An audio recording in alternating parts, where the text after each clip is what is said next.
Live and live in color. Can anyone hear me? Live and live in color. Mic check 1 2 1 2 1 2. Can anyone hear me? Somebody in the chat. Let me know, please. Let me know. Can somebody hear me?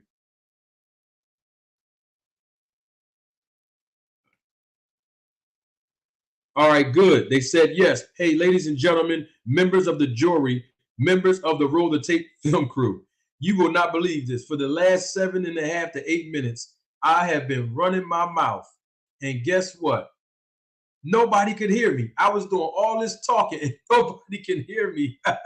So I've been having some technical difficulties here, but you all can hear me. I was up here, man. I was giving y'all the business in a good way. I was saluting everybody. Oh man, I apologize for that delay. I was here talking and I was sitting up here. Nobody was responding to me. That was the crazy part about it. But you know what? I won't hold you all too long. Let's get into the preliminaries of what I do and what I always like to do, and that is welcome everybody here. Even though I've done it for 7 minutes, I'm going to do it right now. We're going to break this down in 2 minutes and move right on with the segment of our show. Welcome to everyone joining this live. I see the numbers. The numbers. Y'all know where I'm going with this. If you've been on this channel before, you know exactly what I'm going to say, and I'm going to say it again, that the viewership, the numbers, the viewership is increasing exponentially. I welcome all of you that are joining me live. And I always say this, and I'm going to say it again tonight. You don't have to dust your feet off before you get here.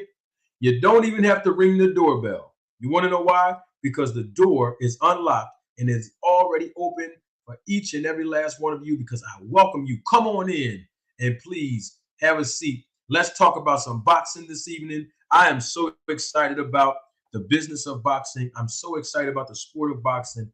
I am just so excited that you all are here. If you are a troll, if you are a detractor, if you are a hater, I want to let you know right now in the preliminary stages of this live broadcast, I welcome you.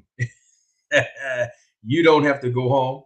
Stay right here because you're going to learn something this evening. And one of the things that I take pride in is educating the public on the business and the sport of boxing. So you are not exempt from learning something. You're not even exempt to being entertained. So if you came over here as a spy, a troll, a detractor, now let's move right on. I started off first. Y'all know what to do in the chat after I started off. If you're just joining us for the first time on this broadcast, I welcome you as well. If you're watching the replay of this live, I welcome you as well. You can also participate in this. And this is the beginning of how I do my broadcasts. And you know what it's called? It's called the Town Watch Check-In. And that is so that we all can make sure that we are on one accord as a boxing family, and also so that we can realize, even after tonight, that we all have at least one thing in common. We love the sport of boxing. All right. So I'm going to start it off first with our Town Watch check-in, and then everybody else that's participating in the chat. And if you're viewing, please feel free to do so and follow everybody's lead in the chat, because obviously most people that's in the chat have already been here before. They're returning viewers, and I appreciate you all. Salute to everyone in the chat.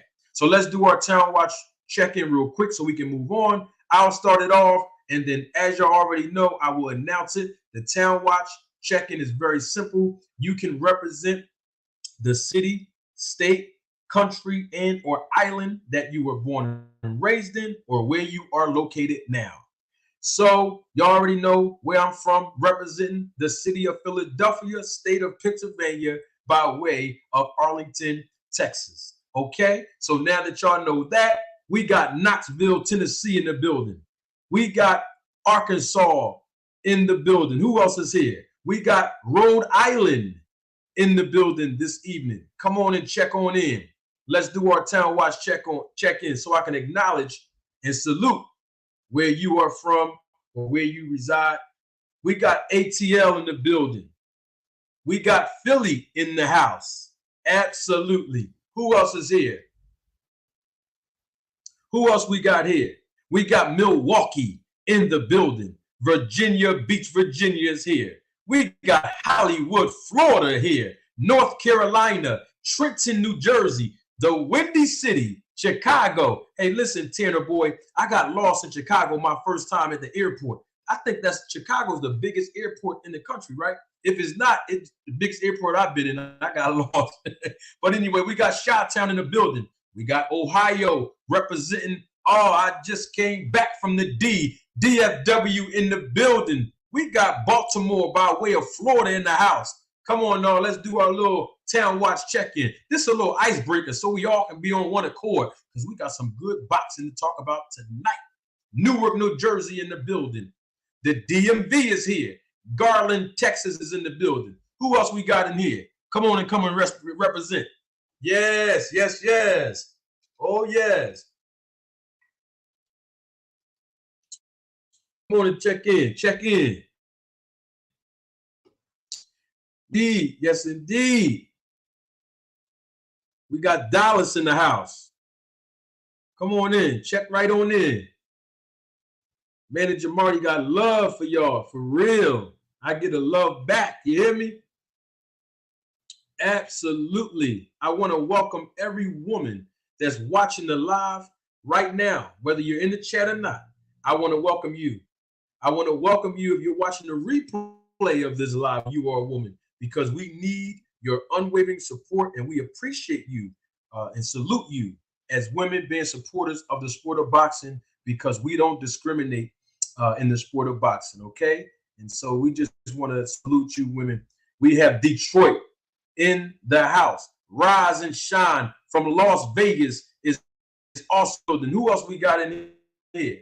Come on, let's check in. We got a few more moments left, and then we're going to get on to what y'all see on your screen right now between Errol Spence Jr. and y'all know the guy, Bud. Terrence Bud Crawford. Yes. Come on, what we got in here? Salute to everybody in the chat acknowledging me. I'm not ignoring you. You know I'm going to look out for you. I see you. Couple more moments as the viewership is increasing exponentially. I welcome you all. Come on in. Come on in the live and have a seat. Yes. You don't have to dust your feet off. I ain't God. You ain't got to get on your knees when you come in this live. I ain't God. You ain't got to ring the doorbell or none of that because you're not a stranger. Come on in. Dust your feet off. I don't know what they talking about. We don't do that on this channel. We come on now. We keep it 100 on this channel. Windy City, what's up? I see you from 773 Chicago in the building. Who else we got in here?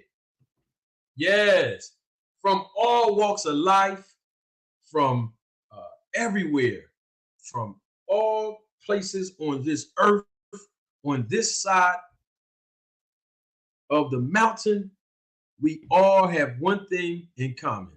We all love the sport of boxing. Toledo in the house. Ohio. Yes, indeed. Let's go. Let's go. Detroit. I salute you. I see you in the building. Let's go. Let's go. I know we got one more. I know we got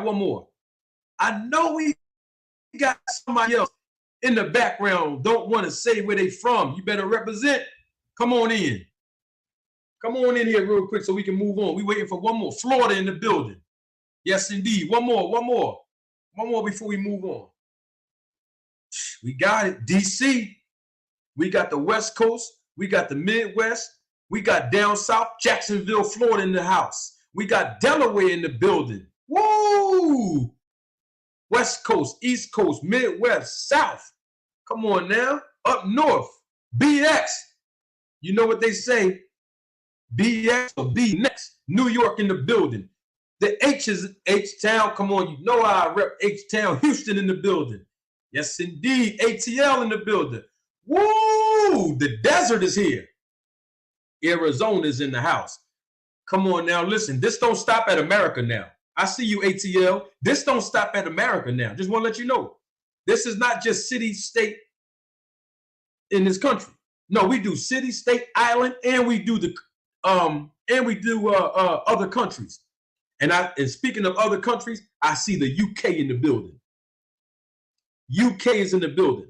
I have a lot of people from the UK that view this channel, and I look at the demographics and I see it. So salute to you all the way there in the United Kingdom. Minnesota's in the house. I see you. Memphis, Tennessee here in the building. New Jersey back in the building. Wilmington, North Carolina, aka Port City. Woo! In the building. We got everybody in here, man. When y'all come over here, kick it and chill with Manager Marty, let me tell you one of the things that I take pride in doing. I take pride in supporting all of you because you all support me. Seattle, Washington in the building. Let's get it. West LA by way of West Philly in the house. Yes, sir. I was just in West Philly last week. Don't play with West Philly. Yes, yes, yes. Seattle, Washington back in here. Minnesota back in here. Man, listen, it keep the chat just keep on moving. You hear me? We ain't moving on until everybody get their turn for our Town Watch check-in. You might not get checked in nowhere else. But guess what? You're live in living color here with Manager Marty. And you know when we do our Town Watch check-in, that's our icebreaker. And you know why I do that for all of you new viewers that may not understand what we're doing and why I do that? It is simply because it goes to show all of us, whether we agree tonight or disagree tonight, that we all have one thing in common, even though we are from different parts of the earth. And that is we love the sport of boxing. Dallas, Texas. Woo, y'all know how I feel about the D. Dallas, Texas, it's in the building. Yes, yes. So before we move on, we are done our Town Watch check-in. Okay? Oh, got South Kakalaki in here. You heard me? I see you. Jacksonville, North Carolina. I see you. But I was about to say, I love doing this, y'all. I have so much fun doing this. What I was about to say is we're going to move on, but that doesn't mean that you have to stop acknowledging where you're from if you're just joining us, because when I see it in the chat, I'm going to stop everything I'm doing and salute where you're from. Now, there's a gentleman that checked in earlier. I'm going to scroll up on the chat because I want to be able to put his name on the screen. There is a gentleman,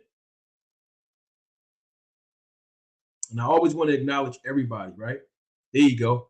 I got him right here. Bam! I got him right here.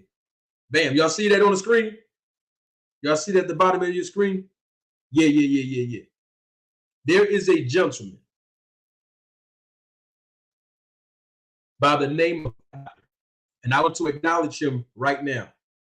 And I know he don't know I'm going to do this. He doesn't know. Chattanooga, Tennessee in the house. Salute. I see you. Mississippi in the building. I see you. Now, Philly Fight Doctor has always been a supporter of this channel.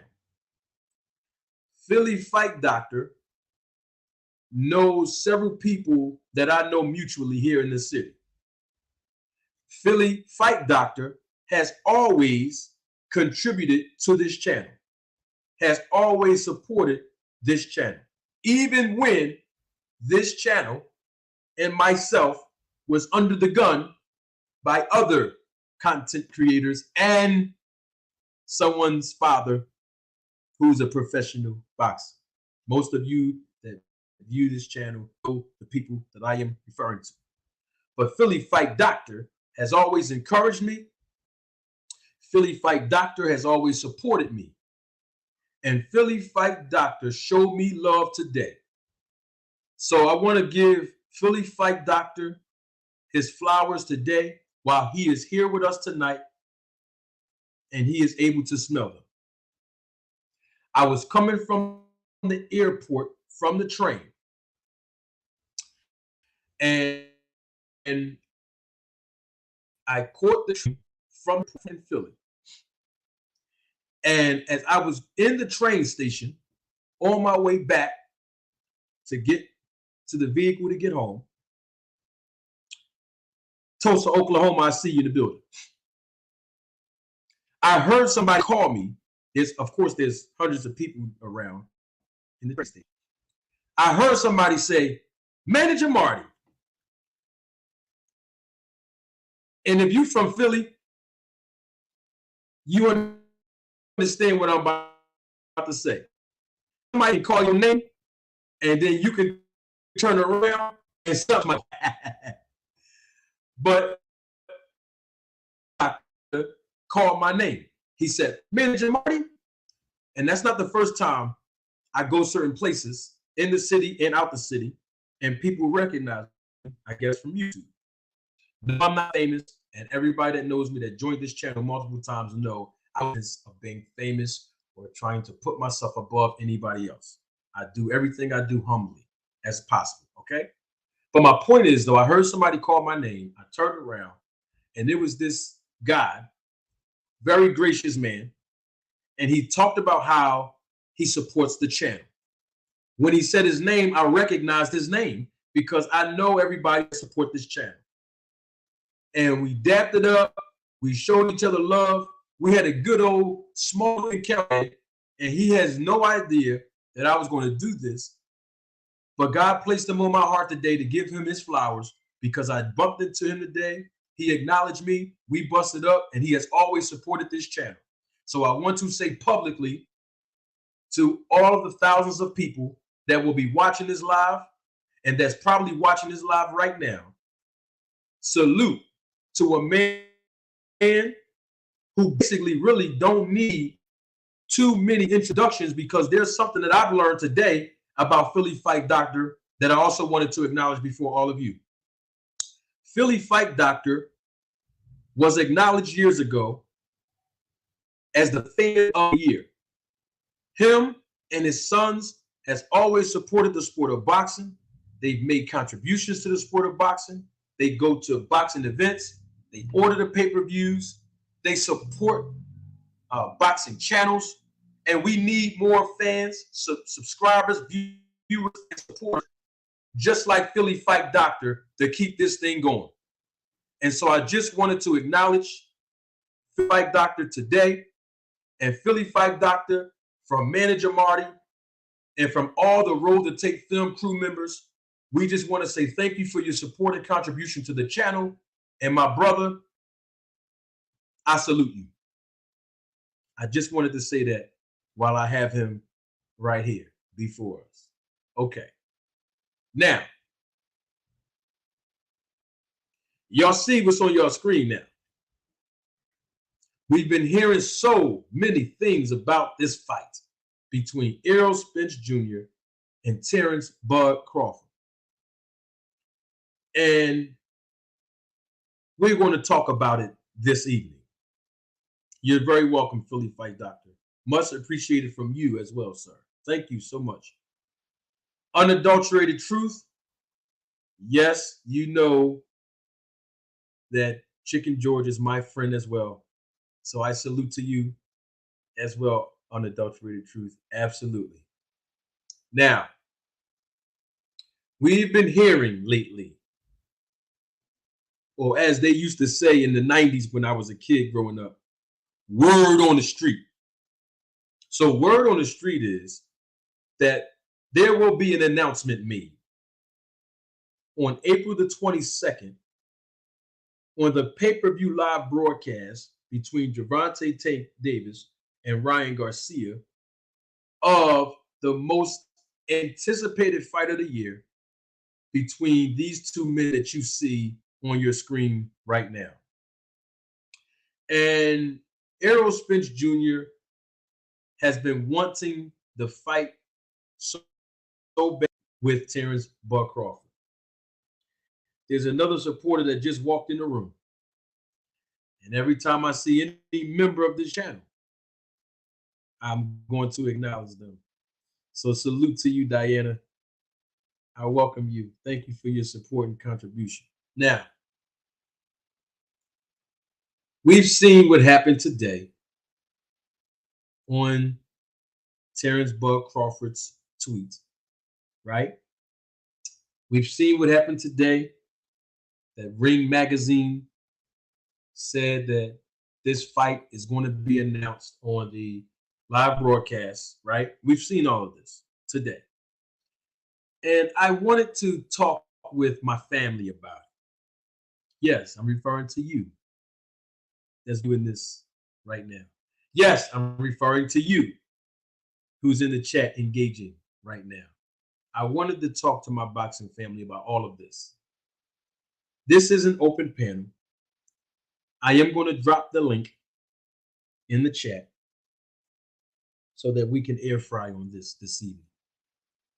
But while I have your attention, before I do, let me welcome the new audience that's just checking in, that's just viewing right now, live and living color, on another episode of Roll the Tape here on the Manager Marty channel.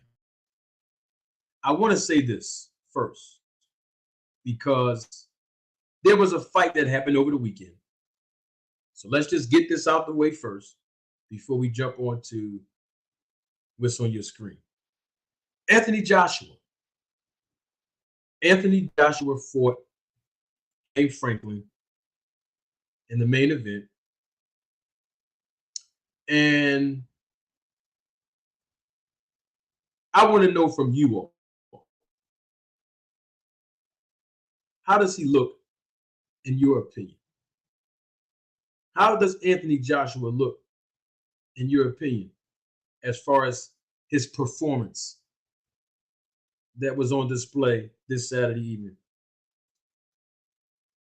In the chat, let's engage. In the comments section, if you're watching the replay of the live, let's engage. In your opinion, how did Anthony Joshua look? Because we already know he has a new trainer. This is his third trainer in 3 years. Or within, I'll just say, this is his third trainer in 3 fights. I think it's more safe for me to say that. And we know that he looks up to Derek. He flew from London, committed himself. I'm sure Derek James flew over to, Anthony Joshua flew from London here to the States and vice versa with Derek James. And to my understanding, they have 8 weeks together. This is their first fight together. Excuse me. So I wanted us to engage as the viewership is increasing exponentially. So how did Anthony Joshua look to you? I see some people in the chat saying that he looked scared to engage.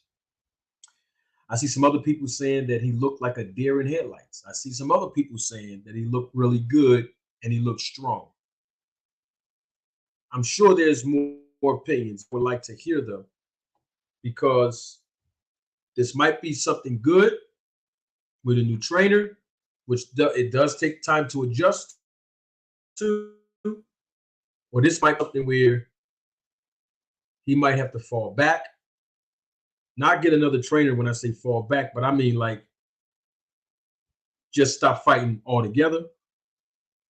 Or stay with Derek James and continue to build on the foundation that they've already laid. Someone in the chat said he looked timid. Someone else said he looked good. Someone else said that he looked good, but he'll look even better in his next fight. And so let's dive into it. Let's talk about this evening. Somebody said he looked tense at first, but he started to loosen up as the fight progressed. Diana says that he got the win, but she doesn't want to see him get hurt. And I do agree that Deontay Wilder will hurt him very, very bad. There's a possibility that he could fight Tyson Fury in the UK. Big money fight over there. We got to talk about it. We definitely got to talk about it. Someone said he looked the same as always. Someone else said against better competition, he'll get stopped. Someone else said his defense was better, but he's scared to get hit. Could be a little gunshot. So we got to talk about it tonight. So let's engage in the chat. I'll give you all a few seconds to spit some more out, and then I'll give my take. I'm going to drop the link in the description, uh, in the chat rather, and then we're going to open the panel up and let's cook, let's air fry, let's talk about Errol Spence Jr., let's talk about Terrence Crawford. But before we do that, I wanted us to really see and engage about Anthony Joshua's, direction, because I mean, y'all say, like better competition, but who else could he fight? I mean, do you think that Deontay Wilder is a good opportunity for him? Tyson Fury. I mean, these are the top dogs in the division now. And I mean, let's give Jermaine Franklin a little bit of credit. He landed some big shots on Joshua. You know what I mean? He landed some big shots.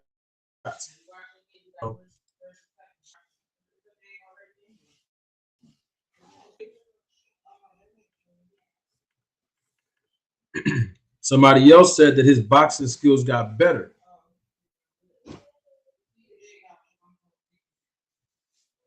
Somebody else said he still looked robotic and predictable.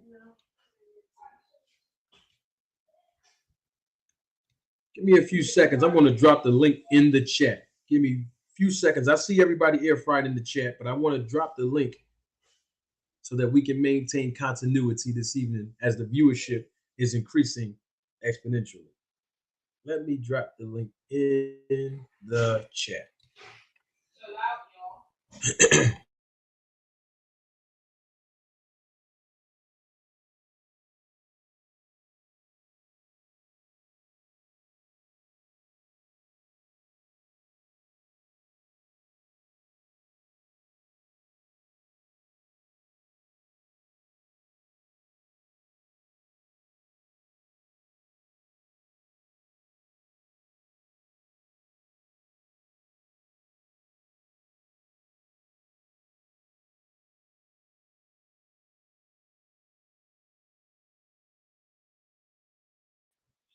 So I have the link floating around in the chat. Let me give my take on Anthony Joshua, because from what I saw, and I actually said this too. I said this. He he looked like he was gun shy, in my opinion. He looked like he was very gun shy. He looked like, he was a little, I wouldn't say timid. I would more so say hesitant. He was more so hesitant, to be able to throw that right hand. And by him being hesitant to land that right hand, he basically started being even more hesitant by leading with the jab. And I wanted to see how he was going to respond after he got hit. And, from what I saw, he did take some good shots. I mean, he definitely took some good shots from Franklin, no doubt about it. But I definitely would like to see more of him and Derrick James gel together, because I think they are a good combination. I do. I think if they gel right, they can make something happen, and make some improvements on Joshua's game. The thing I did like about Derrick James, though, in an interview that he did after the fight, he basically said that he's not trying to change AJ's style. You know what I mean? But he is trying to let him be who he is, and then basically just make those adjustments as time progresses. So, just interesting to me to see.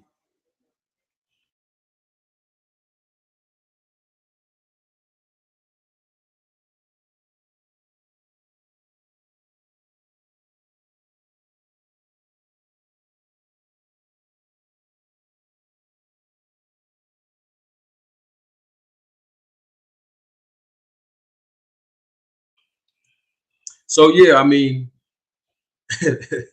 somebody said Franklin is a power puff puncher. But we already know what Franklin's job was to go in there to do. His job was to go in there and make a statement, win, lose, or draw. You know what I mean? That was his job. And we're going to check that out. Oh man, a whole 40 minutes went by, and guess what I did not do yet, y'all? I'm going to do it. Let me drop the link one more again.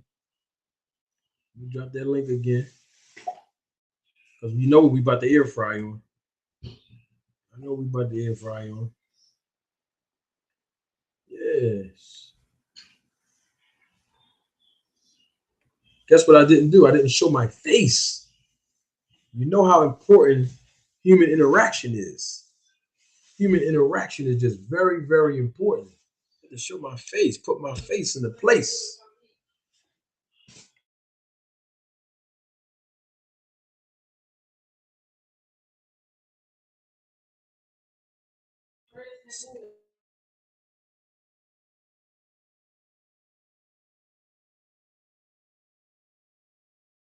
So we saw this already from the last live I did, and I wanted to make sure we point it back out because it's very, very important that we set the foundation of where we are today and how did we get here with the new tweets that Terrence Crawford put out there.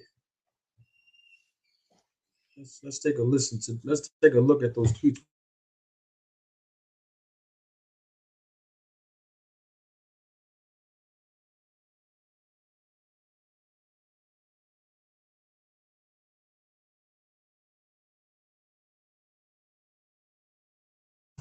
So we see that Terrence Crawford, right? Got my nephews here with me. Just happy to see my nephews. But y'all see that Terrence Crawford, he's sending all these cryptic tweets, right?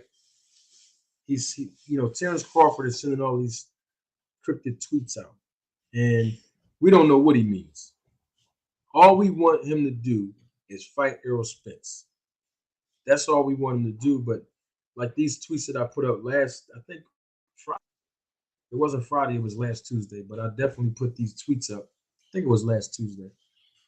And this is how it all started. Terrence Crawford's giving people the impression that they're just assuming something. I don't know what he's referring to, but apparently he's talking about the fight with Spence. But the thing is, we gotta see where we at with this.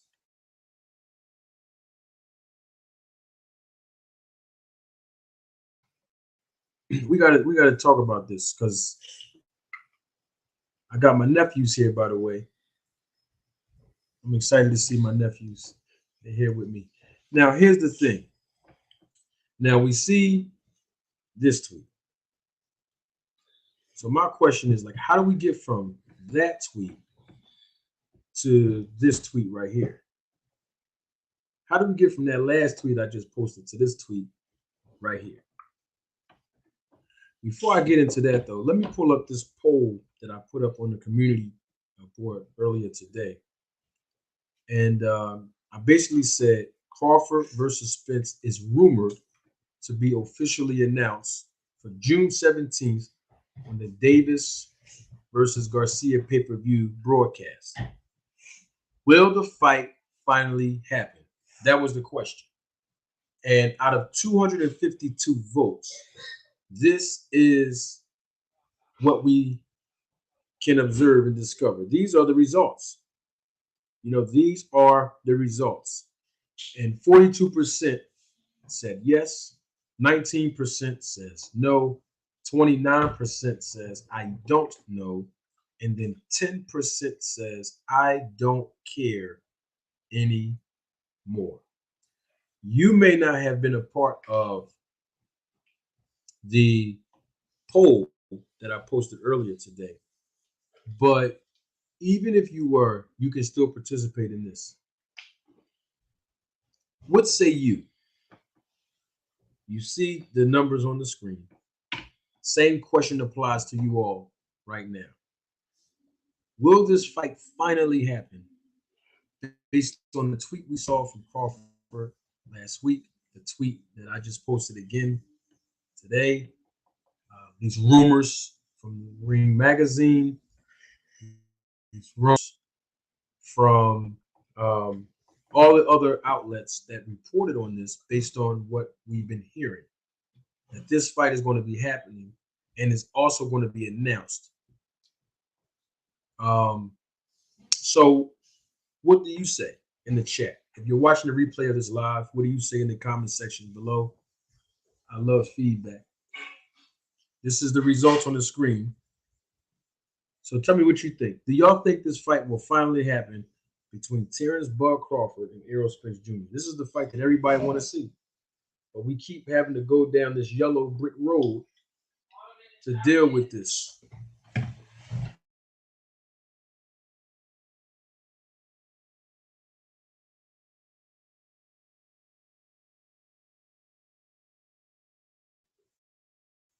Georgia Peach, Denise, I see you in the chat. Salute. Yes, indeed. So is the fight gonna happen, y'all? Are they finally going to announce it? Where we at with it? We about tired of this. We want the fight to happen now. We don't want to hear any excuses. We don't want to hear any innuendos. We don't want to hear Lamont said duck duck goose. We don't want to hear rumor has it. We don't want to hear sources tell me. We kind of like tired of hearing all that. We want to hear, are these guys going to fight? Yes or no? That's what we want to hear. So I want to know from you all, is this fight finally going to happen? Somebody said they'll believe it when I see the press conference. Nick Petro says in the chat. The link is still in the chat, by the way. Okay, just want to let everybody know that. Link is definitely in the chat. So what we going to do? I mean, from a business perspective, I think it would be a great idea to announce the fight, obviously on April 22nd. No question about it. No question about it. I think it's very appropriate because from a business standpoint, if you have people engaging and paying, that's a good way to say, hey, if you pay for this live broadcast on pay-per-view to see Ryan Garcia and Tank Davis, we got another piece of dessert for you that you'll be able to enjoy, and that is the fight announcement. So I agree with you, Levi Anthony. We don't know if Bud signed or not. We don't know.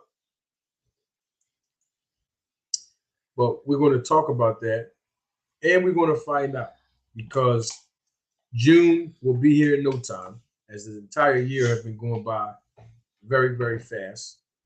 But we're going to see. We're going to see where it's at because I think the fans are getting restless. And you know what this reminds me of, too? This reminds me of what Sugar Ray Leonard did with Marvin Hagler. Marvelous Marvin Hagler. Y'all remember that? I'm going to try to find this excerpt because I want to play it. And then I'm going to set the scene of why I say this reminds me of what Leonard did to Hagler. Where he basically was walking him down the primrose path to believe that he was going to be his next fight. And then all of a sudden, he decided not to fight anybody anymore.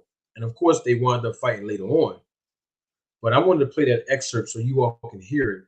So when I set the stage and foundation of what I'm going to talk about what my take is and my observations, you all will understand my perspective. So let me find this excerpt here. And once I find this, like I said, y'all will understand my perspective. But until then, we're going to continue to engage in the chat. If you're watching the replay of this live, you can continue to engage in the comment section about this. Let me see what's going on here. Because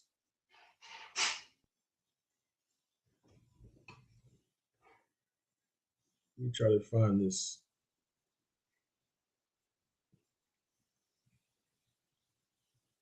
I'm gonna find this. This was actually on TV too, by the way. I think this was like his first time announcing the retirement. I'm gonna find it. I'm definitely gonna find it because I actually was looking at it a couple of weeks ago. I watch old fights like 50 times, not in one day, but just over and over. I like watching just boxing. Period. Old fights, newer fights.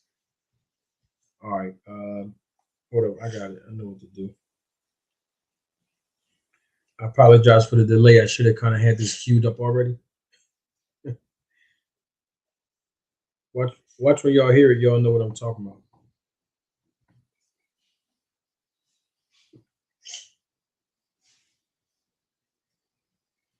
Yes, yes. Give me 1 second. I got it queued up now. Give me 1 second. 1 second.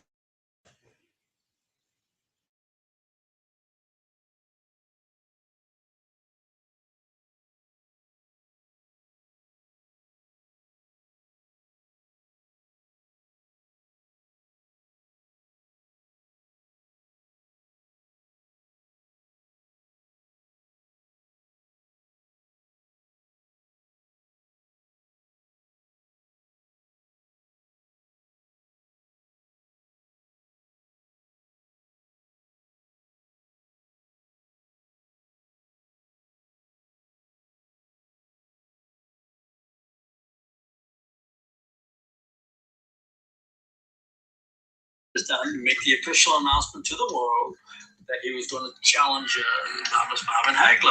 And as I stand here, in 1 second, I'll tell you exactly what I'm going to do. And we sat there with that anticipation as Leonard led us down the primrose path. To Marvin Hagler, a fight with this great man, this great champion, could be one of the greatest fights in the history of boxing.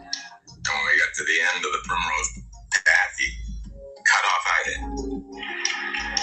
But unfortunately, it'll never happen. Thank you, and God bless you all. Did you all hear that? Ladies and gentlemen, members of the jury, members of the Roll the Tape film crew. Did you all hear that? That was Sugar Ray Leonard. He actually basically put a whole entire event together and invited Marvin Hagler there, invited everybody there. All the boxing media was there. Everybody was there. Television network, the whole nine. And he said he had a special announcement. Everybody was under the impression that this announcement was going to be him saying he's finally going to fight and agree to the terms to get in the ring with Marvelous Marvin Hagler. And of course, at the end, as you heard on this documentary that was put together by HBO, he said the fight will never happen because he announced his retirement. And so this reminds me of that with this whole ordeal with, Errol Spence and Terrence Crawford. It just reminds me of it. It just reminds me of how even if the fight do happen, like at a later date, let's say the fight even happens in June between Spence and Crawford. It just reminds me of the fact that we got to keep on waiting and hearing this and then hearing that and then waiting for that. And then it's just all kind of different excuses that we got to hear and all kind of rumors and sources keep saying. And this is the actual date. And then when that date comes or gets close, then the fight never was going to happen. And then, Terrence Crawford received 3 offers and didn't sign none of them. But he claimed he agreed to all the terms. And then he fights David Evanesian, says he's going to spin the block. Errol Spence says he's going to spin the block. All kind of things been going on. My thing is this, and I always say this, and I'm going to say it again tonight. When two fighters want to fight, they fight. But when one or two fighters don't want to fight, they don't fight. Let's not confuse this with politics. It's just that simple. That's how simple this is. And so it's either they're going to fight or they not going to fight. What say you?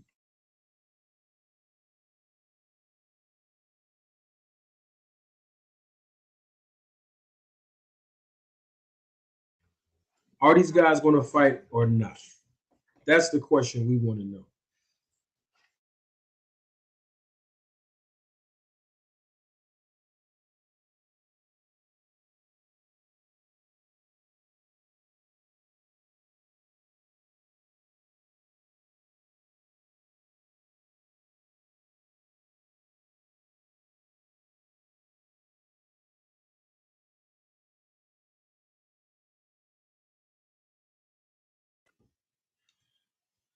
That's all we want to know. I mean, here's the thing, Larry. You know, the thing is, Spence has boxing representation. So technically speaking, he doesn't have to physically be in the room, Larry. That's just the truth. But furthermore, Terrence Crawford has Errol Spence's boxing representation's direct phone number. You know that, right? He can pick up the phone right now and call Al Heyman right now. He can pick up the phone and call Steven Espinosa right now. He can call he can call Errol Spence and FaceTime him like he did before. He can do that right now. The three people that he has contact information from are the three people that can basically unlock the door for him to fight Spence without any hesitation. So that's the whole thing. Larry, I want to share something real quick, man. We don't have to debate about this. The link is in the chat, though, Larry. I just wanted to remind you of that. It's in the chat, bro. Because you're making up some valid points here. You got some good questions. And as I always say, we need answers. You know, so he has their phone number. That's a fact. So really, it don't matter if Errol Spence in the room or not. Most people don't even know what Al looks like, let alone be able to talk to the guy. So if Crawford got his number, he could just call him. I'm not saying he's going to send him a contract that day, but my point is they can have conversations and dialogue just like Crawford said that they had before over the phone. You know what I'm saying? So,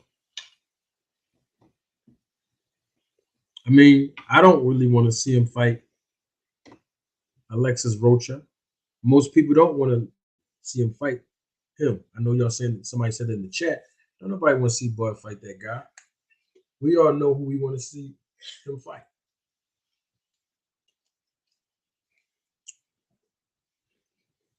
My thing is this. When you want to fight, y'all just fight. It's just simple. Why these negotiations keep taking long? They don't take this long to agree to no terms. It just doesn't. Not only that, but if they're going to announce it, why do we keep hearing from other people? And I'm including reliable sources. I'm not talking about unreliable sources. I'm talking about reliable sources. We keep hearing from reliable sources, you know, that this fight's going to happen. You see what I'm saying?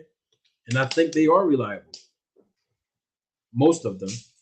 But my point is, why do we keep hearing things from them? That's because somebody on the inside is leaking the information. Levi, that was you that was in the back in the green room. Come on back, Levi. I was just clicking you in, brother. Come on back in if you want to come on back in. I'm gonna drop a link back in the chat here. think you jumped off. I'm not sure if it was accidentally or not, but I was literally about to check you right on in. Link back in the chat. And yeah, we can definitely dialogue over this because we all want to know. All right, there's Levi. We all want to know: are these guys going to fight or not? What's Levi, up? What's up? What's up, Manager Molly, man? What's up? I'm doing well, sir. How are you? I'm okay, man. I'm honored to be here, bro. I appreciate you viewing us tonight and just being a part of the panel, brother. How are you, man?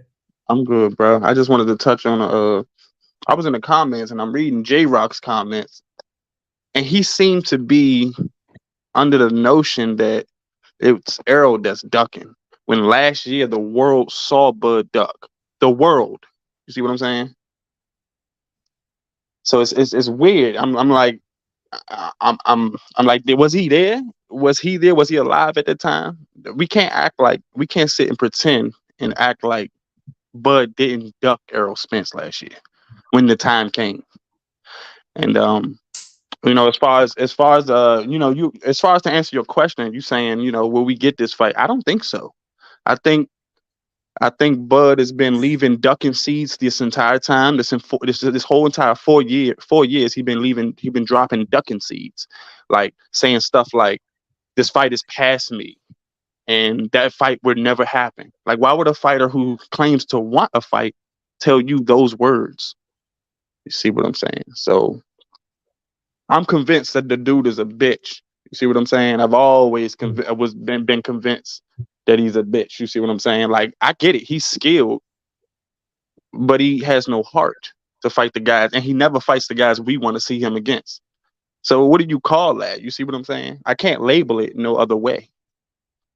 So, that's my take on it. I mean, I definitely respect the perspective. I definitely respect the perspective on that. I agree totally with you. We all saw that Terrence Bud Crawford definitely ducked Errol Spence. I wouldn't even say just last year. I would add another 2 years to that, but let's just keep it confined to just 1 year. And I don't know what Jay said in the comment section. The guy Jay, I don't know what he said, but all I know is that Bud Crawford has Al Heyman's direct phone number. Right. All I know. And apparently it worked the last time they were talking, so it should work now. You know what I'm saying? Mm-hmm. I mean, he knows, but that's the thing though. Bud likes to play with the fans. I don't think he cares about what the fans want or cares about fans in general. You see what I'm saying? Like, as long as he can tie his name to Errol Spence at the time or around the time when he's about to have an upcoming fight against a bum, then he good. I don't think Bud worries about, you see what I'm saying, the sales, the numbers, things like that. I think he just wants to do, you get what I'm saying? He's fine where he is. I think he's just comfortable tying his name to Errol Spence. I think he's comfortable doing that. Yeah. Oh, of course. Well, it's going to build publicity when you do that. Mm-hmm. It's going to build publicity. And I think it's good publicity only if you're going to use the publicity to fight him. Like, don't use his name if you're not going to run with him. That just makes absolutely no sense, because then it makes you look like a duck when you do that. Man, he's been doing that for years, though. He's literally been doing that and toying with the fans with those little tweets. He'll give you these little cryptic tweets, and then you got to try to figure it out and shit. And I've already, like, a man, like, that shows me, like, I'm a man and you a man. Like, if I want something, I get up, I go get it. You see what I'm saying? It's because I wanted it. See what I'm saying? I wanted to do that. Right. And so when he keeps acting like he wants to do something, but all he has to do is pick up a pen and sign a contract, you can't tell me that you want to fight. You know what I'm saying? So that's my take on it, man. I'm going to let you go and continue cooking. I don't want to hold up the show. I'm sure you got some important business to get to.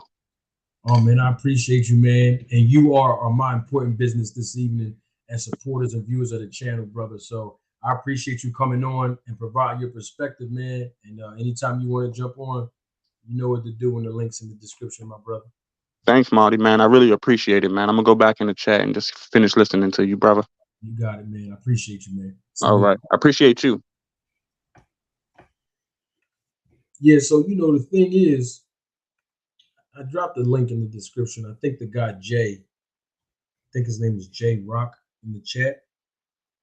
You know, I wanted him to come on up. I wanted to hear his perspective. I don't know if he's going to come on in. I got my guy D-Town Boxing. I see his name floating around in the chat somewhere. People were acknowledging him, so I assume that he is here. So I want to salute to my guy D-Town Boxing. Yeah, but J Rock, if you know, I see that you're engaging in the chat. I like that. But you know, you're more than welcome to come on up. Let's have a dialogue about things that you're saying. I think one of the things that J Rock said was that Boots, Jerron Ennis from Philly, is ducking Crawford or duck Crawford, and he also said Spence duck Crawford. So I wanted to hear his perspective on that. I would love for J Rock to come on up to give me the perspective, and all of you, the viewers, whether you agree or disagree, the perspective of Boots ducking Crawford and, of course, Spence. And in the meantime and in between time, let me get this super chat from Akello Neater, and I hope I am pronouncing your name correctly. And if I am not, I do apologize. But thank you for your contribution to the channel. Akello says, Bud was about to make the lowest purse of his career fighting Rocha. He is in a corner. His low risk, high reward fights are over. Very well stated, Akello. Thank you again for your support of the channel. And speaking of support, there is that ticker on the bottom of your screen. That is the ticker to anyone who wants to contribute to the channel, of course. And of course, you can always contribute and support the channel by super sticker, the super thanks, and even the super chat. And while it's on my mind, real quick, let me go ahead on. And we're still going to air fry on this because there's more that we need to discuss about this whole topic of this announcement that's supposed to be made on April the 22nd.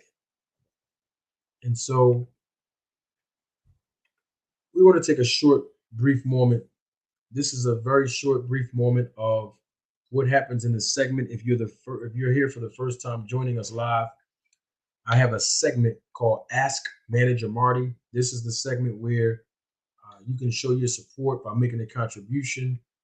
Does not matter how small, medium, or large your contribution is, in exchange for asking me a boxing-related question. And in exchange, I give you the authentic, real answer. Sid, I see you in the chat. Salute. Does anyone have a boxing-related question that you would like to ask me? If you do, feel free to contribute in both ways. Through Super Chat and or Cash App. And let's get your questions answered. It doesn't have to be related to what we're talking about tonight. It can be related to boxing, just in general. So I just wanted to put that out there, just give you all an opportunity to do that. J Rock, I think you said you were here. I'm not sure you were saying you were in the back or not, but the link is in the chat. I'm not sure if you were referring to me or someone else. But in the meantime and in between time, someone may want to learn something about the business of boxing.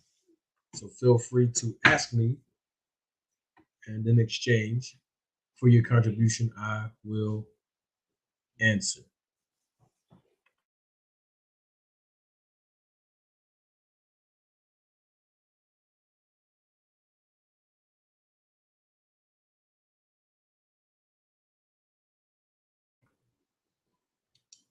Is that best videos in the chat?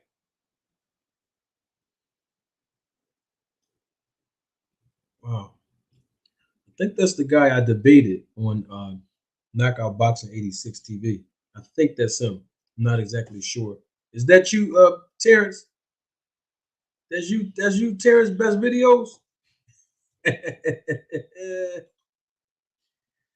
All right, we got motorsports,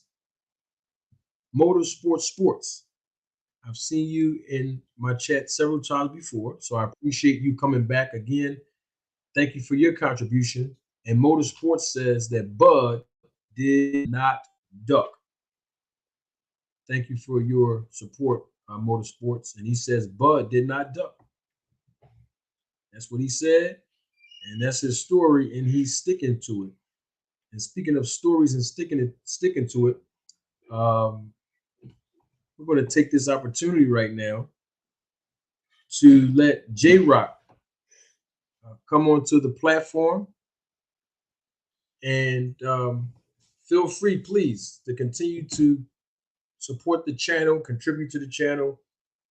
Looking forward to it. We got J Rock about to come on. Hold on, J Rock, real quick, because I want to make sure, because I knew that sound was about. Y'all heard that? That's the cash app. Thank you so much, James, for your contribution and support to the channel. Salute to you.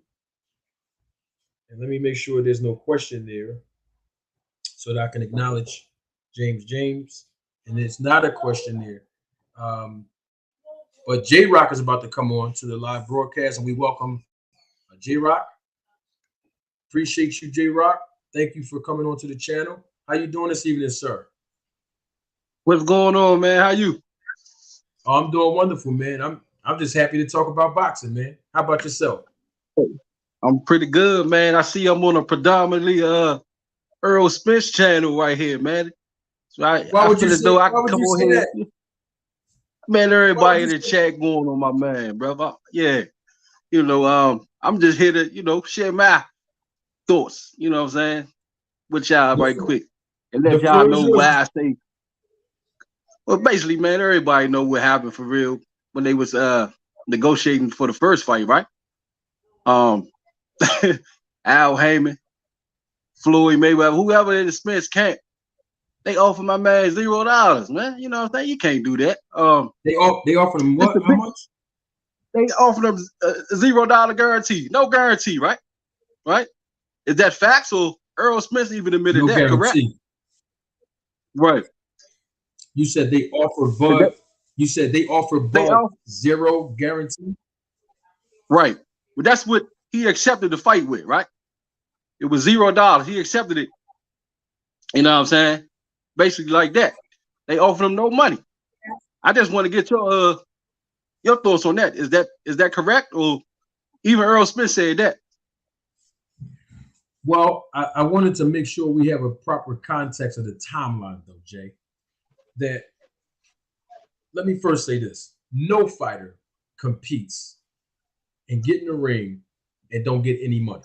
So when I hear people say they offered him nothing or $0, let's be clear on that. So you were talking about a guaranteed purse, right? That's what you were referring to. Not that he wasn't going to get paid nothing. It was just that he was going to get paid a $0 purse, right? Right. I'm talking about the purse going into the fight, right? Like I said, guaranteed money. Right. So guaranteed money. Do we agree on that? No, we don't. Agree on that, or? No, we do. No, we agree. Spence said that himself. Huh? Even with the Showtime guy, Espinoza, he even admitted that he lied and said a lot of fighters don't get guarantee money, which is false. We know that to be false. You know what I'm saying? So basically, it's just a lot of back and forth with both camps, but they did agree on that though. That's what I'm trying to establish right now. All right, you know what I'm saying with you. So they did agree. Right. So they did agree that Terrence Bud Crawford would be offered $0 guaranteed, and he'll just get a percentage of the back end. Is that what you're referring to? That's correct. Exactly. Okay. Now, to our understanding and to my understanding, he was offered a guarantee at least once, if not twice. And he turned down the guarantee because he thought his worth was more valuable, meaning that he thought that he could be more compensated because of what he thought that his talent spoke on. And because he didn't agree to those terms, as far as not having the money that he was offered, that's when I believe Al Heyman, PBC, they came back and was acquiescing to him to say, since you don't agree to the terms of the guarantee that we're offering you, how about we go to the split, meaning the back end from the pay-per-views with no guarantee? Are we on the same page with that, Jay? No, I didn't hear that. That just sounds suspect to me. How you go from no money, you know what I mean? Well, offering a man a guarantee to him getting no money, you know what I'm saying? That don't make sense. It seems like he would have took that, you know what I mean? Well, he didn't agree to it. He thought the money was too low. He thought 15 million or whatever they was giving him, at least 15 million or something. He thought that was too low for him. Yeah, I heard that. I heard they didn't offer him that. But then even the back end split, they lowballed him with that also. Is that correct? With the back end split? Right. I think they were. I heard they lowballed him with that too. Huh? No, I don't think they lowballed him. I actually think they were being very generous to him. Do you know the percentage breakdown? When you say they being generous, do you remember the percentage breakdown? Well, I think it was 35%, right? Yeah, 35 what? 30, what's that? 65, 35? What's that? Yes. And that's not a low ball? No, absolutely not. Come on, man. This man was undisputed at 140, home. You know what I'm saying? Y'all gotta put some respect on my man's name, bro. He was undisputed at 140. The three weight class champ, man. Come on, man. Put some respect on my man's name. Y'all lowballing him. I mean, let's be fair here, bro. You got Spence out here. You know what I'm saying? He a recognized champ, huh? He a recognized champ. My bad, not to cut you off. No disrespect to you, bro. Go ahead. No, it's all good. It's all good. Listen, let's be clear here. We're not talking about the Terrence Bud Crawford who was the A side when he was at 140. We're not talking about him. We're talking about the guy who was at 147 and the guy who did 2 pay-per-views at 147 and the guy who didn't sell very well at 147. So my point is, how can you expect for somebody to give you something when you didn't earn it? 35% is extremely generous when you look at all of what the elements involved, because what do you think is fair? Okay, let's say 35% was a low ball. Honestly, J-Rock, what do you think is fair for him to fight Spence? Honestly,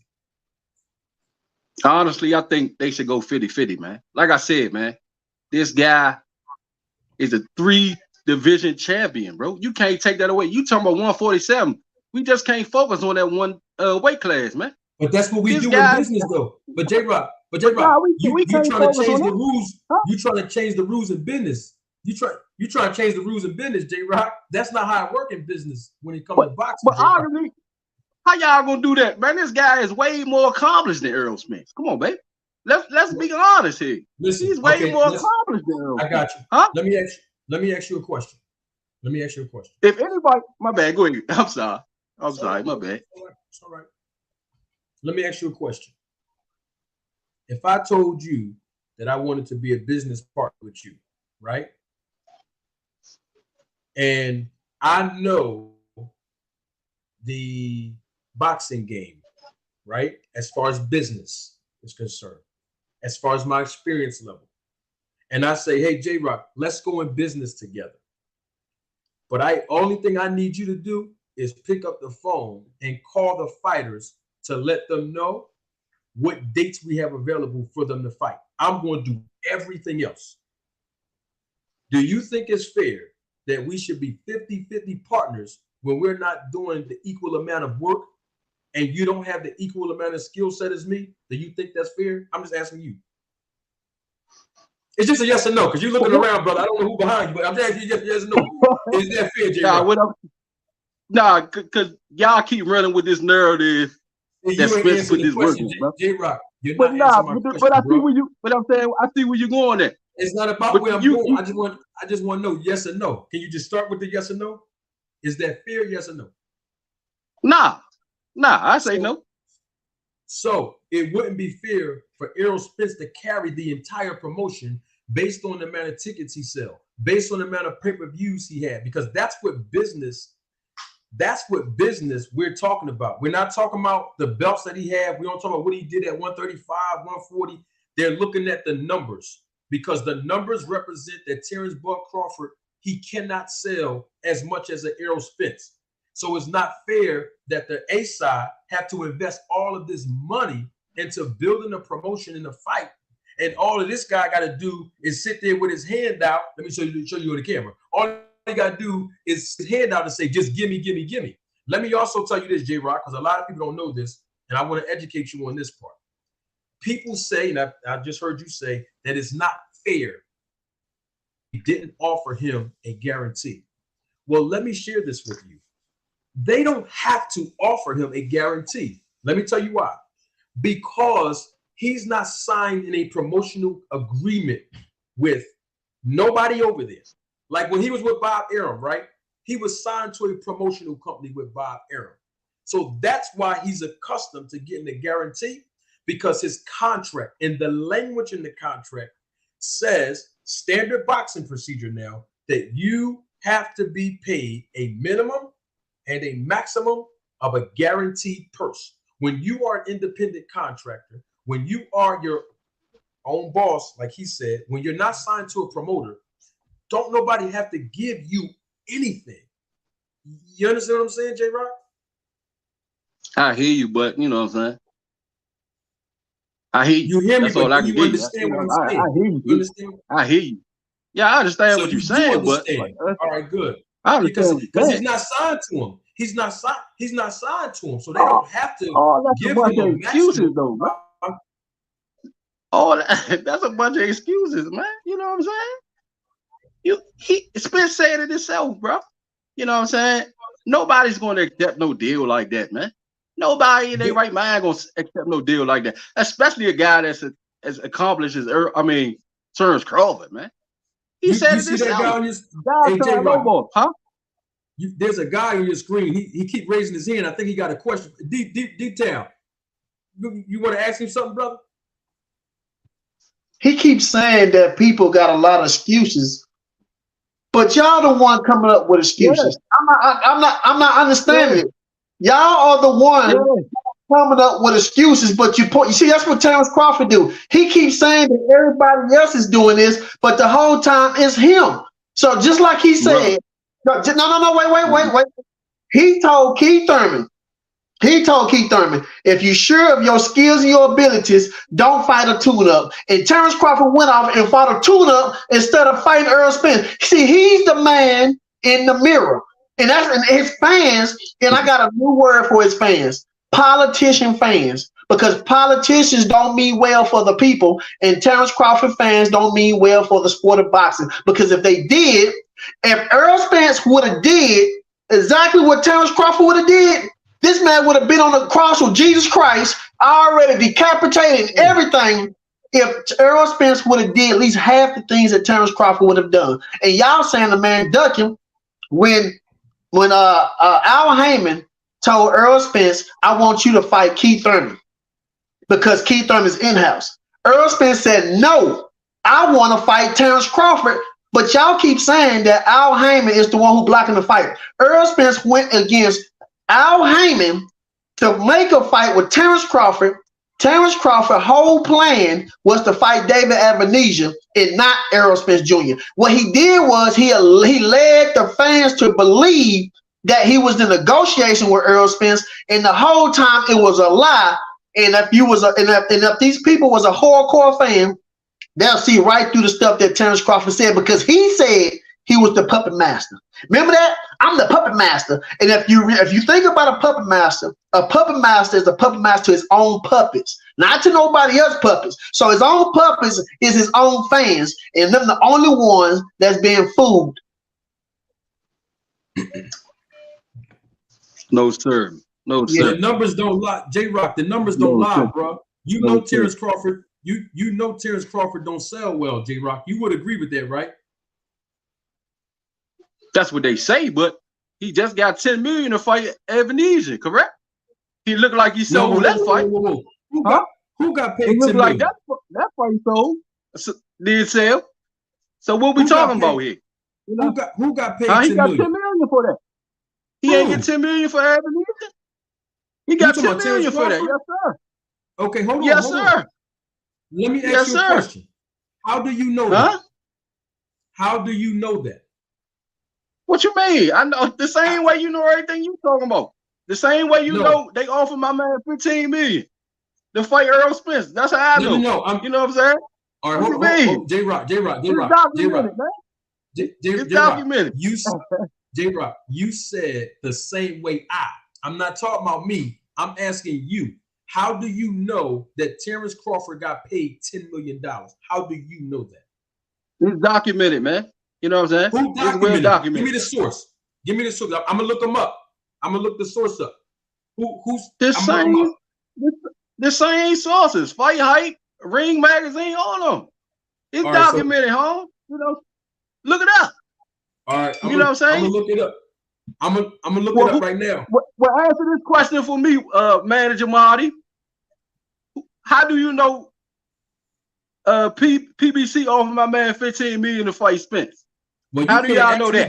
You can't ask me that because I can tell you I have a reliable source over it. I can tell you that, but I ain't saying that. I'm just saying. Well, hold on. But you still say the fight on for June 17, correct? I ain't say that. I ain't say that. I ain't never said that. That's what your thumbnail say. I said that the fight is being announced, and I said rumor. See, it's rumor because these sources keep saying that. I ain't never said it, bro. But I'm just saying, bro. You got that up on your thumbnail. You know what I'm saying? Terrence Crawford. On the 17th. Let me ask you a question. Why didn't Terrence Crawford call out Errol Spence in his home in Nebraska after he fought Ebenezer? He called him out 100 times. Bro, how many times you want him to call him out? He called him out after he fought Sean Porter, right? No. And what happened? No, he never called him out. He never called him out. He smoked Sean Porter. He called him out, didn't he? No. The announcer had to say Earl Smith's name. He couldn't say Earl Smith's name. The announcer had to say Earl Smith's name. Listen, man. Let me tell y'all this. Listen, don't feel bad, bro. You said that he called him out, and once we get your back against the wall, you run somewhere else. No, he did not call out Earl Smith's name. The announcer had to say Earl Smith's name for this man. He didn't call him out in his hometown, J-Rock. He called him out plenty times, man. He called him out after he fought in his hometown. Sean Porter. Huh? No. I'm talking about when he fought David Ebenezer. He didn't call him out in Nebraska, bro. They asked him about it. What he Spence definitely ain't gonna fight my man. J-Rock, what you talking about, bro? What you saying, bro? He definitely ain't gonna fight my man in Nebraska, man. Come on, man. No, I'm talking about David Ebenezer fought. No, I'm saying David Ebenezer fought him in Nebraska, and when they asked why you ain't call him out? Yeah, they asked him about it. He know your camp scared, Holmes. That's what it is. They scared, bro. Look, I'm not saying Spence scared. PBC know better, fam. They know better. J-Rock. You know what I'm saying? J-Rock. Levi. Hold on, Levi. Hold on, Levi. Yeah. Okay. Hold up. Go ahead, J-Rock. But nah, we already know what it is. Spence ain't the only camp that's running from my man. You know what I'm saying? Virgil Ortiz did the same thing. Huh? I got a question before you move on to other names. Hey, hold up, J-Rock. Try to keep it clean. Levi. Definitely. Right, J-Rock. Boots Ennis ran to another. Boots Ennis ran also, correct? J-Rock, hold up, J-Rock. Y'all ain't the only team. Y'all ain't the only camp that's running. What's up, homie? Hold up.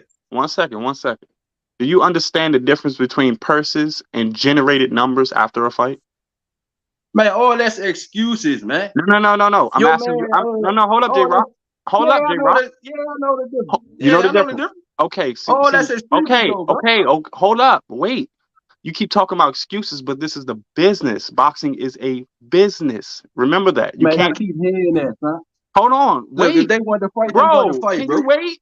Bro, Hold wait. on, Jay. Let him talk, Jay. Let him talk, J Rock. I'm listening to him. What?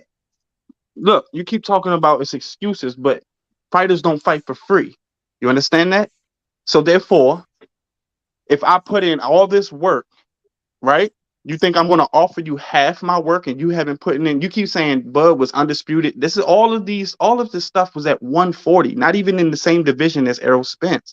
And you're just literally that's going over your head. You can't call out a man. I can't be at 130 calling out a man. I'm not saying that's what he was, because Bud came from 135. Point I'm making is I can't be a man at 130 at another weight class and call out another guy if I'm not going to go up and fight that guy. You see what I'm saying? Or if I'm not already in that man's same division. Okay? And this is what you keep missing. You keep missing. You like Bud was undisputed. He was that doesn't equal numbers.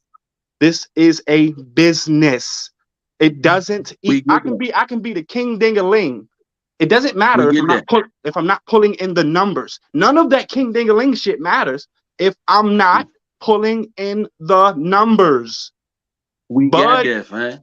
Okay, if you understand that. Okay, if you understand that now, if both of us agree. Wait, if both of us agree on that and you understand that, then 35% back end for Bud is generous if you understand the numbers. If you understand numbers and you're not slow in numbers, then you understand that, first off, you keep coming, and then Bud fans keep coming with this, oh, Bud was offered no guarantee. Both men were offered no guarantees. Both men, you didn't say that. You didn't speak how Errol Spence wasn't offered a guarantee either. You didn't speak on that. You just like, Bud, what fight? Why Bud not getting a guarantee? See, you're focused on Bud. Errol Spence wasn't getting a guarantee either, and he agreed to that. And that's what you fail to realize. Both these men were getting all that. If you understand, if you understand that, okay. Hold on, wait. If you understand it, it will show in your language when you talk. Nah. But I'm trying to tell you, let me tell you something. When someone taught me that 2 + 2 = 4, I never wrote 8. I never wrote 9. I never wrote 13. I wrote 4. You understand that's logic. When someone taught me the right thing, when someone taught me the correct thing, the point I'm making is when you understand where I'm coming from, dude? One man sells more than the other. Man, I heard what you said. You saying the same thing over and over, bro. It don't take away the fact that you're saying the same thing over and over, and it doesn't make sense. They disrespected my man. That's where I'm going with it. By doing what? You keep talking about the business. By doing what? What you mean by doing what? By what did they do? They lowball them. That's why. That's 35%. Bud doesn't sell. Pound for pound in the world, man. I thought you said you understood. Hold on. I thought do you understand that? He's the pound for pound king, huh? That doesn't generate numbers. That doesn't generate numbers. He just generated $10 million. He got a $10 million purse, right? Okay, like you sold. Hold on. You see, I just got done explaining to you the difference between person. Let him talk, J-Rock. J-Rock, you keep saying that, my man. No. I just got done. J-Rock, you just said you understood me. You just said you understood the differences. Why you keep saying the business aspect? I'm talking about the business aspect too. No, you know what I'm saying? All right, so hold on. They still lowballing them now. I bet they still lowballing. Or the fight would have been made, right? All right, let me come in. He just don't get it because you use the word you business. Don't get it. J-Rock, hold on, Jay, hold on, Jay. Let me come in. So you mentioned the word business. So because you mentioned the word business, you know this channel is all about business, right? So you said that they lowballed Terrence Crawford, right? Yeah. Okay. So they lowballed the guy, and the guy said he agreed to it. So why didn't the fight happen, J-Rock? Right. I can't tell you why the fight ain't happened. You can tell me why. Because you know the business. That's what I'm trying to tell you. He agreed to being lowballed. He agreed to it. I'm going to go according to the reports, right? The report said that he asked for some type of understanding of, the money, of what was going on. He wanted basically the power to veto some finances or whatever was going on. He wanted since the they power wasn't to approve. Right. Since they wasn't offering them any guaranteed money, right? And they didn't want to give them that. That's what the report said. You know what I'm saying? And you think a fighter that doesn't sell, huh? you think a fighter that doesn't sell, he doesn't sell. Remember, he doesn't sell. You think that he should have a and not only does he doesn't sell, he doesn't have a promotional company and never has, and always had a boss, right? So you think a man who doesn't have any experience in promoting a fight should have approval over funds? But let me ask you this, bro. No. Don't ask me a question. Answer the question and then ask me a question. Let me ask you this, though. No. Answer my question and then ask the question. No, answer the question. Answer the question. Right, respect me. Yeah, respect me by answering my question. Can he get some type of respect? No, I'm asking you that. Okay, let me answer it. Respect me by answering my question, and then you ask your question, and I'll answer. Some type of respect? What are we talking about? So J-Rock, he's talking about answer the question. J-Rock? Everything seems to be one-sided here, bro. No, man, did you hear my question? Huh? Look, I heard your question. Look. We give Terrence Crawford respect for what he did at 140 and 135. We give him respect. Hold on. We give him respect for having one belt. Do the man not have a belt at 147, Holmes, or what? Oh, wait. I'm trying to tell you something. I said bigger than one. We give him respect for what he did at 135. We respect him for what he did at 140 and the one belt that he's been holding since 2018. One belt. We give him respect for that. But we talking about right now about making the fight. This is what we're talking about. Right.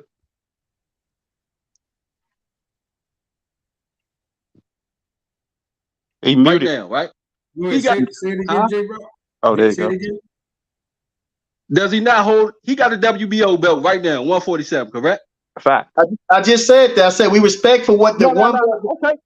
I'm saying, listen though, fam. Go ahead. Okay. He was undisputed at 140, correct? Go ahead. We talking about 147. We're talking about 147 though. But I'm saying, bro, go with me. Was he not undisputed at 140? Yeah, we said facts. Get to your point. Okay, bet. I'm trying. If you stop cutting me off. Get to it. Was he not a champion at 135?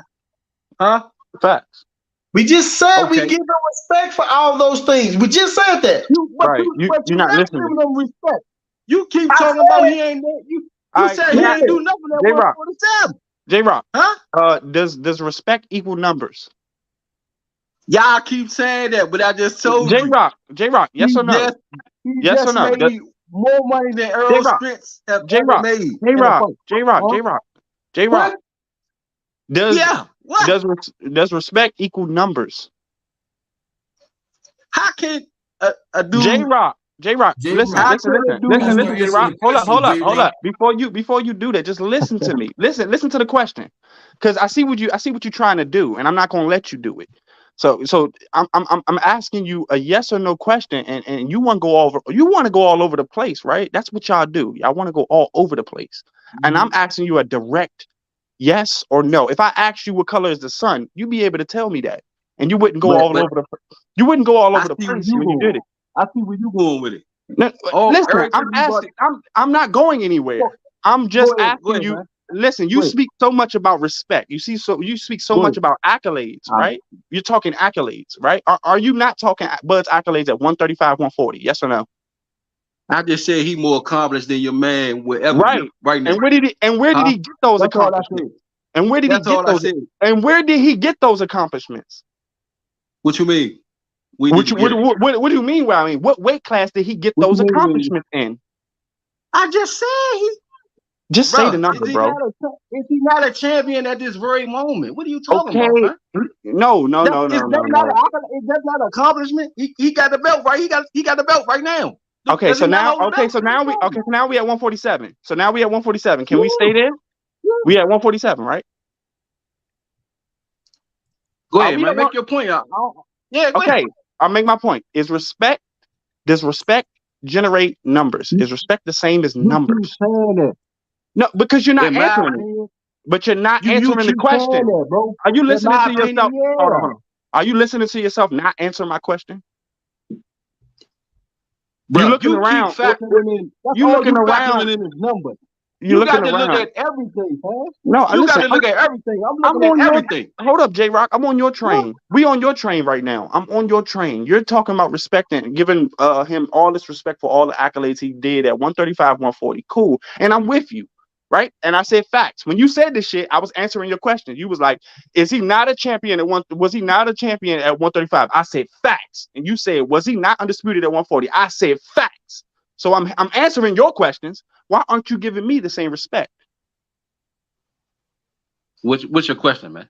I already, but this is what I'm saying. Here it goes. Here it goes, J-Rock. Yeah, J-Rock, for the 40th time. Yeah, bro. J-Rock, this is where you stop at. You asked me what my question is. Huh? So hold on. You said respect equals numbers. That's what you're saying. Yes to that. What I said was you got to take into account everything. Y'all No. sitting up here talking about. I am. Listen. This is at the end of the day. I took account into everything that you said. You said he was a champion at 135. I said facts. That we're gonna take that into account, right?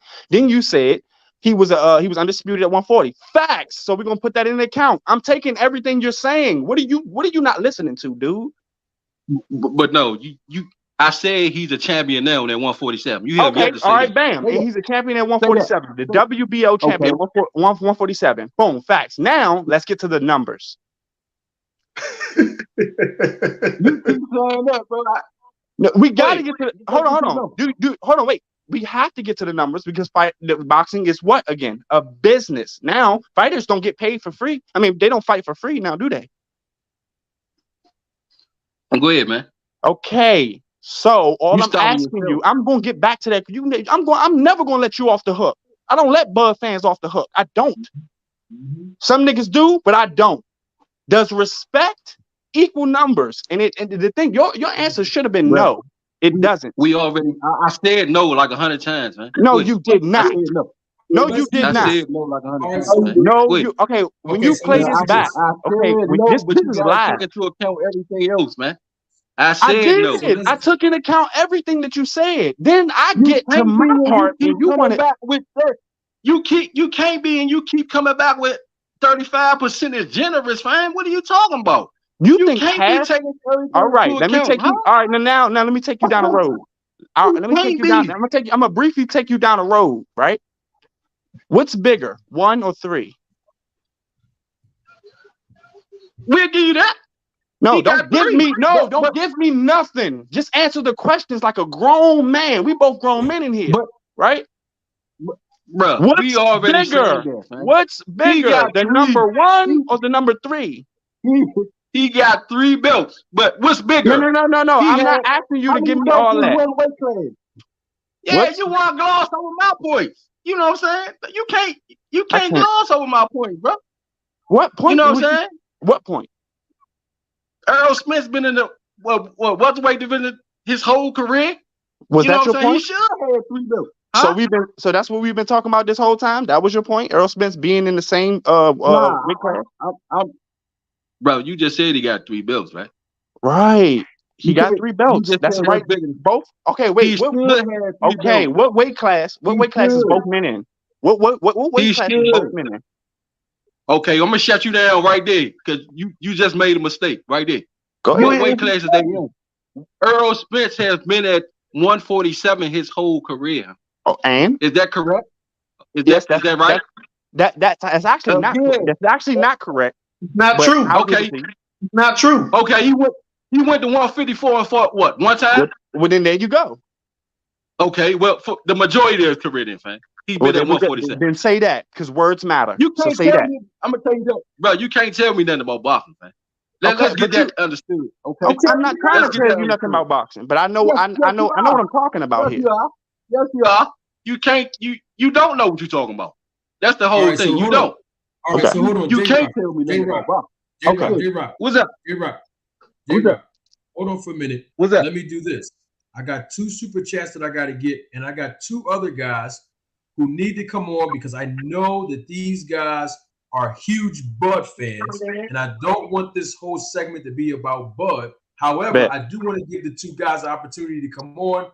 So give me this answer, and then I'm going to let you go. Do you think that Errol Spence and Terrence Bud Crawford is going to fight on June 17th? Yes or no? I just said no. No, they just already, you know what I'm saying? They already came on and said it was April Fool's joke. You know what I'm saying? I don't know if you knew that or not. Okay, so they're not going to fight in your opinion. Okay, great. Nah. Okay, great. It was April Fool's joke. Okay, great. J-Rock, I appreciate your time. Thanks for coming on. As always, you can feel free to come on any live, brother. I appreciate you. Let me get to these two super chats here. I'm gonna slide off too, manager. I just wanted to address them. All right, you got it. Thank you, brother, okay. for your coming back on again, bro.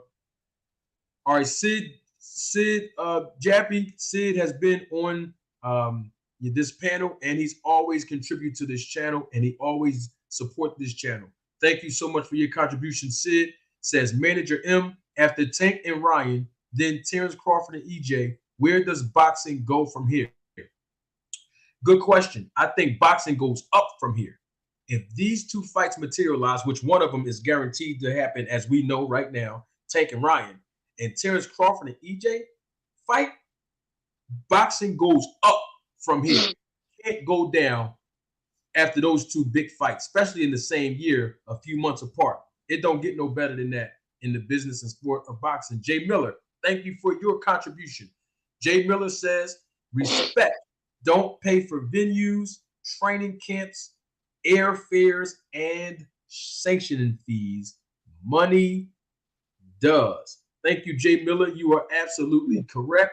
We have two guys here that have come on this channel before live, and they've also been in the chat.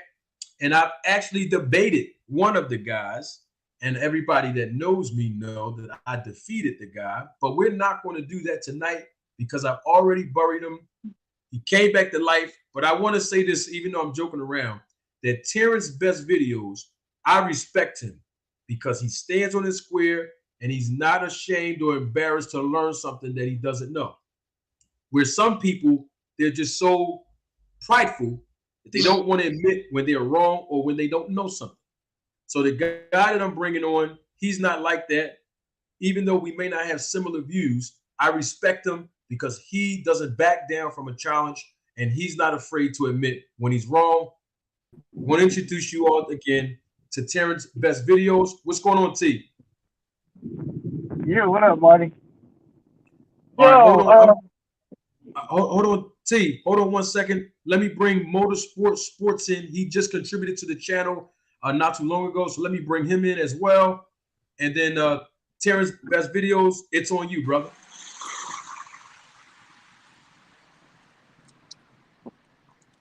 Yeah, what up, Manager Marty? I'm out of here. Man, what's going on, Motorsports? Nah, I'm out of here. The other guy was talking crazy. I wanted to back up my boy, but I'm out of here. I enjoy the content. All right, you got it. I appreciate you, brother. You already. All right. Terrence Best Videos is on you, brother. What you got for us tonight? That's what I came on for. My guy that was the lawyer out there, the prosecutor. I wanted them to ask me those questions.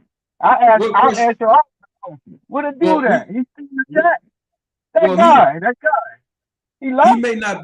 He may not be here anymore, but I do have a guy to ask you those questions. Hold on, Terrence. Don't run now. I got a guy that can ask you those questions, and he's sitting right next to you on the panel. And that's my guy, Detail Box. He got some questions for you. Go ahead, Detail. I'm with it. Go ahead, prosecutor. Ask me the question. The question is, everybody said that Terrence Crawford agreed to the terms.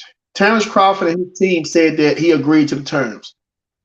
But then when Terrence Crawford don't sign the contract or sign the terms or agree to the terms or whatever the case might be, then we asked how come the fight didn't happen. But then you got people talking about the dates and all these different things.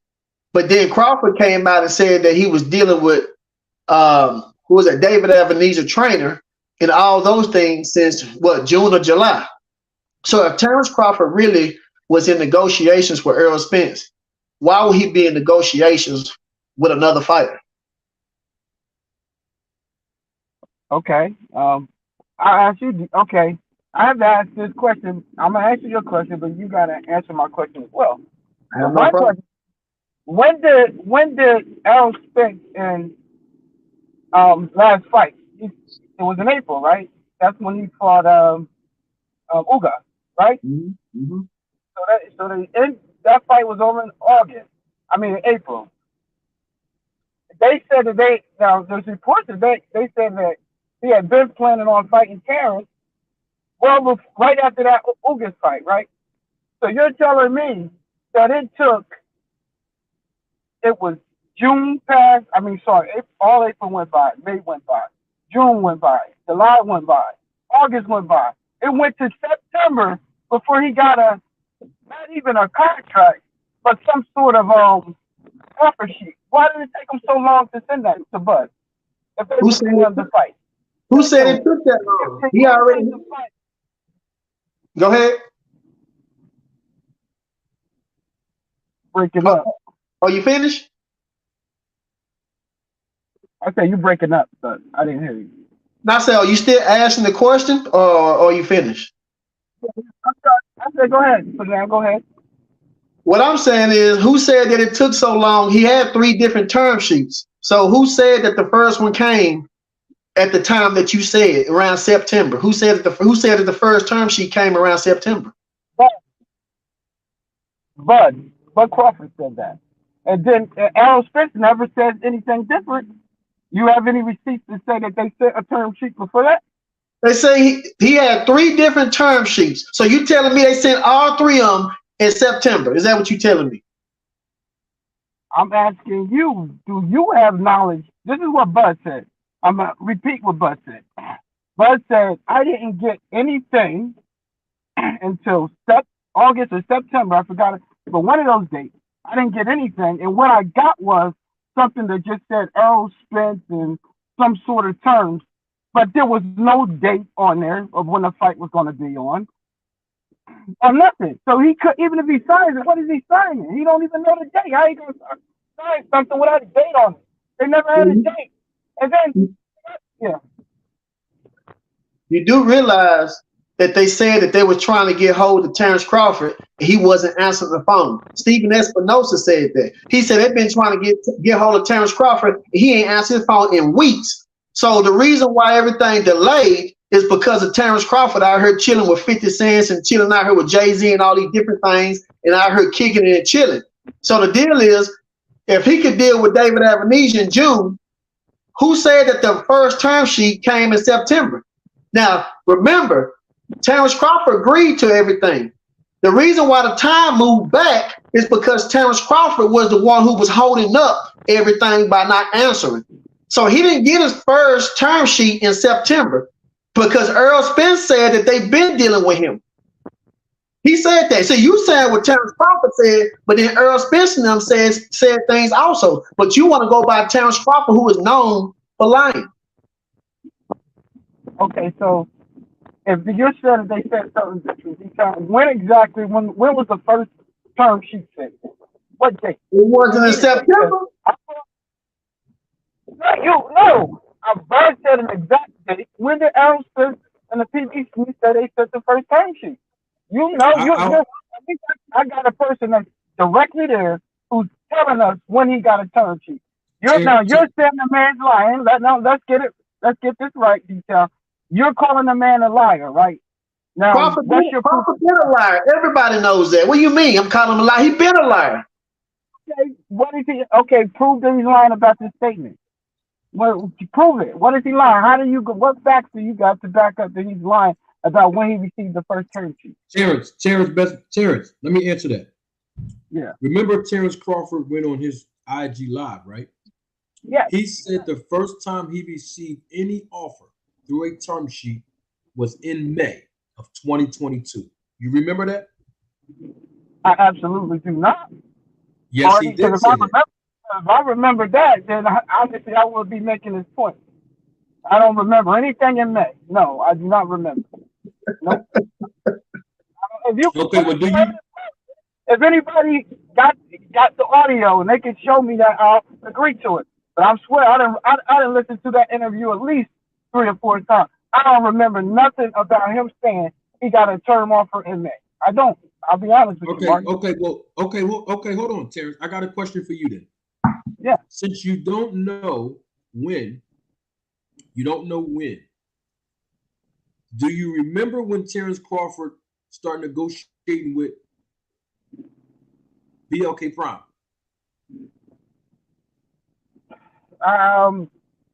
Yeah, I think around. Yeah, I can't remember exactly what date, but I know he did start negotiating with them because just give me a month. Just give us the month that he started negotiating with them. I have to defer to you because I think if you say June, it's June.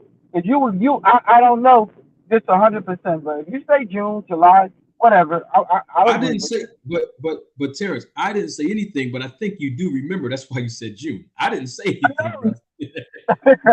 Marty, and I don't remember exactly what it was, but you I'm remember. sure you know. Okay, I'm sure you know. Yeah. All right, so you are a fan of Terrence Crawford, right? I'm a fan of boxing first and foremost. Okay, well tonight you're representing Terrence Crawford. Okay, I'm representing his interest tonight. Yes. When you debated me on Knockout Boxing TV's channel a few months ago, well, in February, you were representing Terrence Crawford then, right? Right. Absolutely. Okay. So let's just hypothetically say, for the sake of argument, that you are a Terrence Crawford fan tonight, right?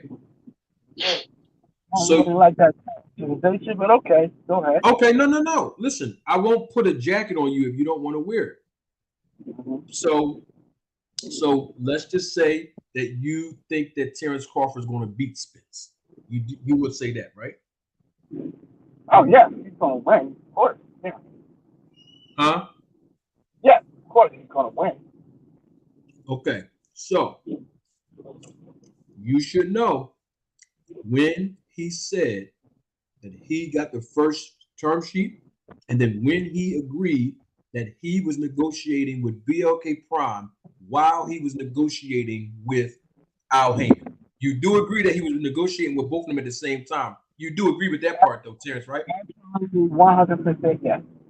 Now, in your opinion, why didn't he tell Al Heyman, Steven Espinosa, and those guys that he was negotiating with another company?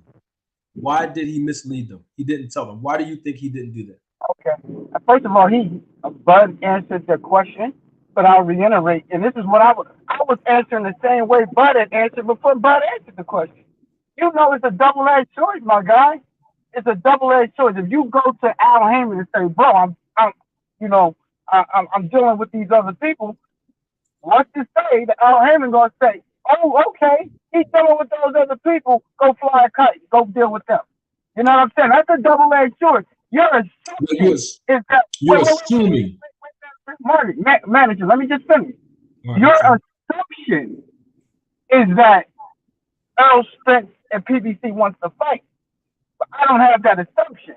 My assumption is that Earl Spence and PBC don't want to fight. And I think Terrence Crawford has the same attitude. So he don't want to bring nothing up that might allow them to dip out on the fight. And that's why he also said that's why he didn't tell him about that deal. Because he thought they were trying to dip out on the fight. Okay, now go ahead. I answered it. Detail, you was looking like you was not agree with that. What's going on, D? First of all, you said, let me know if I'm wrong. You said that Terrence Crawford said that the PBC would think that Crawford was trying to dip out on the fight. Is that what you said, or did I misheard you? I said that if he said that, he'll be given reason for PBC, who already didn't want to fight, to dip out of the fight. So he didn't want to say, "Oh yeah, I'm dealing with these people." So Al Heyman could just say, "Oh fuck, okay, go ahead and deal with him," and then put that in the media. He's dealing with another promoter just to get out of the fight. So he kept it from them because he was trying to make the fight with them. He was telling them, "Hey, hold up, I'm trying to make this fight with Earl Spence. I'm trying to make this fight." He told them, "Hold off. But what happened is the boys kept delaying. The boy told them, "Hey, I want to fight by the end of this year. I want to fight by the end of this year." They kept delaying and delaying and delaying. To hey, they knew he wanted to fight. They kept delaying, so he had no choice. Hey, let me just take this fight over here and get this whatever. I know you're gonna debate me on how much millions he got, but let me take this little fight here, and then I'll come back around and talk to Spence after that. Never was any. So who disagreed with the term sheets that they presented to Terrence Crawford? Who disagreed? Okay, this detail now this gotta be. You guys gotta understand how contracts work. I think y'all feel it. When he says, "I agree to everything," what he really means is agree to all material terms. If you read the article by ESPN, I think it was Mike Coppinger. If you read that, it says material terms. So what are the material terms? Those are the main things which he agreed to, that 35%, no guarantee. He agreed. He said that I agree to all the terms. He said I agree. Okay. He said I agree to all the terms. He didn't say it was in his. He didn't say it was some things that I disagree with. He didn't say none of that. He said I agreed to all they BS. He said I agreed to all the terms. That's exactly what he said. He didn't say I agreed to this and this and this, and I didn't agree to this, because that was the reason why they gave him different term sheets, because they was reconstructing the term sheets to things that he disagreed to. And then he said, I agreed to all the terms. That's what he said. But see, the whole time, the reason why everything was delayed, because Terrence Crawford was delaying it, but I kept disagreeing with certain things in the contract. So y'all talking about that Al Heyman and kept on delaying. They wasn't the one disagreeing. It was Crawford. That's not the reason. So why y'all keep talking about Earl Spence with Crawford when they waiting on Crawford to accept it? That don't make no sense. Okay, I'm a detail. First of all, let's talk about he misspoke, and I say he misspoke on that. He should have said I agree to all material terms, just like ESPN said. He misspoke on. So Terrence, I have to ask you, Terrence, I have to do this because this is important. Right. You said y'all don't know about contracts. You know who show you on, right? You know where you at, right? Not you, Marty. Not you, Marty. I'm gonna exclude you, Marty. Okay, everybody. I appreciate that. Now, but how can you say everybody? How can you say everybody else? You don't know what nobody else knows. Just because you don't know, don't mean nobody else don't know. So you misspoke on that, Terrence. You misspoke on that, Terrence. I misspoke on that. Yep, and I appreciate you admitting it. Now, listen, I'm not trying to grandstand you. I don't get no credit. I think everybody that's watching this live and everybody's going to watch the replay of this live know that I'm the contract guy. Everybody knows that. So I'm not trying to pour rank on you. But I wanted to show you something because I think what you don't realize is that this segment and every live segment I do has 3 words to it, and it's called roll the tape. So I got these two. Yeah, so I got these two super chats that I want to get out, and then I'm going to let Dub right side come on. I see everything boxing is in the chat, so salute to him. KC, KQ, hold on. KC is in the chat. I want to salute him and welcome him. I got AM Sports Media J. My guy Jason is in the chat. I want to salute him. I think somebody else. I want to make sure I acknowledge all the content creators before I move on. Film Study is in the chat. I salute to you. Welcome. Let me get these super chats out real quick. Jay Miller, thank you for your contribution. Says to confirm, think EJ's first 6 fights were at 54. That's probably what he weighed in at, or a little bit under that. I know a couple of his fights, he was back up and forth. He was back and forth with 54, 47, back and forth. There's another super chat. Hold on, let me get that. My guy, day one supporter, as always, Mr. AMG, thank you for your contribution to the channel. He says, salute Manager Marty, salute D-Town, salute to the chat. If y'all think the last guy was unbelievable, this guy here, Terrence, worst video, is the king of unbelievable. And there's a curse word behind that. Now, that was from Mr. AMG. Thank you for your support, as always, Mr. AMG. Now, I want to be able to get my guy Dub Right Side on. And right after I acknowledge Dub, I'm going to need everybody to put your phones on mute if you can, because I don't want any feedback. Dub Right Side, thanks for joining us tonight. How are you, brother? Man, salute to my brother manager, Marty, man. D-Town in the building. Terrence in the building, man. Always. Hey, I got a lot of love for Terrence. A lot of love for him. He gonna cap. He gonna cap for Bud. He's going to, but I respect him. I respect. He can stand on the square. Man, hell of a show you got going tonight, Marty, man. And just want to jump up and be a part of it, man. I thought y'all had some good conversation going. Man, I wanted to ask, man. I hear so many times people trying to tell me what Bud was thinking, right? And how they know better than Bud. Forget what he says. He didn't mean that, right? I want to kind of ask, man, how can we go with that as a valid talking point if you're going to tell me that you know better than what the man himself is saying? How do you know better than Bud? Is that a question for me or anybody? Well, you the only person who would tried to speak for the brother. Respect.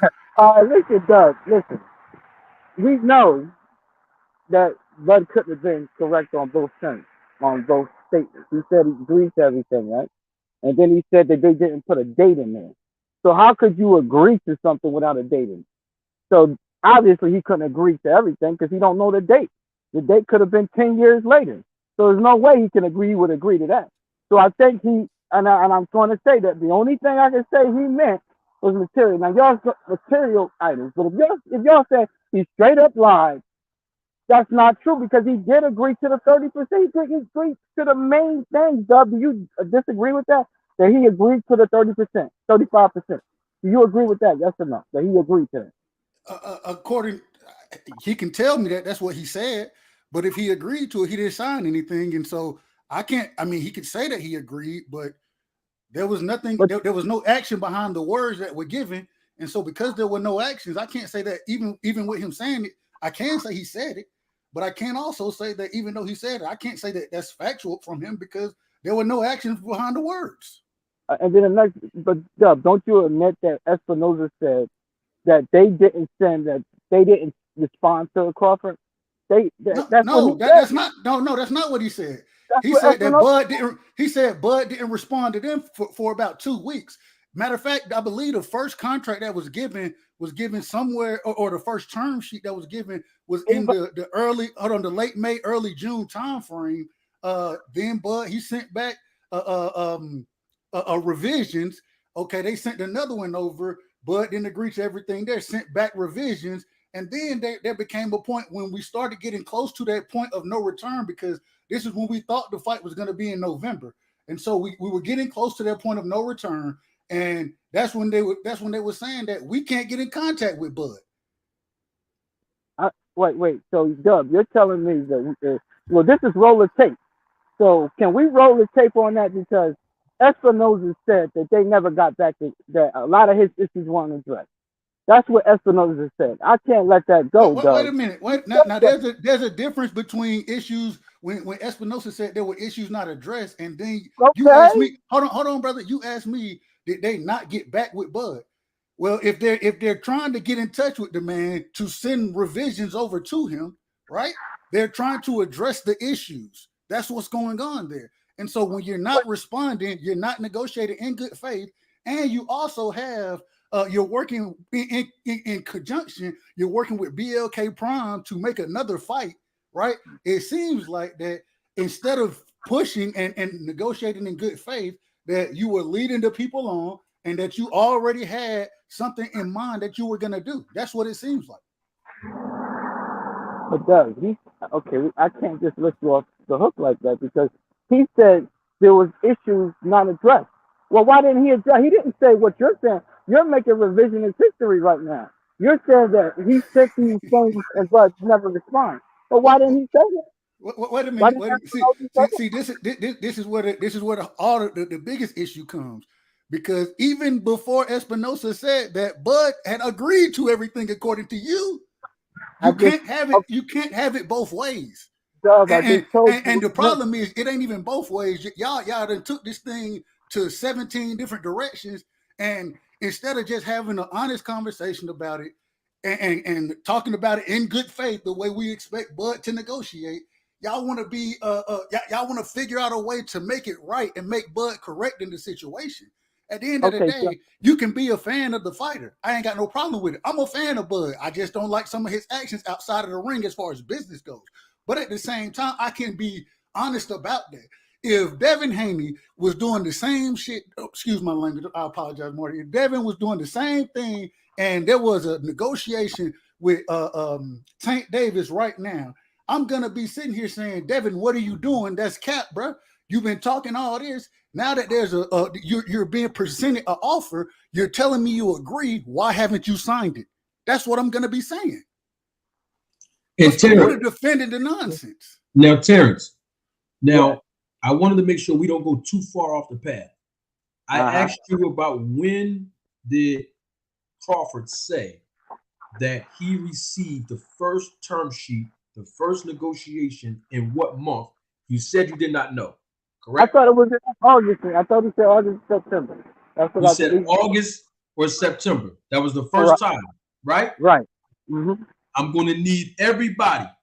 Hold on, because I want to show my face. I want to make sure everybody can see Manager Marty here. This is why the name of this show is called Roll the Tape. And so I need everybody on the panel, if you can, put your phone on mute, because I'm going to acquiesce to Terrence tonight, and we're going to hear Terrence Buck Crawford himself tell us all when on the Instagram live that he did when he first encountered Al Heyman and when they sent him over the term sheet and what month was it. So don't take my word for it. Roll the tape. All right, so listen, y'all. I'm about to give it to y'all raw and uncut. I started talking to Team Spence, I would say, and Al Heyman and them about May, right after his fight, just going back and forth. They send me a proposal with the interest of Spence and Crawford fight. We didn't get a contract until August. Did you hear that, Terrence? Hold on, I want to make sure that brother can hear. Keep rolling, Marty. Keep rolling. Don't stop. Don't stop the tape. Yeah, keep the tape rolling. Keep it rolling. Hold on, brother. Let me keep it rolling. Let me regulate my show here. Let me regulate my show. Okay, Marty. I'm just saying, please. I'm just saying, if you're gonna use the evidence, please let that. I'm asking, Marty. Can you please let that continue? Because that's gonna make my point. Terrence. Yeah. I do this for a living, Terrence. I got it from here, brother. I appreciate it. Okay. Did you hear what month he said that they first started having the conversation? They sent him a term sheet. But what was I right when he said the first thing came over? When did he say the first thing came over, Marty? He said they were going back. I'm asking you, sir. Yeah, didn't he just say? Didn't he just say the first thing came over and much later than May? He said we were going back. Hold on. I'm gonna play it again, Terrence, and we all gonna hear it all over again. It's only a few. Brother, it's only a few seconds. Just mute your phone. I'm gonna play it again. We gonna hear it again. All right. So hold on 1 second. I'm gonna play it back so we can hear him himself say it. All right. Here it goes.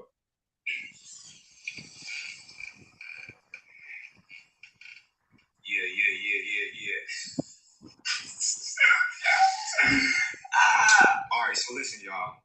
I'm about to give it to y'all raw and uncut. I started talking to Team Spence, I would say, and Al Heyman and him about May, right after his fight, just going back and forth. They send me a proposal with the interest of Spence and Crawford fight. All right, now let's stop there. We're gonna play it a little farther. Did you hear what the man said himself? I absolutely did hear that. I heard that. Yes, I did. What? All right, so now you can better answer this question. What month was it that Al Heyman sent over Terrence Crawford a term sheet for the first time ever? What month was that? You said around May. But keep it going, though. Yeah. Yeah, but keep it going. Yeah, he said May. I said yes, he said May. I said he said May. But keep it going. He said May. Earlier you said September. Well, he's going to get. Okay, yeah, because I was looking at the second part. I was listening to the second part that he's going to say now. Yeah. See, you got to listen to the. You got to listen to the whole thing. You can't pick and choose elective when you want to get your point across. So now he said May, right? They sent him a term sheet in May, right? Well, he said we were going back and forth, and it's just at the interest. I don't even know if that's a term. What does that mean? No. Everybody on the panel, Terrence, hold on. Everybody on the panel and everybody watching live, even in the chat, heard the man say that in May they sent him a term sheet. He was going back and forth communicating with them, and they sent him a term sheet in May after Spence fought Ugas in April, right? So he said the word term sheet. If he did, I didn't hear that. Yes, he did. We all just heard him. We all just heard him say that. But that's okay. I'm gonna play it again. I'm gonna play it the next part where you want to bring your part up about August, okay? Yes, sir. Yes, sir. Now, when I finish playing this, I got a question for you, all right? Okay. All right, good. You gotta mute your phone though, T, so we won't hear no feedback. All right, hold on.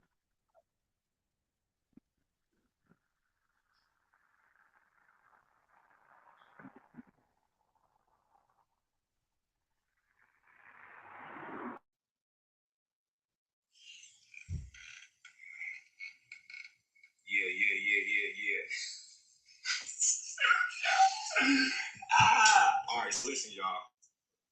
I'm about to give it to y'all raw and uncut. You know, I started talking to Team Spence, I would say, and Al Heyman and them about May. You know, right after his fight.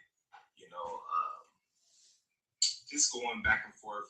You know, they send me a proposal with the interest of Spence and Crawford fight. We didn't get a contract until August, and you know it was just kind of like a regular contract. You know.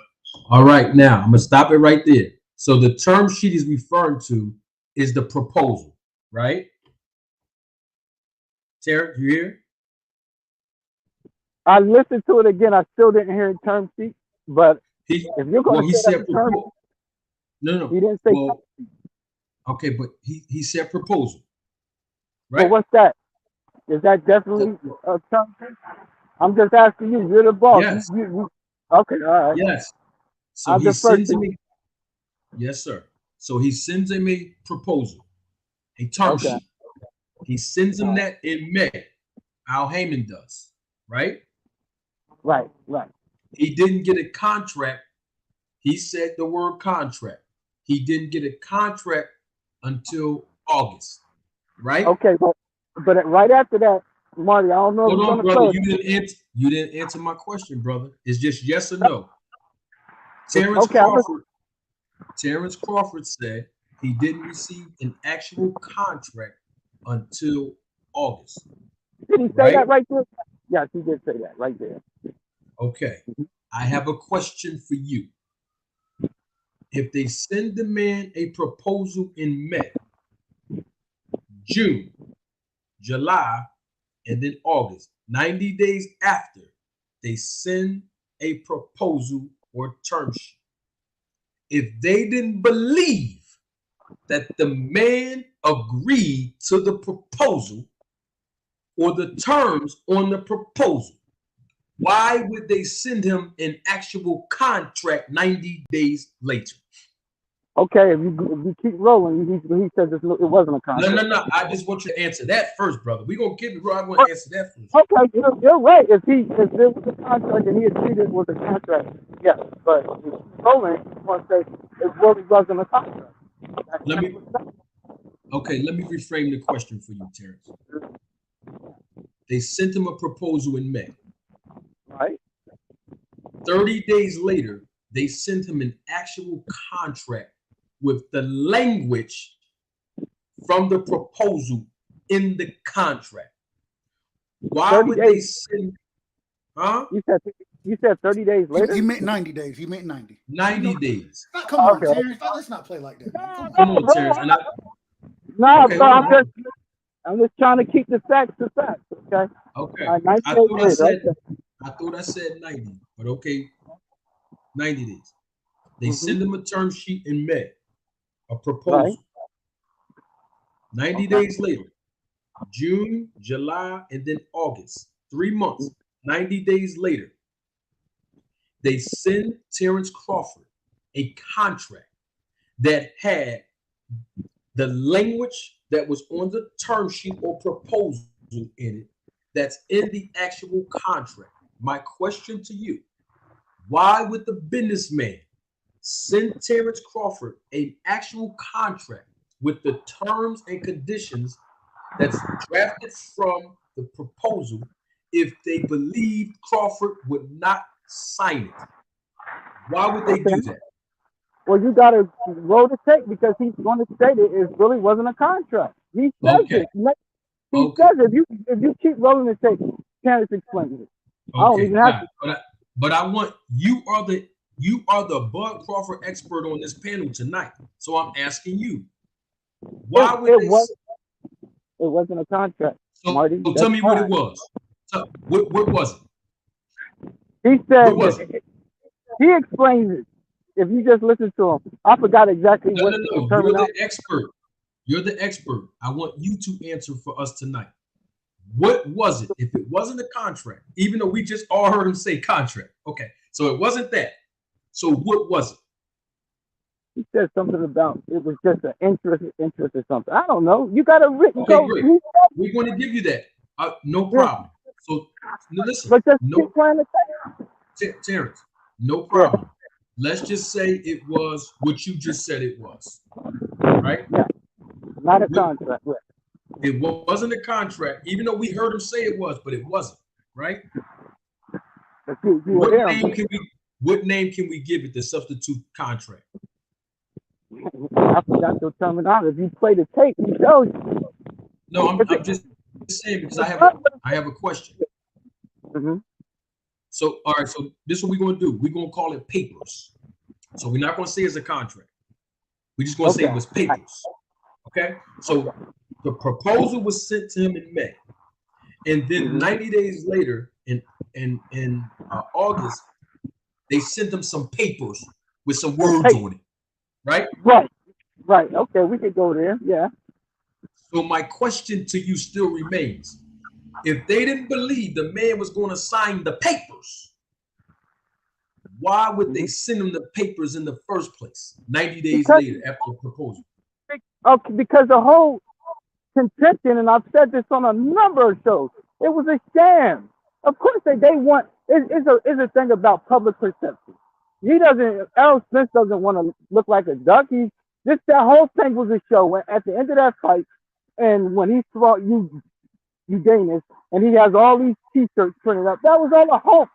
He never wanted to fight. It's a show. Of course he's going to send me fake contracts and act like he wasn't even training for the fight. Marty, he was not in training camp. You're telling me a fight is supposed to be in October. This man is not training. He's on vacation. Come on. He never intended on fighting first. He knew no fight was going to happen. Okay, it was gotcha. It was all a sham. So it was fake. It was propaganda. Absolutely. I've been saying it all along. All along. Gotcha. Propaganda. Right. You got to hit it on the nose. Let me give you an example, Terrence, because you just gave me credit earlier, and you said you weren't referring to me when you said people don't know about contracts, right? I have to defer to you on the contract, yeah. All right. If I know contracts, I'm a businessman. If I send you a proposal and then 90 days later, I send you some more papers, 90 days later, I send you a contract, it's because you gave me the impression, Terrence, that you agreed to the terms that's in the proposal. Because the terms that's in the proposal is going to be translated into the contract for you to sign. But okay, hold on now, if I send you that 90 days later, I'm expecting you, since you agreed to the terms in the proposal, I'm expecting you to sign the contract in August. But that's not what Terrence Crawford did. What Terrence Crawford did was when they sent him the contract in August, he was already talking to BLK Prime in June and didn't even say nothing. So he gave Al Heyman, he gave Spence's representation the impression that he agreed to those terms. And that's why they sent him the papers 90 days later. You understand that, right, Terry? Mark, so I would say this, Marty.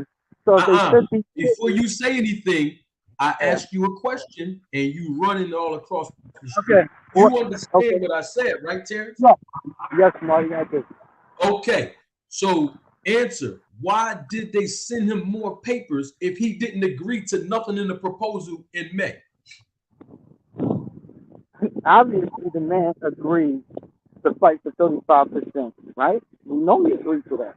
Everybody agreed. Everybody, I think, on this panel or in this chat, knows that he agreed to the 35%. And he agreed no, we're not talking about the. No, hold on, Terrence. We're not talking about the 35% in the language that's in the contract or the proposal. We don't know the language. I didn't even get to the language yet. Okay. I want to get to the foundation of what the facts are. And the facts are they sent that man a proposal by his words, not mine. He gave them some impression that he agreed to those terms, or else they would not have sent him no more papers after that. You do understand that, right? Well, the man, we know the man said he agreed to everything, so obviously he agreed to something, bro. Yeah, of course.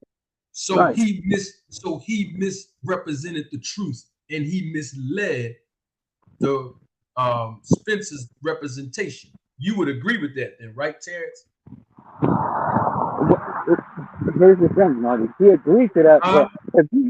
If he agreed to the 35%, right?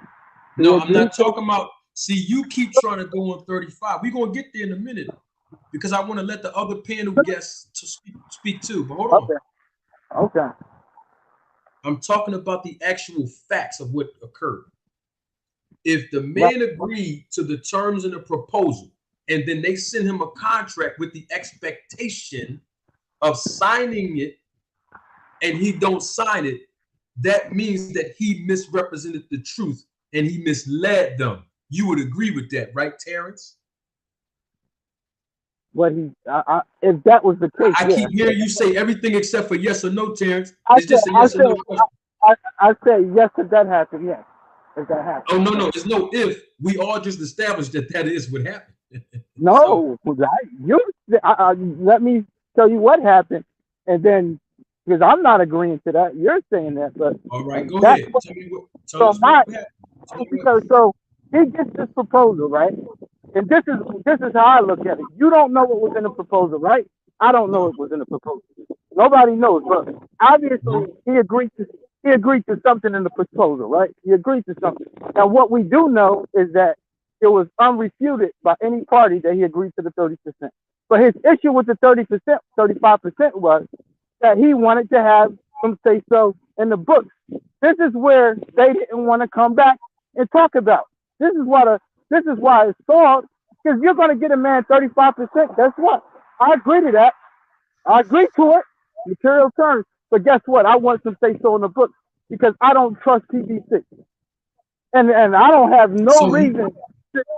I don't have no reason for him to trust PBC. He said they're gonna take care of Spence. Spence gonna get his money.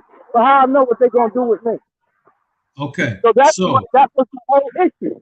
Is that he is free, but hey, look, okay. I want some say so here. That's I got you. So let me ask you this question. So where was his boxing representation at? Where was his manager at? He's going in the He said he was sitting there. He's the boss. He said he told you in the interview he was the boss. He was sitting there talking to Al Heyman. He was the one trying to make the fight. The only one trying to make the fight. Right. So if he's the boss, like you saying, he's the boss. Like he said, he's the boss. Then why was he bringing up the fact that Errol Spence had representation? If he's his boss, it don't matter what the other side got. I'm the boss. I'm going to do what I want to do. It don't matter if he got Errol Spence to take care of him and be in his best interest. I mean, Al Heyman, excuse me. My point is that he said he was the boss, and that's why he wanted A, B, and C. But even you can't lie about this, Terrence. He went over to BLK Prime with his hand out. He went over to De La Hoya and Golden Boy Promotion with his hand out. You agree with that, don't you, Terrence? Like every other 99% of every. I didn't ask you about nobody else and every other. I'm talking about Crawford. Didn't he do that, bro? Yes, everybody. But yes, he did it. So that means if you going over to somebody else's establishment with your hand out, you're not a boss. In other words, let's use this in the context of relationships. If you're dating a woman and the woman is not working, she's unemployed, you are the man, you are employed. I know for a fact as a man, the way you talk so highly of Crawford, I know for a fact, brother, you will not let this woman who's unemployed dictate the terms of how you supposed to pay all your bills and how she gonna move in and she gonna rule the whole kingdom. You would agree with that, wouldn't you? Absolutely. So, I agree with you. Huh? I agree with you. So, how can Terrence Bud Crawford, who don't have a network behind him, who don't have a manager, who don't even have a promoter anymore, nor does he have any business sense to understand business, he lacks all four of those things I said. How can he come to the table and do any negotiations with any leverage and expect it to go his way? Yeah, I can explain. This is what Terrence knows, what Bud knows, and what everybody knows is this is a huge, huge fight. Maybe the biggest fight since Leonard and Hagler. So you got to fight this magnitude. Everybody knows there's a lot of money to be made in this fight. So that's the leverage. He's one half of that. Regardless of what y'all say about Bud Crawford, he can't sell, which is a bunch of bull crap. All the stuff y'all say is nonsense because he knows that Errol Spence can't fight nobody in the world and get as much money as he's going to get. Maybe aside from Canelo, he can't fight nobody to get the money he's going to get with Bud Crawford. That's why. That's the leverage. And he wants the belt. He told everybody, I want the belt. Terrence is the only place he could get the belt from. He can't get it from nowhere else. So yes, he has a lot of leverage. Despite no promotional company, despite all of that, he has a leverage. Marty, won't you agree that he has some leverage there?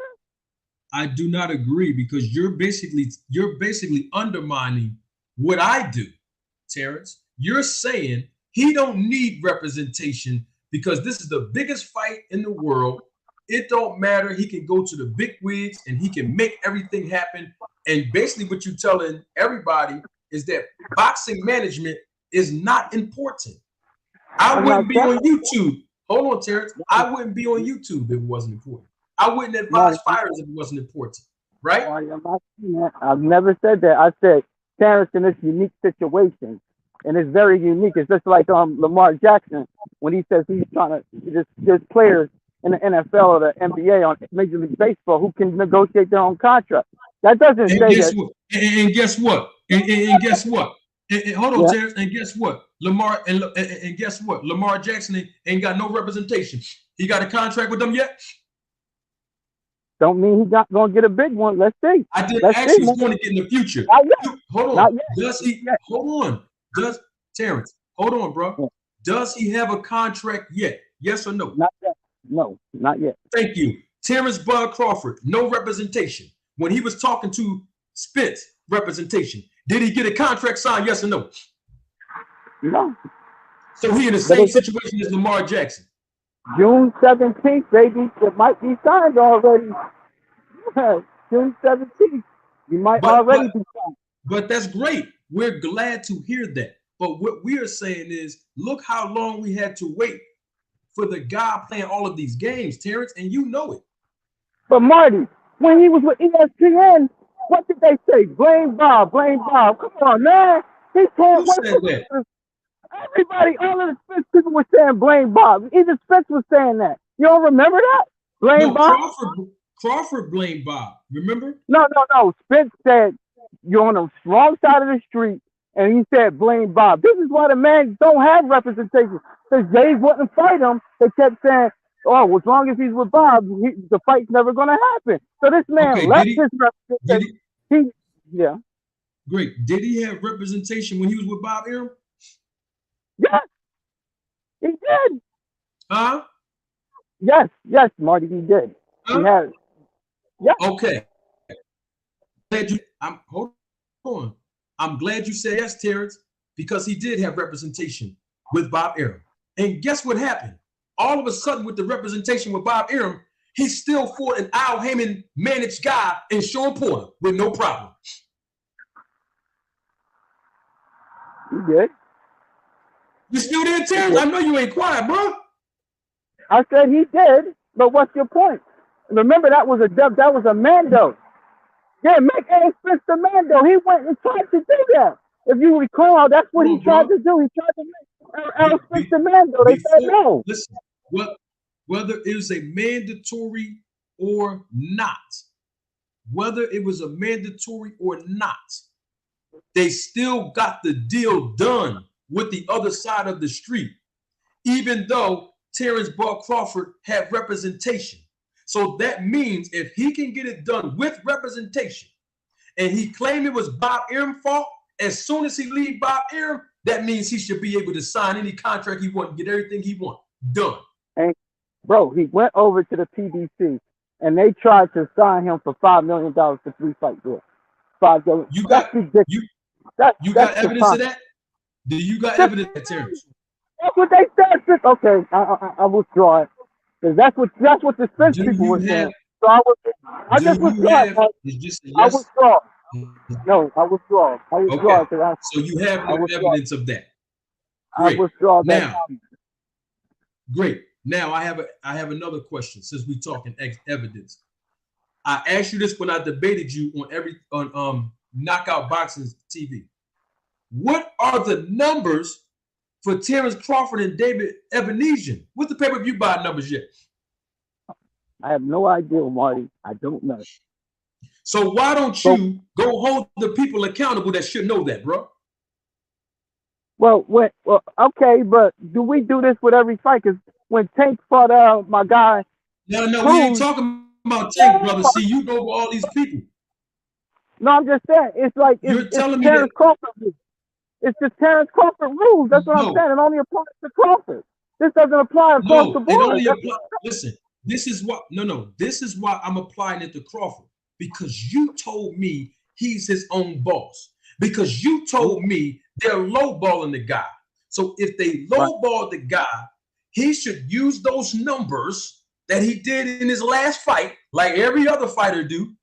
He should use the fact that he had great numbers on pay-per-view buys with his last fight.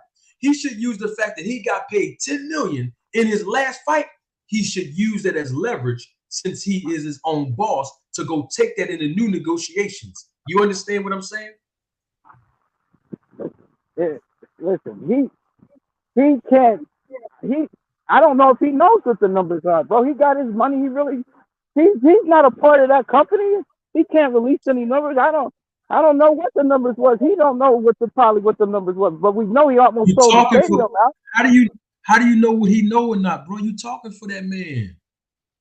I'm just saying he might not know the numbers, Marty. I don't know. He might do it, but he might not. You know. It. Okay, cool. No problem. Do you know who Blue Blood Sports TV is? Yeah, I know. I've heard of. I've seen him. Yeah. He's affiliated with BLK Prime, right or wrong? Right. Correct. Did you hear him produce the numbers yet? No, I haven't. Did you go ask him about the numbers yet? No. Why not? What for? What do I need to ask that man about numbers? My point is because the numbers is going to represent leverage that the boss Bud Crawford is going to need in the renegotiation to get him more money. That's what I'm trying to get you to see. I understand that, Marty, but you got to understand Bud was okay with the 35%. He just wanted to know. He just didn't want to get screwed with expenses. That was the only issue. No, so then what he shouldn't know. But see, when you your own boss, you know that already. When you your own boss, when you don't know something, you hire the experts that do. Right or wrong? Right. And he didn't do that. So then why is Spence getting and Al Heyman getting penalized for something the guy that's his own boss don't know? He asked for the information. He wanted control. I don't know what you mean. He's saying, listen, I want control of certain expenses. Yes or no? You're going to say yes or you're going to say no? Wow. Terrence, you wouldn't even give an unemployed girlfriend any control of your house, bro. You just said it. Well, we just said that this is. I don't think that's synonymous because we're talking about one of the biggest fights in the sport where you're going to have money. And we're talking about the girl, and we're talking about a girl that got the biggest butt in the city. What difference do it make? The girl's unemployed, and she telling you all the terms that she ain't going to do this, do that, and you better do this and that in your house, and she ain't got nothing to offer. Because without Bud, nothing goes down. No money. All that money's going out the window. He knows that, bro. Okay, and that's why. So you're excusing his behavior because of that, huh? Because that's why he said he wants control of, and I agree with him. He's 50% of this. Regardless of what y'all say, he's 50%. Y'all can say, oh, he has that. Yes, he is. He's not 50% of it. There's only two fighters in the ring. There's only two fighters in the ring, Marty. Only two guys. But what I'm saying is, okay, put it to you like this. Spence can fight Thurman and still make a big bag. And you know that. Not as much as Bud. But okay, fine. I'll give you that. But who can Bud fight to get a big bag? I could fight that fight with if he fought Ortiz, that'd be pretty big. I'd probably do similar numbers. Might do more than Spence and what you call it. What do you think? I'm gonna let brother Ortiz can't even make the weight, brother. He can't even make the weight. Come on, man. Let's stop it. You just asked me who he could fight that could mimic that fight. And that's not logical. It's not logical to say Ortiz when the brother this the third time he done had rhabdomyolysis or whatever. Brother, come on, man. I got you. I get it that his career might be over. I get that, bro. But he asked me a question and I just gave you a name. That's about it. That's the only thing I can come up with. I'm gonna just ask it. I'm gonna ask this. What needs to be presented for you to say, you know what, man? But he ain't do what he need to do to really make this fight happen. What evidence do you need? Or are you just gonna, at the end of the day, you're gonna say, forget the information, forget logic, forget facts, forget everything. I'm just gonna go with. I'm gonna stick with. Hold on, brother. Hold on. I'm gonna stick with my point regardless, simply because I'm a Bud fan. I'm not worried about any. I'm not worried about the facts. I'm just worried about because we really. I want to make this point real quick, Marty. The brother, we still haven't got past the first offer. You wanted to jump to the 30%. We haven't got past the first offer, to be quite honest. But I understand Manager Marty, he want to entertain what you want to say. I understand it. I'm just saying that, come on, man. At some point in time, we got to be honest about what we're talking about and just be logical and say, at the end of the day, hey, even though he can still be your favorite fighter, but you can still be critical of the individual from a business standpoint. You asked me a question, Doug, and I'm going to give you an honest answer. If they offer Bud $15 million and part of the pay-per-views, and he turned that down, I'll be like, okay, he's done. That's it. If they offer him a guarantee, because I think that's plenty of money in this fight to offer that man $15 million, and you offer them that and about a portion of the pay-per-views, which I think he's worth, then yeah. Then yeah, 35. It could be 35% of the pay-per-views to spend 65. I don't care. You offer him a deal like that, I think is a fair deal, and I think the fight will happen. But if you don't offer them, I gave you a reasonable offer that gets this thing done financially. That's what I think. They offered him that though. They offered it to him. Where's Marty? Where's this $15 million offer? Y'all keep saying, Ugas said this. Where is it at? I can't find it. Where? You said he can get paid. You said that he can get paid big money to fight Ortiz when you know Ortiz is fighting in basements of churches. Stop it. He's fighting in the basement of an abandoned church. You know he can't. He just sell 3,000 fans, bro. Okay. Manager Marty, he can't even find the stuff that he's saying right now. He can't even find the $10 million that they saying that Terrence Crawford got. A lot of the stuff he's saying now, he can't even find that, but he holding on to that. But then when we got facts, he don't want to hold on to the facts that we presented to him. But majority of the stuff that he's saying, he don't even know where that come from. But he want to hold on to that and act like that's the real proof. I don't understand. What do you mean? You where is it at? Well, where is what you saying? Deep down. If he didn't get $10 million, I don't give a damn if he didn't get $10 million for the fight. The reason he took the fight is because Errol Spence didn't want to fight him. Why do you care about him getting $15 million? Why do you care about the 15 and the 35%? If you didn't care about the 10, but you want to bring the 10 up, why do you care about the money so much? Acting like you're getting paid from it. You're not getting any of it. And so if you're not getting paid, you should be a fan and say, hey, as a fan of boxing, I want to see this fight. So I'm going to be holding the fighters accountable because, hey, at the end of the day, like you've been telling us, we're not in the negotiations. We can only talk from what has been reported. And so you can't, man, you're making statements and you're trying to have it every which way, bro. You can't do that. You asked me what I thought was fair. So you can say the same thing to Spence. Why don't he take nothing? I don't care what Spence takes. I could care less. So are you blaming Spence? You're not blaming him though, right? Wow. For not doing it. You're not blaming him. So that's the fundamental difference. When Terrence Crawford doesn't do something, you like to blame him, Doug. So when contract. I'm just saying we got both ways. It's got to be fair. Errol Spence signed his part of the contract. That's why I can't blame him. He signed his part. Okay, so he signed his part where he wanted. So how is that fair to Crawford then?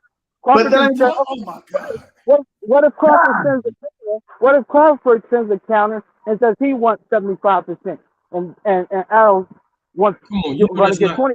But you'll be okay with that, Dub? You just want the fight, right, Dub? You just said you want. No, Dub just told me he just wants to fight, bro. Brother, if for some wild reason, right? And the problem that goes into what you're saying, once again, is Bud doesn't have a network, right? There's so many things that he doesn't have that even for you to make this claim is off the wall, bro. Like, what is off the wall, Dub? What is off the wall? Bud came with a contract for 75%. What they gonna fight at? What they gonna fight? He had 25 million. Where are they gonna fight at? Well, they can fight. What network are they gonna fight? Hey, they can fight on Black Prime again. Shit. Oh, come on, Terrence. You done? I'm done. Hey, Terrence, hold on for a minute. Let me get this super chat. Hold on, Terrence. Let me get this super chat, bro. Because you talking about they gonna fight on Black Prime? You know they ain't gonna. Well, I know they not, but he's asking me what network. Shit, I don't know. All right, hold on. I got you. Let me get this. Let me get the super chat. Shout out to Mr. AMG. Thank you for your contribution again. He says, salute to NyQuil. I think he's referring to the bottle that Detail put up on the screen. Another super chat from Mr. AMG again. He says, if what Bud really mean is different from what he say, then either what he really mean is a lie or what he say are lies. That was from Mr. AMG. I got my guy coming on here. You know I'm going to stop my whole show every time I see him in the chat and every time I see him trying to be on a panel backstage. And that's my guy, the guy who basically practically made me famous. Don't go nowhere, Terrence, because he got something he want to ask you. And that's my guy, YSM Sports Media. What's up, YSM? Yo, what's good? I need parts, man. There you go, Terrence, right there, YSM. You want to ask him something? Yeah, shoot it. I'm ready for it. Anything you got. All right. So when we're fans of athletes or just anybody, we project certain ideals that we want them to have that just may not be reality. Like Terrence Crawford is who Terrence Crawford is, right? So according to Bob Arum, Terrence Crawford is very unrealistic with his demands, right? Now, that's somebody that does business with him. I've never done business with him. But what you can see is a pattern in negotiating with Terrence Crawford due to multiple sides. Steven Espinosa is different from Bob Arum. They don't come from the same background. They probably don't have the same ideals. And, you know, they have both echoed those same sentiments. Okay. So I say this, right? You keep bringing up the 35%, but Terrence Crawford told you that the 35% wasn't the issue on why the fight didn't happen. He said it's because they wanted to do it on February 4th instead of November 19th, and he wanted to get a fight in, correct? Absolutely correct, yeah. Mm-hmm. Okay, so first, you bringing up the 35% is irrelevant if he agreed to the terms. Absolutely. Right? Okay. So with that part aside, now we're gonna go back to the 35% if it was fair or not, right? So the offer that I was took. Wait, can I just back up just 1 second? Go ahead. I say I agree with you, but you have to understand one of the problems with the 35% is that he's wanted some say so on the expenses. So you can continue now. Okay, so let me ask you a question. Would you give someone a final say when they didn't put up any money? If you were doing a business, if you were doing a business venture with somebody, would you give somebody say that doesn't have one, experience, and two, financing? Okay, so would you? No, I'm asking your opinion. I'm not you, brother. So I'm asking. It depends. I can answer that depends, and I can give you an example where I can say yes, I might, and sometimes I'll say no, I wouldn't. So it depends. Okay, go ahead, real fast. Okay, so let's say that the individual I'm doing business with him was a very famous person that I know that the whole business is predicated on him or her.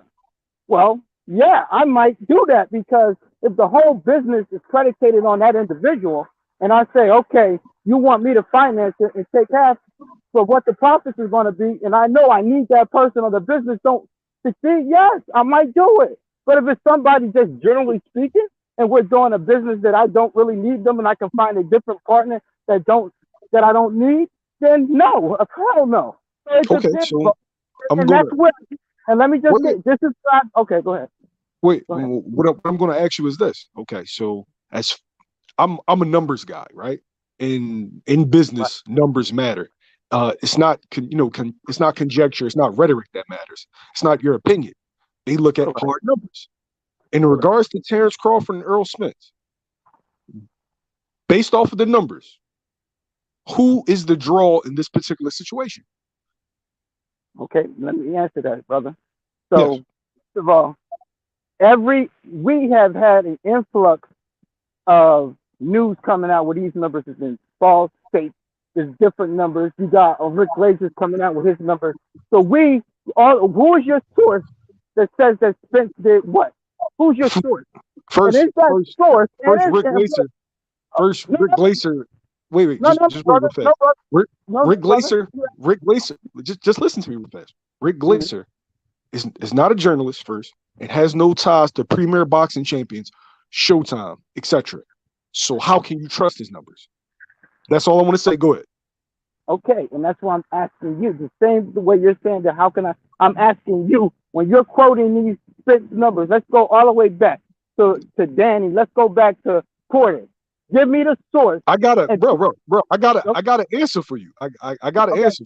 Okay, go ahead. So I want sources. You do realize when they come to that table, right? They have the actual numbers there.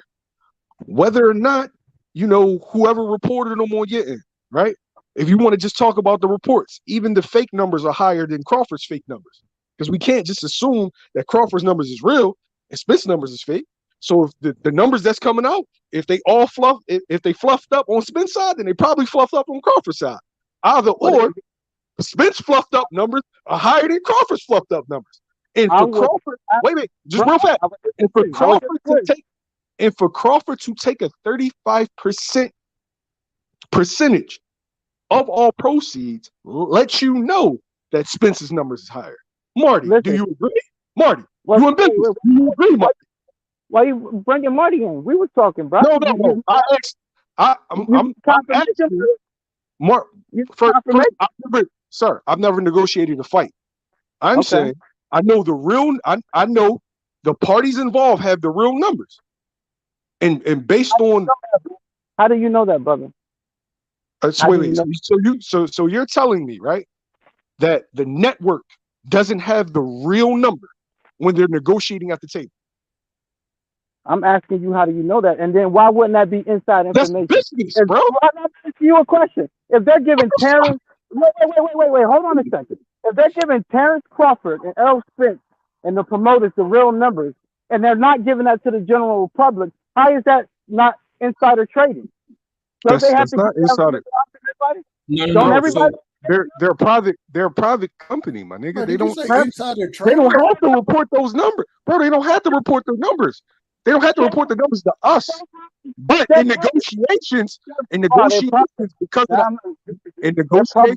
of the Ali Act, they have to produce those numbers. Like you do understand that the transparency, like that was some bullshit, right? That transparency was provided before the fight. You know that, right? Bro, that has nothing to do with the Ali Act. I'm sorry. What you're saying? Are you serious? No, Showtime numbers, what they're doing on pay-per-view has nothing to do with the Ali Act. Absolutely. Bro, you have to provide accurate numbers to the fighter, accurate projections to the fighter based on the Ali Act. You can look that up. That's not me. And it says pay-per-view on there. It doesn't have. Listen. In the Ali Act, right? Like let's say they sign on to do the fight, right? So right before they go out to fight, the only numbers that are not available are the pay-per-view. That's it. As far as everything else is on there, but the pay-per-view numbers hasn't been tallied up yet. Now, the pay-per-view, just wait. I think it's like a couple months later, then the pay-per-view numbers will be accurately presented. So therefore, when he comes to the table with Spence versus Porter, Spence versus Garcia, those numbers are on there. Do you feel what I'm saying? The accurate numbers are on there.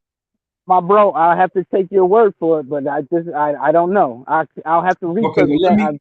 I know about that one. I'll have to take your word for that. But I've never heard it. All right, Terrence. Let me interject, Terrence. Yeah. Because I want to make sure that you're educated on this. Right.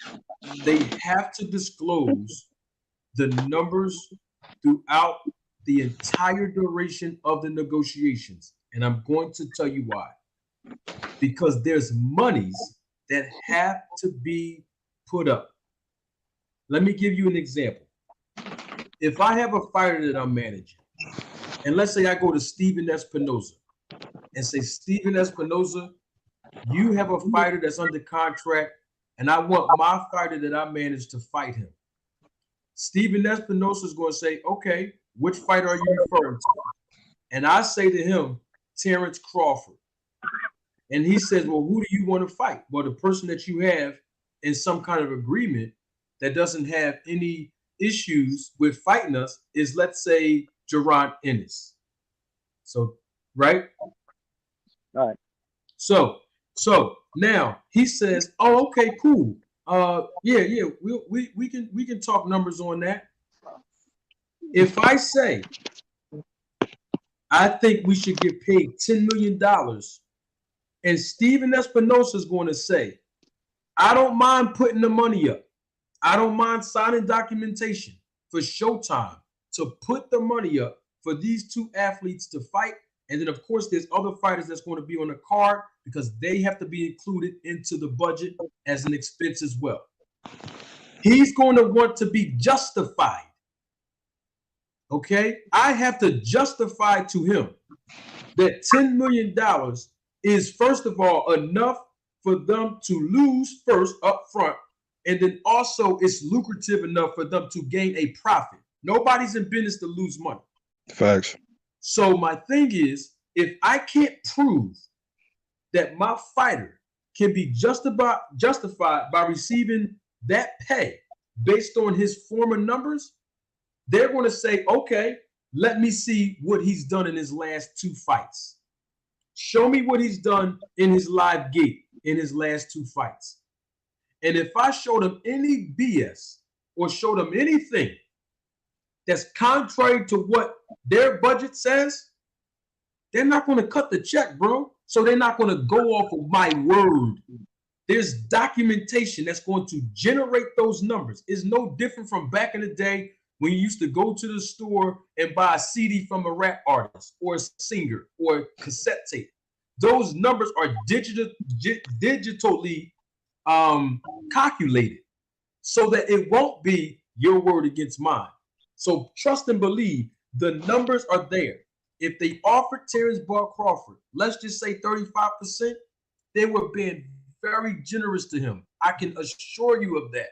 Because if you look at his last two pay-per-views, right? The pay-per-views that he fought on was at $60-something per view. The fight that Errol Spence is fighting on, those pay-per-views, there's a $20 difference per pay-per-view. There's a 30,000 people difference in the venues that they're holding. So just those two facts alone is enough to justify saying you're going to be the B-side and you're going to take less than Errol Spence. That's a fact. We have not seen Bud Crawford go nowhere and sell over 18,000, 16,000, and that's probably about it. But Errol Spence go places, and he can generate 30, 40, 50,000, 60,000 people in one place. Go ahead, YSM. Hey, Marty, I never even got a chance to – he kind of stirred me off my point. I wanted to explain to him what actually happened in negotiations. All right, bro, so they opened up with $5 million guaranteed for both guys. Bud opened with 22. So Bud got all the way down to 15. Showtime got to 10. They both wouldn't move off of those numbers, right? So then they decided, okay, we're going to come to a compromise. We're just going to give you a percentage of everything. So that's where the 35% came in at, a percentage of everything. Now, everybody, oh, why you ain't give Bud his guaranteed $15 million? What I didn't know is in the boxing business is completely different than any other business. But what I didn't know is a guarantee is basically in advance. So every promoter, every network in their mind and on the projections, they have a choke point. And the choke point is basically like, this particular number is all I'm going to spend up front just in case I take a loss. You follow me, okay. T? Okay. So I'm not going to I'm not going to guarantee past this number. Like I know for certain I'll get this back. So this is all I'll guarantee. And based on the bigger your guarantee, the less percentage that you get on the back. PBC fighters on Showtime get a 90-10 split on the pay-per-view. Everybody be worried about, oh man, Bud be making more money than him. Look at his guarantee. Look at his guarantee. Spence only got a $2 million guarantee. That's because he's getting 90-10 on the back. If I'm getting 90-10 on the back, man, fuck that guarantee. If I sell 300,000 pay-per-views, do the math on that. So honestly, it's just a difference in business practice. But the reality is they settled. If they settled on that 35% number and they all were happy on it, fine. But we shouldn't even bring it up. Oh, I agree with you that's my only thing I was saying is that was I thought was the issue is that he wanted some say on the back end. Now, if what you're saying, first of all, I'm not going to say, I don't know what your sources are. Maybe you got better sources than me, but I didn't hear any of that. In fact, Bud said on that interview, he said, I was never offered guaranteed money. So again, he must be lying because that's what he said. He said, I was never offered any guaranteed money. That's what he said on that live. Terrence, remember I told you earlier, and I said it to the other guy that was up here. Mm-hmm. They don't promote him. Like, see how Bob Arum promoted Terrence Crawford? They have to honor a guarantee because he's under a contractual agreement as basically their fighter. They have to give him a guarantee. If you're an independent contractor, his words, I'm a boss, which means he says free agent. Nobody has to give you because here's the thing, and that's what I was alluding to when I use Boots and when I use Steven Espinosa as an example, because Steven Espinosa is the actual network. They're the de facto promoters. They're the ones that's putting up the money. They call them licensing fees. So they're putting up the money. They're not going to put up money just to be like, we're just going to do it just to put on a show. No, their whole point is to make a profit. It's business. So you have to justify why we putting up this type of money. Because remember, it's not just about Errol Spence and Terrence Crawford when we're talking about a budget from a network. You still have the undercard fighters underneath them that has to get paid out of that same budget. And it's not just purses now. In detail can back me up on this. We're talking about airfare, per diem for food, as far as like a stipend for food. We're talking about hotel and lodging. We're talking about medical expenses. We're talking about insurance. These are things that come out of the budget for a promoter. Now, most of you don't know that, but that's the truth. So if they got to put all this money out for all these different fighters, and you're talking about the first fighter who's the main event, he wants 22-something million. Where they do that at? You ain't even make no more than 5 or 6 over at your last job, but you want to come over here and make 15 times more. Business doesn't work like that. And if Terrence Buck Crawford had representation, they probably would have did a better job negotiating a deal for him to fight Spence if he's talking about money. That's just facts. Okay, so I'm gonna ask you a question, Marty. Does he get the 15 million with a promoter? Who? But he probably could, because they'll be the ones that'll be guaranteeing the 15. What Bob told me himself is it wasn't fair for him to ask Al Heyman to give him a guarantee. That's what he told me. I didn't bro, I didn't understand as far as guarantees and all that went. Anybody I talk to is in the business of boxing. And as far as those numbers that I gave you, it was from the people that were directly involved in negotiations. I ain't gonna say their name, but you can kind of surmise who I'm saying. Well, like I said, Bud, I understand what you're saying, but Bud said that he never got a guarantee. I'm just saying that was on, unless he's just lying, like everybody say lying. He said that would be a direct lie. If what you're saying is accurate, if what YSM is saying is accurate, then I will call him a liar, because at that point he told a direct lie. He said that he did not get any guarantees at all. There would be no. I just told you why Bob Arum said that. No. I'm talking about Crawford. No. Terrence Crawford said this. He said that on his IG live that he was never offered a guarantee. I'll risk my reputation, right? They couldn't agree on a guarantee. Yeah, no, I'm not saying. I'm just saying. Then he lied. I'm not saying he called me a liar. Not you. I said then Terrence is a liar. I know. He's I'm a just liar. saying that's how confident I am with that information, right? Earl, I even know that Earl agreed to the 8.5. He agreed to 8.5. They got it up to 10. Bud would move off to 15. And guess what? I'm not mad at him for it. That's Bud. If Bud feels like he's worth 15 guaranteed, hey, bro, get your money. But I get that, but I don't see why he would go on live and just lie and say he wasn't offered. That's crazy right there to me. I got a problem. I'm just saying I got a problem with that personally. If he went on IG live and just told us that he was never offered a guarantee and got. I'm just saying personally, I would have an issue with him if he said that. Bro, he told you like 4 lies. He told you I would like have 4 an issue lies. with that. He told you like 4 lies on the joint. Don't take it personally, bro. So if that comes out to be true, then yeah, I would have a personal problem with that. I got a question. I'm just saying. Terrence Crawford told you he's his own boss, right? Right. He told you he was his own boss, that Earl wasn't his own boss. He told you he was his own boss, right? But then at the same time, he told you that Boots and Virgil's name never came up. If you the boss, don't you bring the names up? Mm-hmm. Yep. Well, I think he meant from BLK, but whatever. But he's the boss, that's what right? I'm just saying. He told you that he was the boss. But he's not the boss of BLK, though. Prime. I mean, they're the ones putting the money up. I said, but you're not understanding. But you're answering your own questions, though. You telling me one moment he's the boss, but then you telling me when it's convenient. You telling me another moment he's not the boss when it's convenient.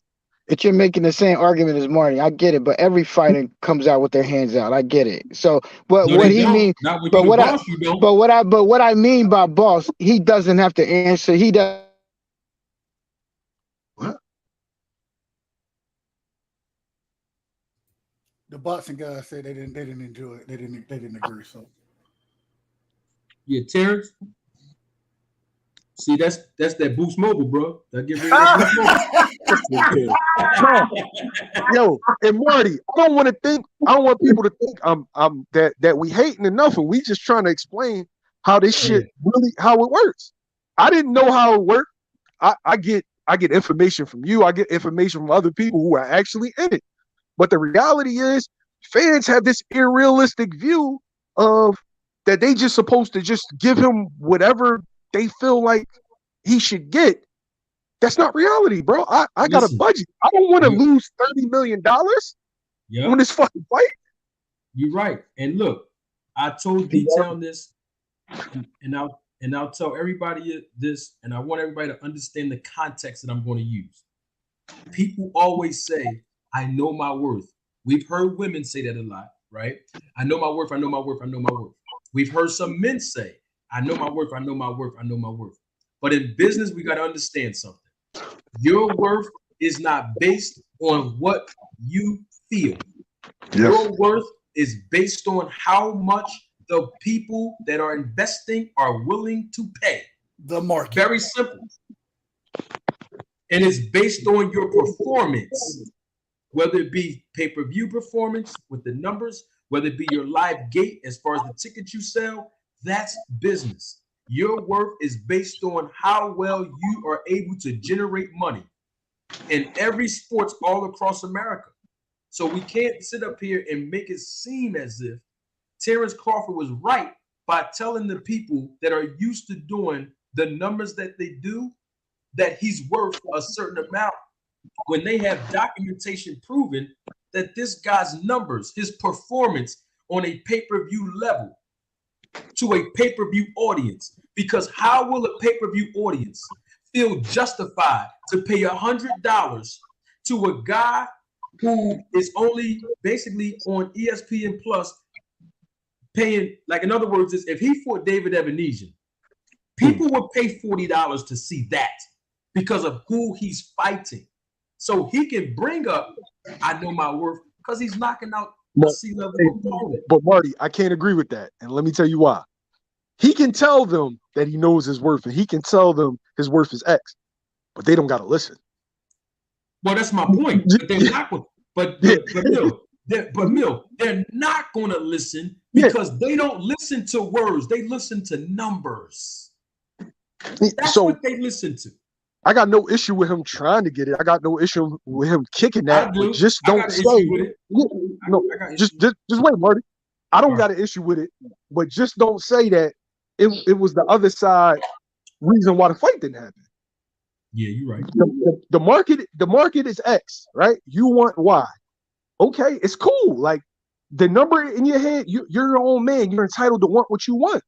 But if it don't happen and your numbers are unrealistic based on the market and based on the numbers that you provide, it's on you. Yes. Don't look at anybody else. It's on you. Well, the only reason I say I have a problem with him doing that, Jamil, is because if you go out and say 22 million, you're automatically outpricing yourself to not fight. And this is why it's important to have good representation in this business. And I always tell people, and I said it on your channel, YSM, good representation in this business is priceless. So if you're gonna go over there and be like the big dog, like bring them big numbers, make sure you have a big dog with you that understand the language. I said it's the detail the other day. I said, detail. Do you know the guy named I think his name is Ortega? He's the interpreter for most of the boxers that are not from America. When they finish fighting, he translates for them in the ring, right? And he translates for their coaches in the corner, right? And so my point is that that's what happens when a fighter is sitting in front of a contract where the language is foreign to him or her. They don't understand the language. So they need an interpreter, somebody who understands the language to be able to interpret what those words represent, what those numbers represent, and how it will benefit the fighter. And if you don't have an interpreter, you're going to go into another country and not understand the language. And if you agree to those terms, you're going to have to deal with the consequences. Isn't Bomac his manager? Who? Crawford? Yeah, Bomac. Yeah. They say he's his co-manager. That's what they said. But remember, Bomac is the same one that told him not to sign that contract with Pacquiao. So we can't go by nothing Bomac say, honestly. That's a fact. Yo, I saw somebody in the comments, right? Club Vernon. Bro, what you don't realize is there wasn't a guarantee because they couldn't agree on one. That's why it wasn't a guarantee. That's why I went to a percentage deal, because they couldn't agree on the guarantee. Like, yo, fans, I feel like they be too emotionally involved trying to understand, and they're trying to understand the business for the sake of Bud, not understanding how it works. They want to understand it. They want an understanding to only prove Bud right. And when the information that doesn't come back, what is that called? Confirmation bias? Mm-hmm. When it doesn't come back the way they want it, now they want to reject it. The business is the business. Yeah. Like, I don't like how boxing business is run, but guess what? That's what it is. Mm-hmm. Fuck you mad at me for? Right. And I'm glad that we can be able to teach and learn, especially on this channel, because the whole thing about it is when somebody keeps screaming their worth, your worth is based on your results. And so you can say, like, no disrespect, but let's keep it 100. A woman can say, I know my worth, and have 30 boyfriends and never get married and nobody commit to her. So my point is saying that is this: if you know your worth, then you have to prove that through your results. It's no different from a man. A man can say, I know my worth, but he can't keep a good woman in his life. He bounces around from this woman, that woman, this woman, and it's always their fault. Then you're not getting the results that you're looking for. So your worth has to be based on something else instead of your image of yourself or self-grandiosity or self-image or unrealistic expectations. Your worth is based on what they're willing to offer you. And like I always tell the people, if you have representation, you don't get what you're offered, you get what you negotiate. But if you don't have representation, and good representation at that, you don't get what you negotiate, you get what you're offered. And that's facts. You know what else, Manager Martin? They always saying that pay Terrence Crawford, give him what he wants. But then if they have a certain amount of money that they got in the pocket or in the bucket, and Earl Spence supposed to get a certain amount and Terrence Crawford supposed to get a certain amount, but they want to give more money to Terrence Crawford, that means you're taking money from Earl Spence. But see, they don't care about you taking money from Earl Spence because they want you to give it to Terrence Crawford. But that's not how it works. Terrence Crawford is the B side, while Earl Spence is the A side. And the reason why everything is out of whack is because Crawford wants to be the A side. Now, y'all remember when they asked Terrence Crawford, if they give you 50-50, would you take it? He said no. But see, the Terrence Crawford fans, I call them politicians, because we already know that politicians is not there for the people. See, Terrence Crawford fans are not here for the sport of boxing. So what they do is when you put their back against the wall, they start talking about something else, but they can't explain why Terrence Crawford kept saying that he don't want to fight Errol Spence. They can't explain when he said the fight is behind me. He can explain when Terrence Crawford said a while back that I'm not going to fight Errol Spence because they think that they're the A side and they're not the A side. I mean, they can't explain when Terrence Crawford said that Errol Spence, he's not the man. You know what I'm saying? He ain't the man till he beat me.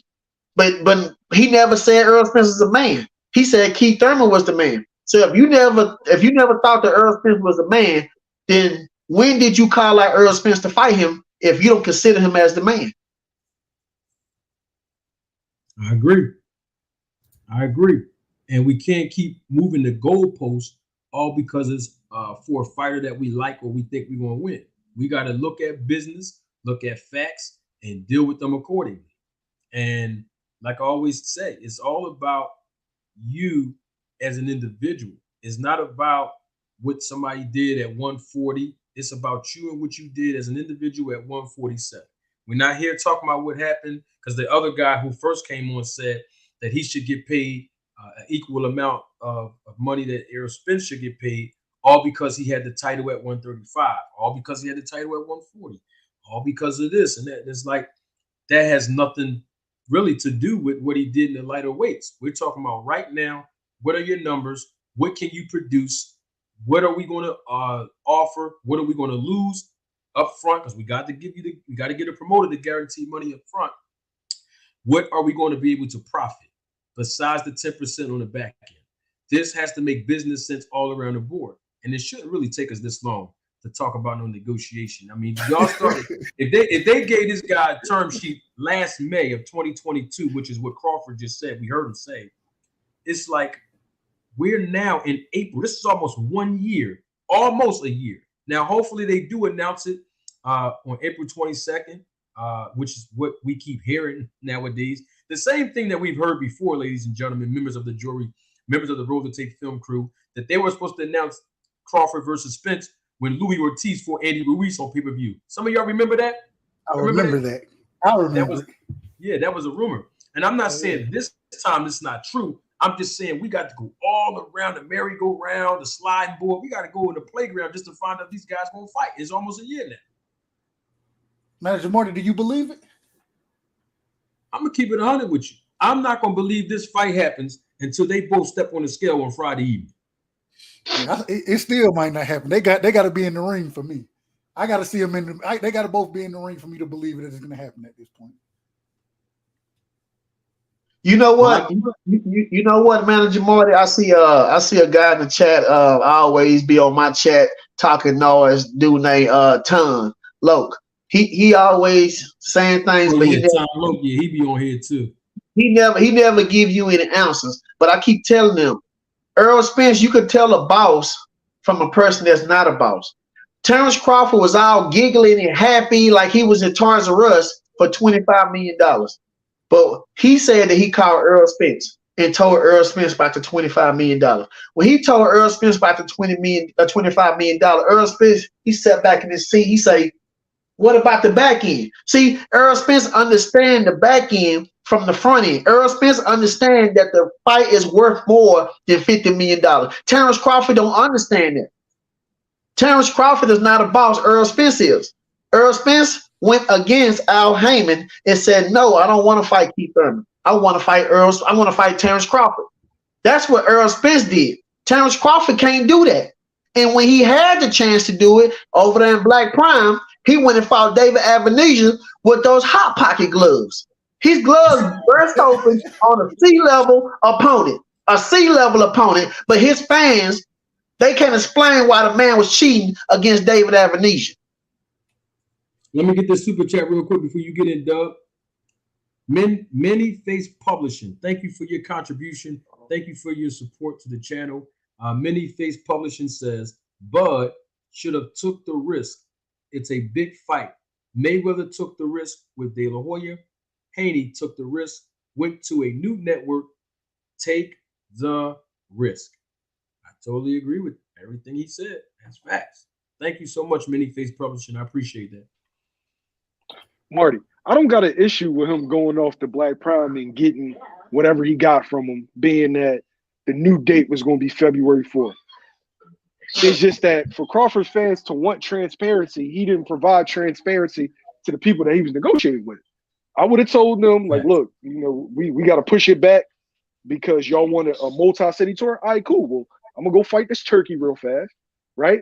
Let's push the date back. Instead of February, let's do it in, like, late spring, early summer. And let that be that. It don't got to be a surprise. Like, if you're negotiating in good faith, and you told them you want to fight before the year is out, you let them know. Like, I'm not under contract with you. Yo, I'm fighting in December. Let's push it back. Let's do June.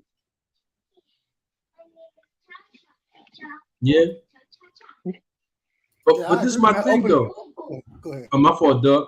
I'm sorry, Doug.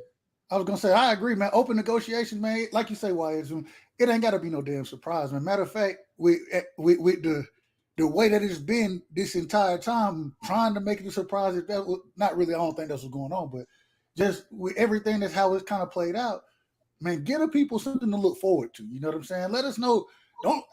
Let us know that there's something going on, and if it's really happening. But we got to start with the sources and we're gonna leak this bit of information. We got this cryptic tweet here. We got this cryptic tweet there. Y'all gonna like what y'all see. We don't need all of that. What we need is solid facts. Exactly. A duck. We need solid facts to come out and for the brothers to be like, look, man, we're negotiating in good faith, man. We're trying to make this fight happen. You know what I'm saying? Stop with all the other stuff. But hey, at the end of the day, man, I just want to see the fight. That's where I'm at. I want to see the damn fight. And I think that at the end of the day, he going to put it on Bud ass. But we got to get to that point first. We got to get there. And it's tough. It's tough being a fan, you know what I'm saying? Sitting not knowing exactly what's going on and then pondering and postulating, you know what I'm saying? Trying to figure out and do math equations to see if we're going to get this fight. It's ridiculous. I agree. There's a guy named... Oh, my fault. Somebody was saying something? No, I was just going to say, I don't know for certain if it's going to happen on June 17th. Like, I don't got no inside information. I heard either June or July. Tell me something. No, I heard either June. I heard either June or July, and negotiations are going good. That's all I know. I don't like people's coming out with news saying, "Oh, it's a done deal." I haven't heard that. I hope to God, because I'm done with this saga. Right. Excuse me. I gotta excuse me. Hi, everybody on the panel. I want to tell you, I live here in Dallas, man. I was reading in the sports section what that was a couple of days ago that motherfucker fighting Keith Thurman. So I don't know where this Terrence Crawford shit coming from. That was in the Dallas News. That was sports. If you don't mind me asking, Dog Money, how long ago was that when you read that about the Terrence? Man, that was probably about this weekend or something like that. It wasn't long ago. Okay, so that was recent. Yeah, oh yeah, that was recently. It ain't been over a week. Yeah, so that's what I'm like. So when I'm seeing all this old Terrence Crawford, I'm like, I just read this shit in the Dallas News, man. And it said Keith Thurman. It ain't said nothing. I tend to believe my guy here in Dallas probably talked directly to Earl. You know what I mean? Or somebody in his family or something. You know what I mean? I was told old head that Keith Thurman is the backup. That Terrence Crawford is the number one option. Man, I think look, I'm just saying that's what they said in the news. So they reported that in the Dallas News. That kid, and they wouldn't report some shit like that unless this ain't YouTube. They verify. You know what I'm saying? Yeah. This ain't. Oh, hey, no disrespect to whoever was the journalist. I don't know him. I can't speak on what he knows. The only thing I can say is, as far as boxing goes, people on YouTube, not all of them, but people on YouTube are more credible and have more information than regular journalists. I'm not attacking people on YouTube. I'm just I'm just providing clarity. No, I'm saying when it comes to this fight in particular, how many false flags have we had so far? Too many to count. A bunch. That's why I was telling y'all that what I had read in the newspaper. You know what I'm saying? Hey, real quick, I see because when you said it, you said it's Dallas Morning News. Yeah. Because I see, and they say in the article, I think they do say that the talks have quote unquote restarted, but the tentative date, and like I think YSM said, the tentative date for EJ and Thurman is the June 17th. So it seems like EJ, he's going to be fighting June 17th regardless. Hopefully it'll be Bud, but they do have Thurman on standby if that fight is not going to happen. I mean, Crawford just came online today and said it must be April Fool's, ain't it? Dude, I'm telling you, I don't tend to. I just don't think that dude wants to fight, man. If he wanted to fight, it wouldn't be this hard to make. Is it everybody here? We all argued about Crawford and Spence. Is there anybody here that still believes Crawford wants that Spence fight? It shouldn't be hard to make the guy Sid. This guy Sid right here pointed. He said he put his hands up. He said, "Yeah, go ahead, Sid. What you got to speak on that, brother?" Well, I want to ask the other brother. Have you ever heard of Errol Spence calling Terrence Crawford to fight? Have you ever seen it with your own eyes? Yes. You seen Errol Spence call Terrence Crawford, talk to Terrence Crawford, and asked him to fight you. Man, I ain't never seen Errol Spence on the phone, nigga. What is she talking about? Have you ever seen Terrence Crawford call Errol Spence? No. So no. Let me. When you say have you seen it, we seen it on national television. Have we seen him pick the phone up? No. But national television is just as good of a source than anything else, right? Or are you saying that? I agree. Did you see where Terrence Crawford said, "Lock my number in"? That don't mean call him. That don't mean call him. He said, "I called you." Errol Spence said, "Hey, yo, but that's irrelevant because they negotiate the fight. We all know they negotiate. Okay. And as far as the Dallas news goes, they dropped that news. But did Terrence Crawford call Errol Spence with with supposedly a $50 million offer? Did he call him? But he asked him who it was, and he didn't give him an explanation. No, my question is, did he call him? Yes or no? What do the call got to do with making a fight, bro? Hold on. If I don't call you. Hold on. So let's answer the question. So, hey, brother, you do know the fighters don't have to talk to make a fight, right? You understand that, though, right? Hey, let's do some quick math. That's not how fights get made. Watch this. Sean Porter. Think that's a credible source on Errol Spence record? A credible source in regards to what? Yeah, as it pertains to what? Well, hey, let's do it like this. Let's take away Errol Spence 3 belts. What is he without them belts? No, we're not doing that. What are we talking about? Yo, you're trying to shift the argument, bro. You don't need to talk. Hold on, real quick, brother. Hey, one at a time. Brother, you just one at a time. Do fighters have to call each other to taking belts away? What are we? I mean, what's the point? Where's the direction that you're going with the conversation, my man? Yeah. Would you bet on Errol Spence? Yes. Yeah. When you go to the betting polls, who's the underdog? I don't know. I haven't looked. What does it have to do with anything? Crawford underdog last time. That is the true source of the fans on who's worth the most. When you go to the betting polls, that is the true one at a time. One mic. Sid. Hold on, Sid. Hold on. Give. I'm not sure who was that talking. Dog Money or that DC? Yeah, that's me, Dog Money. I said last time I checked, Crawford was underdog. Go check again. What does that mean, though? All right. So what's your point, Sid? Okay, my point is this right here. My point. After all paperwork, all y'all talking about, when you go to bet on your fighter, you're either going to bet on the underdog or you're going to bet on the favorite to win. The polls are open now. Go check them. Go see who the underdog is. But what does that have to do with anything? What does that have to do with anything? Listen, that is factual right there. What do you mean? That's factual, brother. Hold on. If we don't get the fight, what does any of that mean? Listen, the betting polls are open now, even though the fight Man, you ain't can bet started. on the Super Bowl The now. betting polls are open now. You can bet on the Super Bowl too. Bro, right now the boxing betting polls are open. Go check them. That is your fact on who's the underdog hold on 1 second. and who is the real A side. All right, hold on, Sid. If you go right now to make your bet, you're either going to bet on the underdog. That's not what determines the A side, brother. But that's not determining the A side. That's not what determines the A. Yes, it is, bro. Listen, man. Right now, if you go bet, that is the fans' record on who's the favorite to win and who's the underdog. That is the fans don't pick the A side and the B side. The yes, money we do. No, we don't. The money picks the A side and the B side. What are we talking about? That's right. The money picks. Who go see where the money going? No. They're not getting paid off of bets. They're not getting paid off the bets. Floyd Mayweather used to bet on himself on a max amount. What you talking about? What they got to do? Oh my!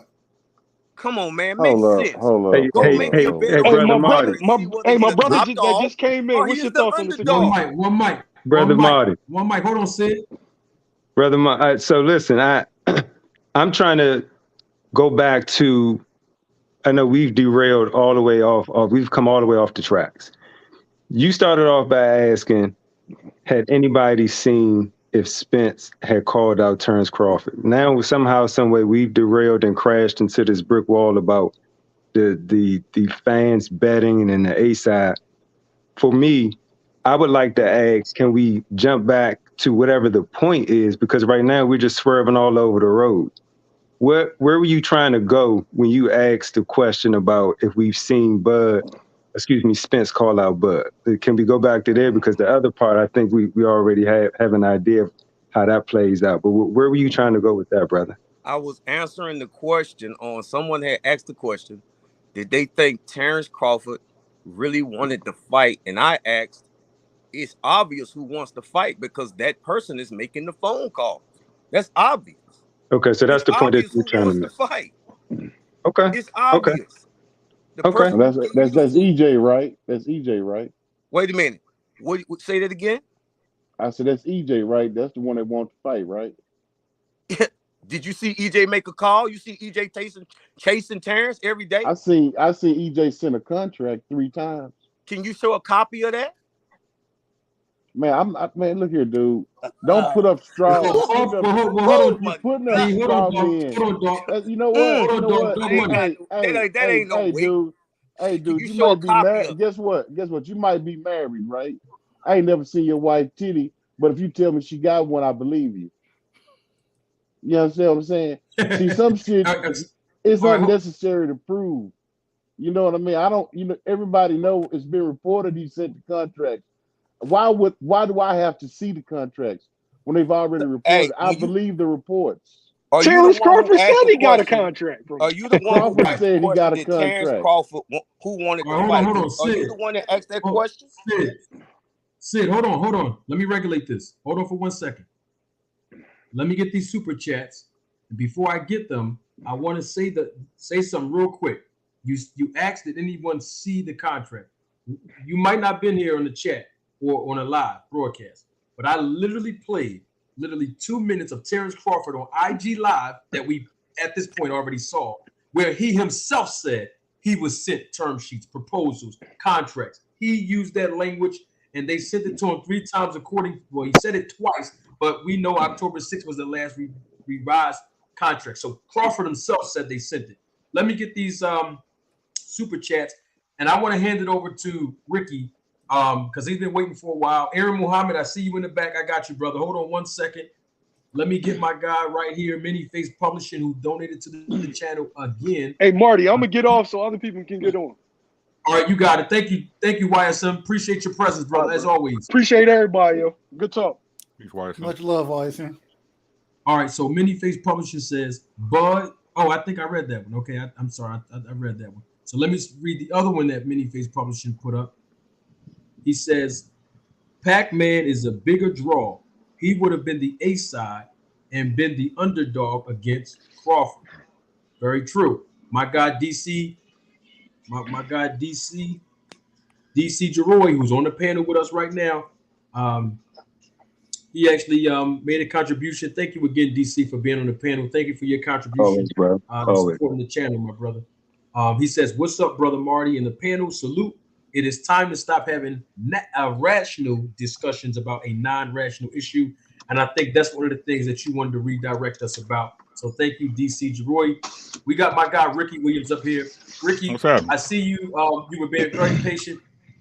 You heard Sid say a few things. I don't know where he's getting the information from about Crawford. What's your take on it, Rick? What Sid said is irrelevant, as usual. You know what I'm saying? No disrespect. But the truth is, this fight not happening, bro. More than likely, they're about to announce Bud versus Roche. Right? How we keep breaking news? How many times you gonna break the news on a story on a news story that's been broke already? Let's be honest, bro. It's funny how when they supposed to announce the Bud and Arrow fight at Tank last fight? Ain't that what they were saying? That's what they said. This fight's not happening, guys. They do this every time Bud about to announce a fight. It's he about to fight Arrow. But we all know the WBO already sanctioned it. They already sanctioned him and Rocha. Is that a fact or cap? That's a fact. Is that a fact or cap? That's right? a fact. I just know they had a certain amount of days to work it out. I hadn't heard nobody ask for no extension either.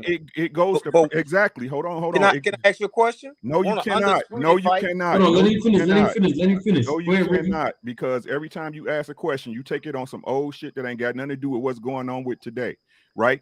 Today, the fact of the matter is, bro, no leaks are coming out of the PBC or Arrow's camp. Why are all the leaks coming out from the ESPN side? You know, the side that Bud's affiliated with. This fight's not happening. Give up. Y'all let this go. They do this to promote his fight. The only way Bud gets any recognition is when he about to fight Spence. Oh man, and they about to announce Rocha. Peanut gallery. They about to announce Rocha. That's what I was about to ask. Stop, man. It ain't this. Look, guys, it's not easy. Fights get made. It's not this difficult to make a fight. It's not. Not if two people want to fight, it's not. It's not happening. That's what my point was. But I wanted to ask you a question, or I wanted to ask the panel a question. Have y'all heard anything about an extension or anything being given out for the WBO belt for the because I know it's supposed to go to purse bid or be in purse bid. Has Crawford been filed for an extension or anything on that? Because you can get an extension, right? He just filed amnesia. Huh? Didn't he just fight? Say that again. Why he need an extension? Didn't he just fight?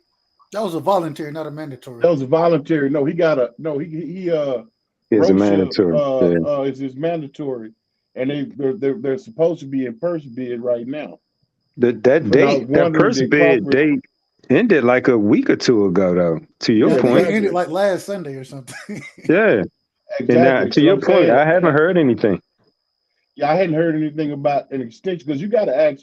Once they say it's going to first bid, you got to ask for an extension, right? Yeah, but the WBO's been doing some interesting thing with moving people around, and it's not even only the WBO, but I don't want to seem like I'm biased, but in that order, WBO has done some interesting things with moving people around and on that list, and so. Who knows what they have going on, but I haven't heard anything as far as an extension or it's just like fell off. If he hadn't asked for an extension, it's supposed to be going to purse bid. But either him and De La Hoya working something. Let me explain the patterns to y'all, right? Remember last year. Remember how all the talk was about the fight happening and then everybody went quiet, right? Yeah. Mm-hmm. Right? And then what happened? Arrow tweeted, "Man, I could have made a fight," right? And then the floodgates open, correct? Correct. Yeah. Right? It's the same thing, bro. Look, y'all got to watch Bud's patterns. I don't care what y'all believe. This is not about who wins the fight. We got to see that. You believe Bud gonna win, great. I keep telling y'all this. If y'all think Bud gonna win, great. He can beat Godzilla and King Kong in the same night, great.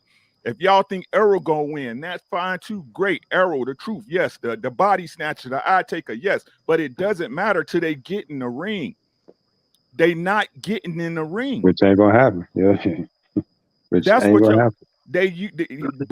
Bud uses this every time he lock in another opponent. Here come the Spence talk. Here come the Spence talk. He sit up there. He let Blue Blood do all the talking. Right? Let Blue Blood put his neck on the guillotine, and then he let the boxing blood drop the blade on him. And then what y'all say about Bud? Nothing. He just ride off to the sunset, beat up Avenesian. Y'all want to sit up there? Oh, he got a one-punch knockout against Avenesian. He do this to y'all every time. He don't do it to me. I don't believe he gonna fight, bro. Right. I'm talking about I was boxing the as a one whole. came here. Look. I don't know if you was in here when I had said it. I was telling you guys. I just read in Dallas in Dallas Morning News a few days ago that he was scheduled to fight fucking Keith Thurman. This was reported in the Dallas News. So I mean that's why. And then a couple of days later, I'm seeing all this shit the Bud fight scheduled. I'm like, okay, man, this shit don't even sound right. I'll let y'all in on some of my personal business. I know somebody in EJ's camp.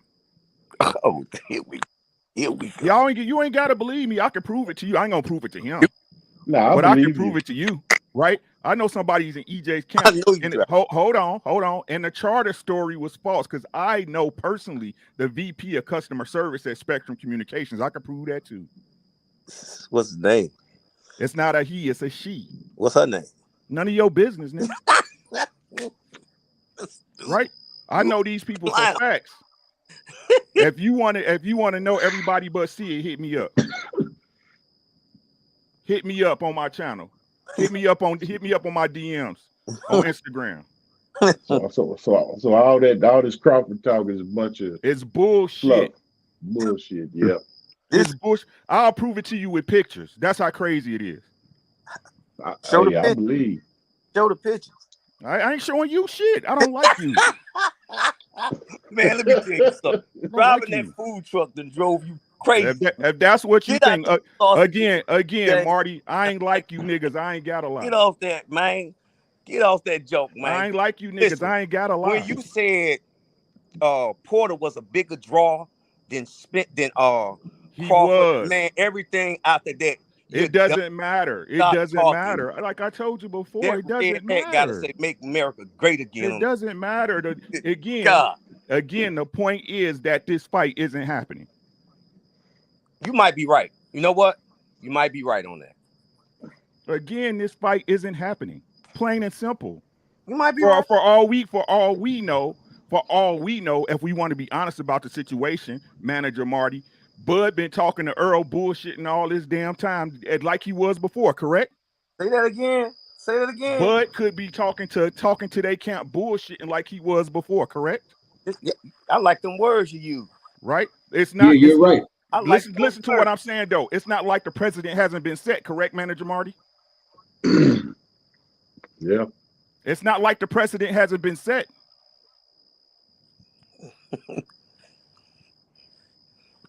Where's the lie? That's what I thought. He ain't lying. That's what I thought. About your feelings, brother. How you feel? What you feel, Terrence Crawford? That this is not about that. We argue that once the fight get made. But God damn it, the fight ain't getting made. And again, I'll say it before, like I said again. Whether you want to believe it or not, you getting disrespected. See it. We get disrespected. Everybody that's a real fan of boxing is getting robbed. That's true. Yeah, you got a point there. So here's what say make a little sense, but here's what I say about this subject, right? And you hear people talk about being thirsty and all of that terminology, and I get it. It is a fight that everybody wants to see, but I think at some point we, not the fans, but folks that are really that follow boxing and appreciate boxing, have to stop throwing or pouring gasoline on the subject, right? Because each time that there's a hint of it, here goes the gospels and the gossips, the whispers, and people getting all riled up. And I've seen this movie too many times, and so I refuse to keep getting excited about something Christmas came. So I'm just not going to do it. Well, I agree with what my man said when he first came in. My man with the red hat right there. He what he said, I feel like is the truth, man. Like, it ain't that hard to make a fight, you know? It shouldn't be this hard. And he right about that. You know what I mean? Man, people shit. To make Do I gotta beg any of you guys to make some millions of dollars? Every one of y'all will fight me for 100,000 right now. Yeah. It shouldn't be that damn hard to make a fight when you're gonna make big money. The only reason why it's this hard to make, the dude don't want to fight, bro. He's scared. And if you're scared, you know what? Stay your ass in the house. You know? And I'm tired of it too. I was watching all this shit today. I get on YouTube. First thing I see, the fight is done. The fight is done. I swear to God, I just read the other day this dude fighting Keith Thurman. So I'm like, oh man, I ain't feeding that shit no more. Yeah. Who want to see that? I do. Keith Thurman fight gonna be a good fight. I want to see the fight just like everybody else, man. But you can only pull my dick so many times. That's all I'm saying. I want to see the fight. Dub know me, man. Shit, we was ready to get tickets in November and fly out to Vegas. We was gonna play whatever. You know I ain't lying. Everybody want to see the fight, bro. But damn, all this fuck, it ain't this difficult, bro. Somebody don't want this fight. It's just that simple. Somebody don't want it, bro. Can I ask you a legit question, man? This is a legit question. With the ticket prices being so high for Ryan and Tank, what do you think if Spence and TC get in the ring? What do you think them ticket prices look like if they were to fight? It don't matter. It don't matter. I'm a fan of the sport. I'm paying. Bruh. I'm paying. It's a fight I want to see. I promise this. I promise this. When the fight in November, I mean hotels, flights, everything but tickets, because you know what I'm saying. That's a gang of folks going. It's gonna sell. We want to be at this fight, bro. And I think that goes into, and I ain't gonna hold you. It goes into my disbelief of the fight happening at all. I know what I was doing back then to try to be at the fight. And so now when I think about it, I'm like, man, that shit ain't happening, bro. They not finna get me again. I'm not finna be boo-boo the fool, goddamn, trying to negotiate time off from work and shit, all type of things. And yet you ain't able to get out. Nah, we good, brother. We good. And that's why like I said, until they get into the ring, they actually got to be in the ring for me to even believe that the fight is happening. Sit up there canceling fights, have to pay for insurance on your flights and in your hotels, bro. Like, nobody want to go through all that, man. Last year, I had all that money set aside to go, man. I had to, man, no, bro. No, I had mine too, but I think the price is gonna be. I might not be able to afford it because if that fight gonna be that big, then prices might be in the range of Tank and they said something about $800. Man, $1,000 here. I'm like, yeah, you know what I'm saying? 800,000, yeah, but if you get in the higher debt because of how big the fight is, that might be, you know what I'm saying? That's riding my borderline there. Man, them prices gonna depend on where they fighting at, dog. If they fighting in Dallas, the price is gonna be reasonable. If they fighting in Vegas, the price is gonna be high. They're not gonna fight in Dallas. They ain't gonna let that happen. They ain't gonna fight in Dallas. It's a Vegas fight. That's a Vegas fight all year, bro. Like I said, like I said, man, if they announce the fight, bro, shit, I'll be the first one to say I'm wrong because I'm going. You see what I'm saying? But I don't know, bro. That mean if the fight's in June, that means they should already be in camp, correct? Oh, EJ in camp, right? But I'm asking questions for both sides. They should both be in camp already, correct? Right outside of it, getting ready, at least getting ready to go into. You see what I'm saying? What I look at, especially in boxing, is the schedule. The schedule don't match up to me right now. It don't.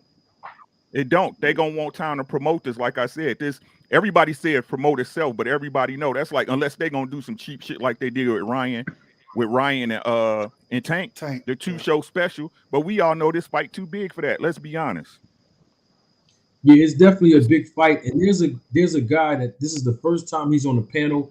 I'm glad to have him on the panel. He's been in the chat a few times, and this is a guy who's very credible as a source.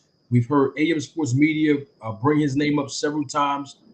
He's even been on their show, I believe. I think he called in a few times. Chicken Talk, and I believe Chicken Talk is one of the reliable sources that confirmed that this fight between Errol Spence Jr. and Terrence Crawford will happen. I believe on June 17th, or at least his sources said it will. So I welcome everybody to the panel. My guy, Chicken Talk. What's up, Chicken Talk? Good to have you, brother. What's good? Nice to be on the panel. I just want to say, I believe 100% this fight is happening next. As far as the person that told me, I know for a fact that this guy's never wrong. And I said June 17th 2 weeks ago, and then today the Ring magazine came out and said June 17th. So it's got to be where there's smoke, there's fire. So if I said it 2 weeks ago and they saying it today, where there's smoke, there's fire. Yeah. So I think the thing is that confuse everybody, Chicken Talk, is that we've been going on a roller coaster as fans. One day it's going to happen, the next day it's not. Sources said this date, it never happened. Then sources say it's not going to happen. Then sources say everything always has been sources say, and then it never happened. So I think people are kind of a little bit restless when we hear the word sources say. And I'm not talking about you, Chicken Talk. I'm just saying in general, from the boxing community, we keep hearing everybody say sources say, sources say, sources say. Hey man, look, I'm just as skeptical as everybody else, but I'm just saying the person that told me is never wrong. So, and then today seeing that Ring magazine article, it made me more optimistic. Hey, can I ask Chicken Talk? And I don't want no names, nothing like that. Just if you could give a roundup, how close is your source? Respectfully, of course. I would say probably real close to the Bud camp. They came from the Bud side. I'll put it that way. Okay. Oh shit. Yeah. If you notice, I'm not saying something. If you notice that the WBO ain't moved on that purse bid, they haven't did no extension, nothing. Well, I know I read in the Dallas. All right, so let me confirm that EJ fighting on the 17th. Yeah. And if Earl don't fight, and if Bud don't fight Earl on the 17th, then I don't know who he gonna fight. Well, he fighting Thurman. I'm saying Bud doesn't fight Earl on the 13th. I don't know who Bud is going to on the 17th. I don't know who Bud is going to fight. Probably Bud fighting that Rocha. No, he's not fighting Rocha. Trust me on this one. He's not fighting Rocha. Hey, Manager Martin, I got a question. I got a question for Manager Martin. You up there? Sid. I'm right here. Can you do a commercial with Danny Garcia, man? Huh? Did I see you do like a commercial or thing with Danny Garcia? Danny Garcia? Yeah. Yeah, I was at a fight. I was invited to go to a fight. I was sitting in the gate, and Danny Garcia and everybody was in the ring. Yeah, we was in the ring together. Yeah. Mm-hmm. Yeah, I saw Danny Garcia say something towards you got to go out there and fight the big fights and take the fight. And I was thinking about why didn't Terrence Crawford send Danny Garcia a contract? No. I don't know about none of that. That's the first time I'm hearing that. Hey, Chicken Talk. Man, I don't know, man. I don't get on all that. All I know is what people tell me. I don't remember that. Yeah, I heard talking one time that Danny turned down a Crawford fight. I could be wrong, but I heard that, man. But Danny ain't say. Let me clarify something, because me and Danny talked a lot outside of the camera. You know, he's from my city. Yeah. You know, I know them. Yeah, I was watching y'all. Yeah, he's from. I know them. He didn't say nothing bad about Bud. He was just saying sometimes as fighters we got to put our pride to the side and make the big fights happen so that we can make the most money in the business while we still young. That's basically what he wasn't coming. That's why he said at the end, he said, he's not talking about Crawford, he's talking about everybody, whoever. Right. You know, but speaking of Bud though, Chicken Talk, real quick, I wanted to ask a question. And Sid, you can ask me another question if you want. But Chicken Talk, I just wanted to confirm something. Please do not, spill your sources, because I know that's not ethical in business. But I just want to ask you something. The sources told you from the Bud side, did they confirm that man signed the contract or not, or is that he just want to fight? Did he sign on papers, or this is just him just saying he want to fight? If you can answer that, if you can. I didn't go that deep into it. They just told me June 17th, Bud versus Earl, June 17th. And if anybody know me, if y'all listen to my show with Jake Donovan, I've been saying forever that this fight ain't happening. This fight ain't happening. This fight ain't happening. So when I got that information, it kind of blew me away. But also, like I said, if you seen the WBO ain't moved on the purse bid or the mandatory with Roach, and there's a reason they haven't did that. So all signs point to Bud versus Earl, in my opinion. There hasn't been an extension. There hasn't been an extension. They hadn't stripped Bud. They haven't said that they're in negotiations. Nothing. It's just like that fight is going away. Right. I think they just trying to pressure Golden Boy into pay more money. They're trying to pressure Golden Boy into coming up with more money, acting like they got the Earl fight in the bag. I think it's just another, switcheroo again. I don't believe he's gonna fight him, bro. I think all these people coming out here, I'm telling you, bro, with all these people coming out announcing that fight done, if these dudes don't fight on June 17th, I'm gonna punch Bud in the face. Now, look, I will say this: I don't believe it's gonna be announced at the Tank versus Ryan Garcia fight. I don't believe that. God, it's gonna be kind of late. I don't.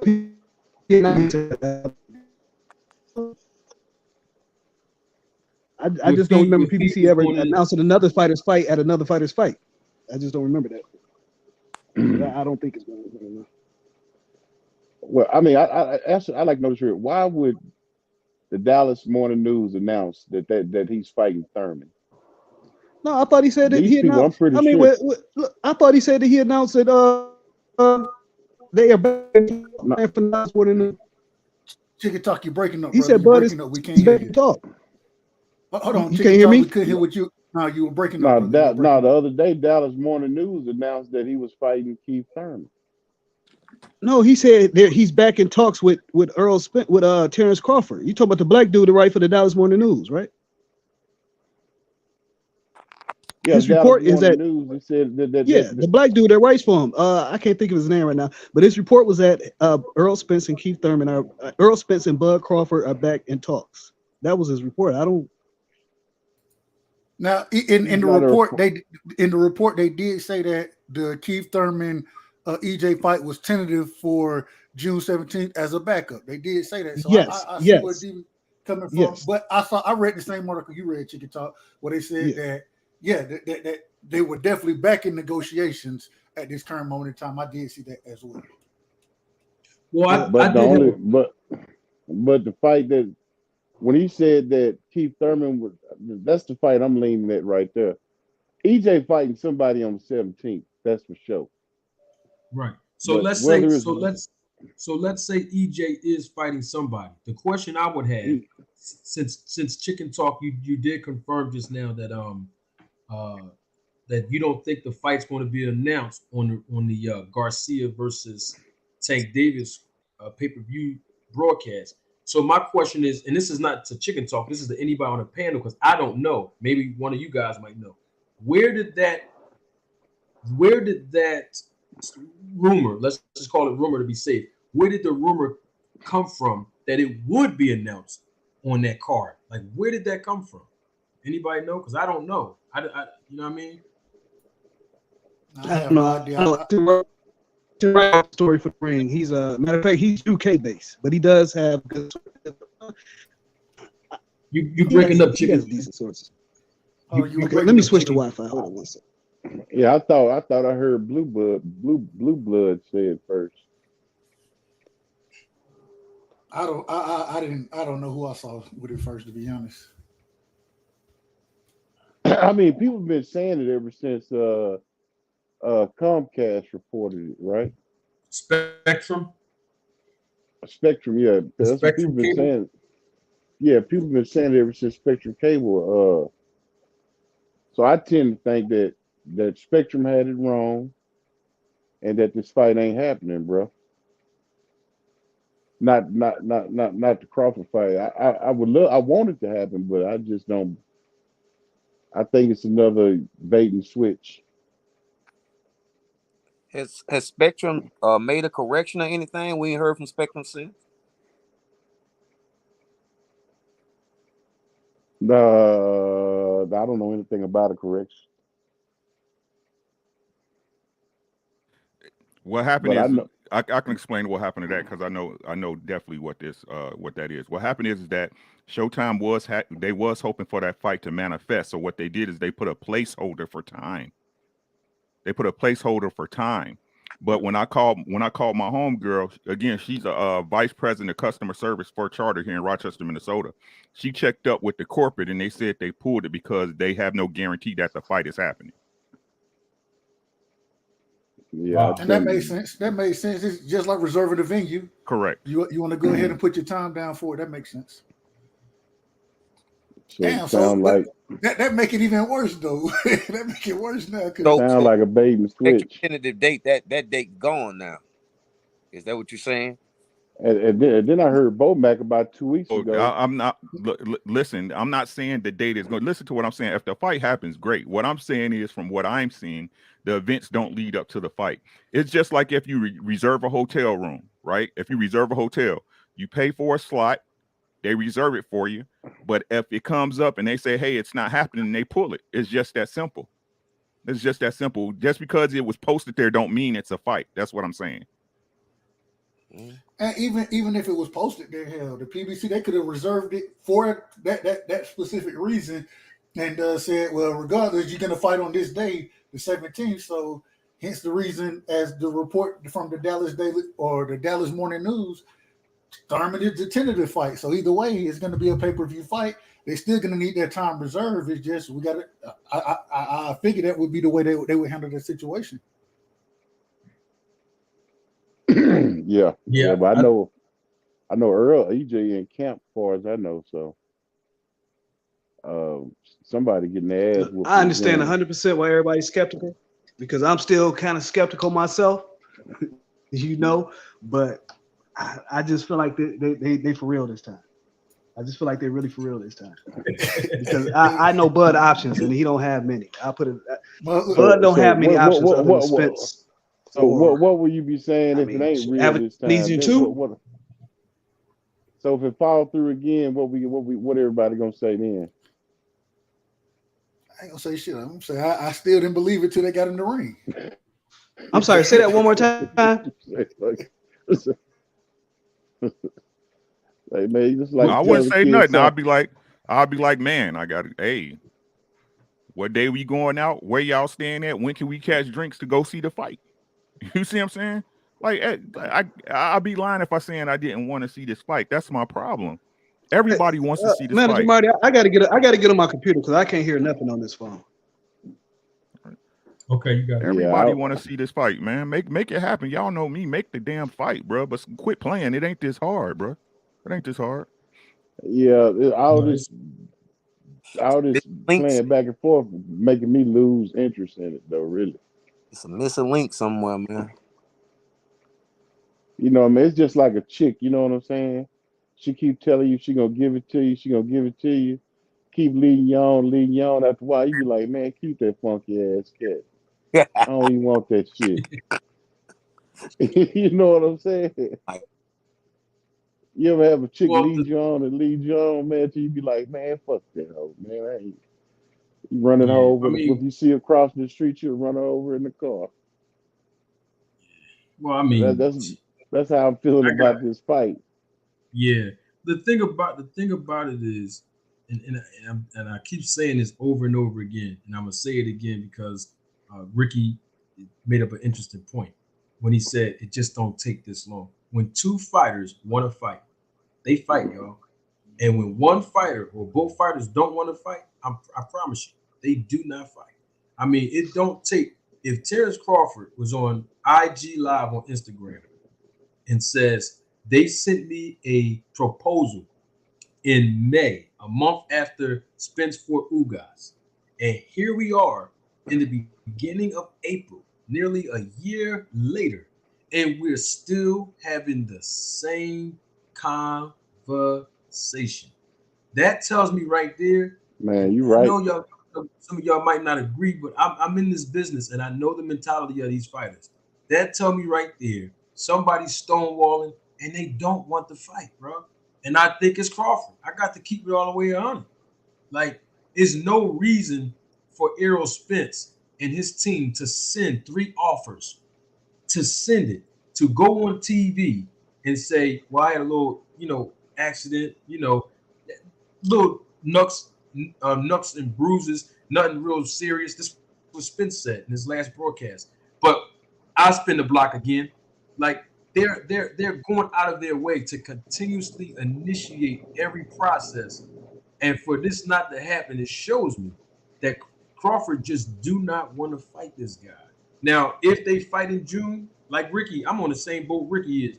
If they fight, I'm gonna be happy on some thank you. It's about time, But at the end of the day, it do not take this long to agree and say yes or no.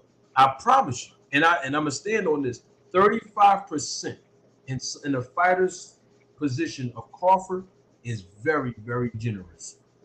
That's facts. It is very generous. So to turn that down, you really don't have too many excuses, especially when Chicken Talks say there's nowhere else for him to go. Hey, real quick, I can prove that 35%. I can prove that real quick. Just came out, Usyk, undisputed at cruiserweight division, and he got 3 belts right now in the heavyweight division.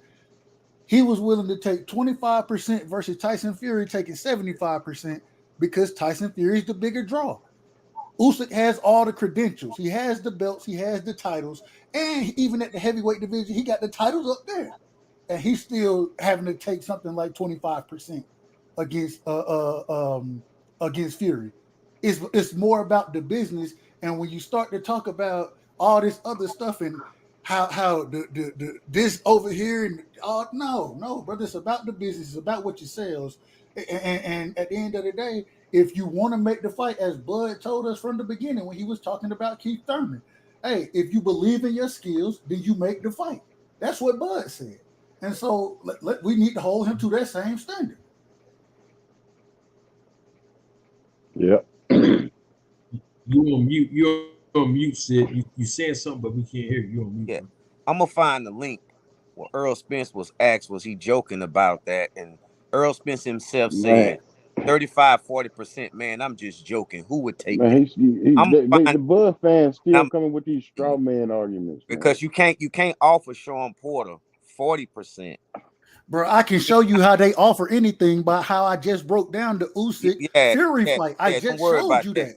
Now, this is Earl Spence's biggest fight. Oh, he has everything to gain. He's going to become the probably the face of boxing. When he gave Sean Porter 40%, EJ had 1 belt and Porter had 1 belt. That's and right. Porter still only got 40%. Now, what's the difference? Porter only got 40%, and he had a belt.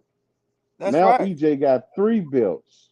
Right. And he's a bigger draw. Right, but Sean Porter, number one, EJ wasn't worried about losing to Sean Porter. He wasn't worried about that. He said that himself. He told Terrence, "Why don't I go that route and knock him out?" He said, "He ain't worried about Terrence neither." But now you about to fight for undisputed. You about to fight for what y'all say the most money he's ever going to make. He's about to become the face of boxing, and the most money Bud ever going to make. The first undisputed welterweight, and you say 35. Well, here's the thing, realize that 35%, that'll be the most money Crawford ever made, ever. Right. Sid, that'll be the most money Crawford ever made, dog. Period. Listen, at 35%. There's one point that people are not realizing. Let me, if I said it on the previous broadcast, and I apologize for repeating myself, but I'm gonna say it again here. Listen, when you go to a network, remember the networks are the de facto promoters. So let me just put that out there. That's facts. So let's say Al Heyman, the manager, goes to Steven Espinosa and say, "Listen, I want my client to fight, let's say Crawford." Steven Espinosa has to be the one to say, "This is what we have in the budget. This is how much money we're gonna put out there to pay the licensing fees for your fighters to compete on our network." The first thing they're going to take into account for Spence is that he has multiple belts. Why is that important to a manager? Why is that important to Al? Because he knows that 2 to 3% of this man's purse has to be donated, and I use the word donated very lightly, but donated to each sanctioning body where he has the belt that he's holding. So he has to get a big payday and a bigger purse just from that fact alone. They have to include that in the budget. Now, the next thing, what is this guy's pay-per-view numbers? We have it already digitally calculated. What are they? Okay, now you can justify looking at his last 2-3 fights on pay-per-view. What's next? What is his live gate? What is his ticket sales? Well, we know Errol Spence can fight at a venue, 30,000 people, 40,000 people, 50,000 people, 45,000 people during a pandemic in his hometown. We know what he can do. Mikey Garcia. These are not saying that the dance partner is not important because they bring a crowd too. Yes. But what I'm saying is, if you're comparing the numbers to Terrence Bud Crawford, Crawford can't sell nowhere else except for Nebraska. That's a fact when it comes to the tickets. Now, when we talk about pay-per-views, we still don't know what the man generated with David Evanesian on BLK Prime. So we can't even say he can use those numbers as leverage in this negotiation now. And then we do know for the last 2 pay-per-views he did, he averaged 140 and 150,000 of pay-per-view buys. And that's on a streaming platform that was charging $69.99, which is nearly $20 less per view paid for compared to a Showtime and an ESPN Plus. The broadcasting, the network, and the budget is totally different.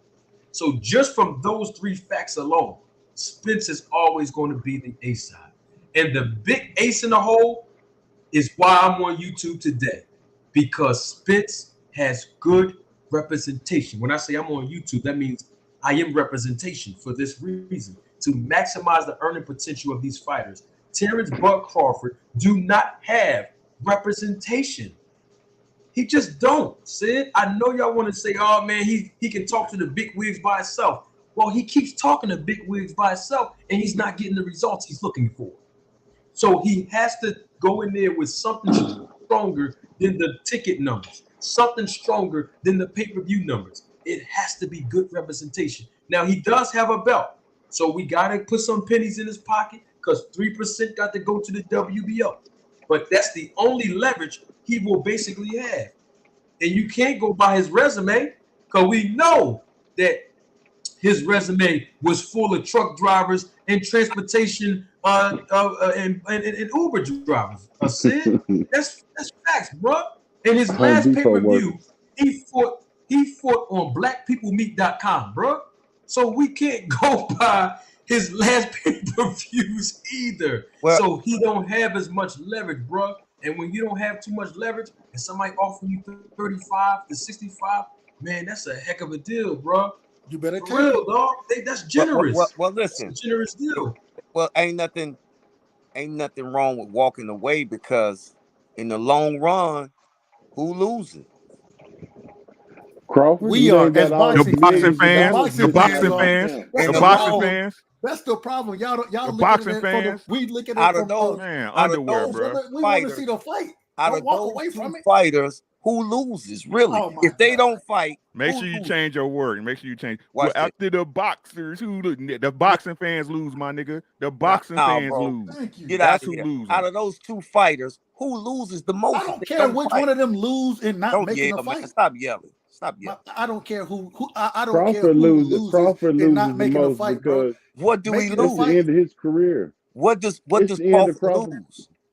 Crawford's greatest say pound for pound, undisputed, undefeated champion. What will Earl Smith say? Who never fought his contemporary? Who never fought his contemporary? What will Earl Smith's tombstone never fought his contemporary? He never fought. He'll be Riddick Bowe. That's what he'll be. He'll be Riddick Bowe. Like I said, if you take that viewpoint, if you take the welterweight division away, Earl Spence disappears. Terrence Crawford is still the pound for pound fighter.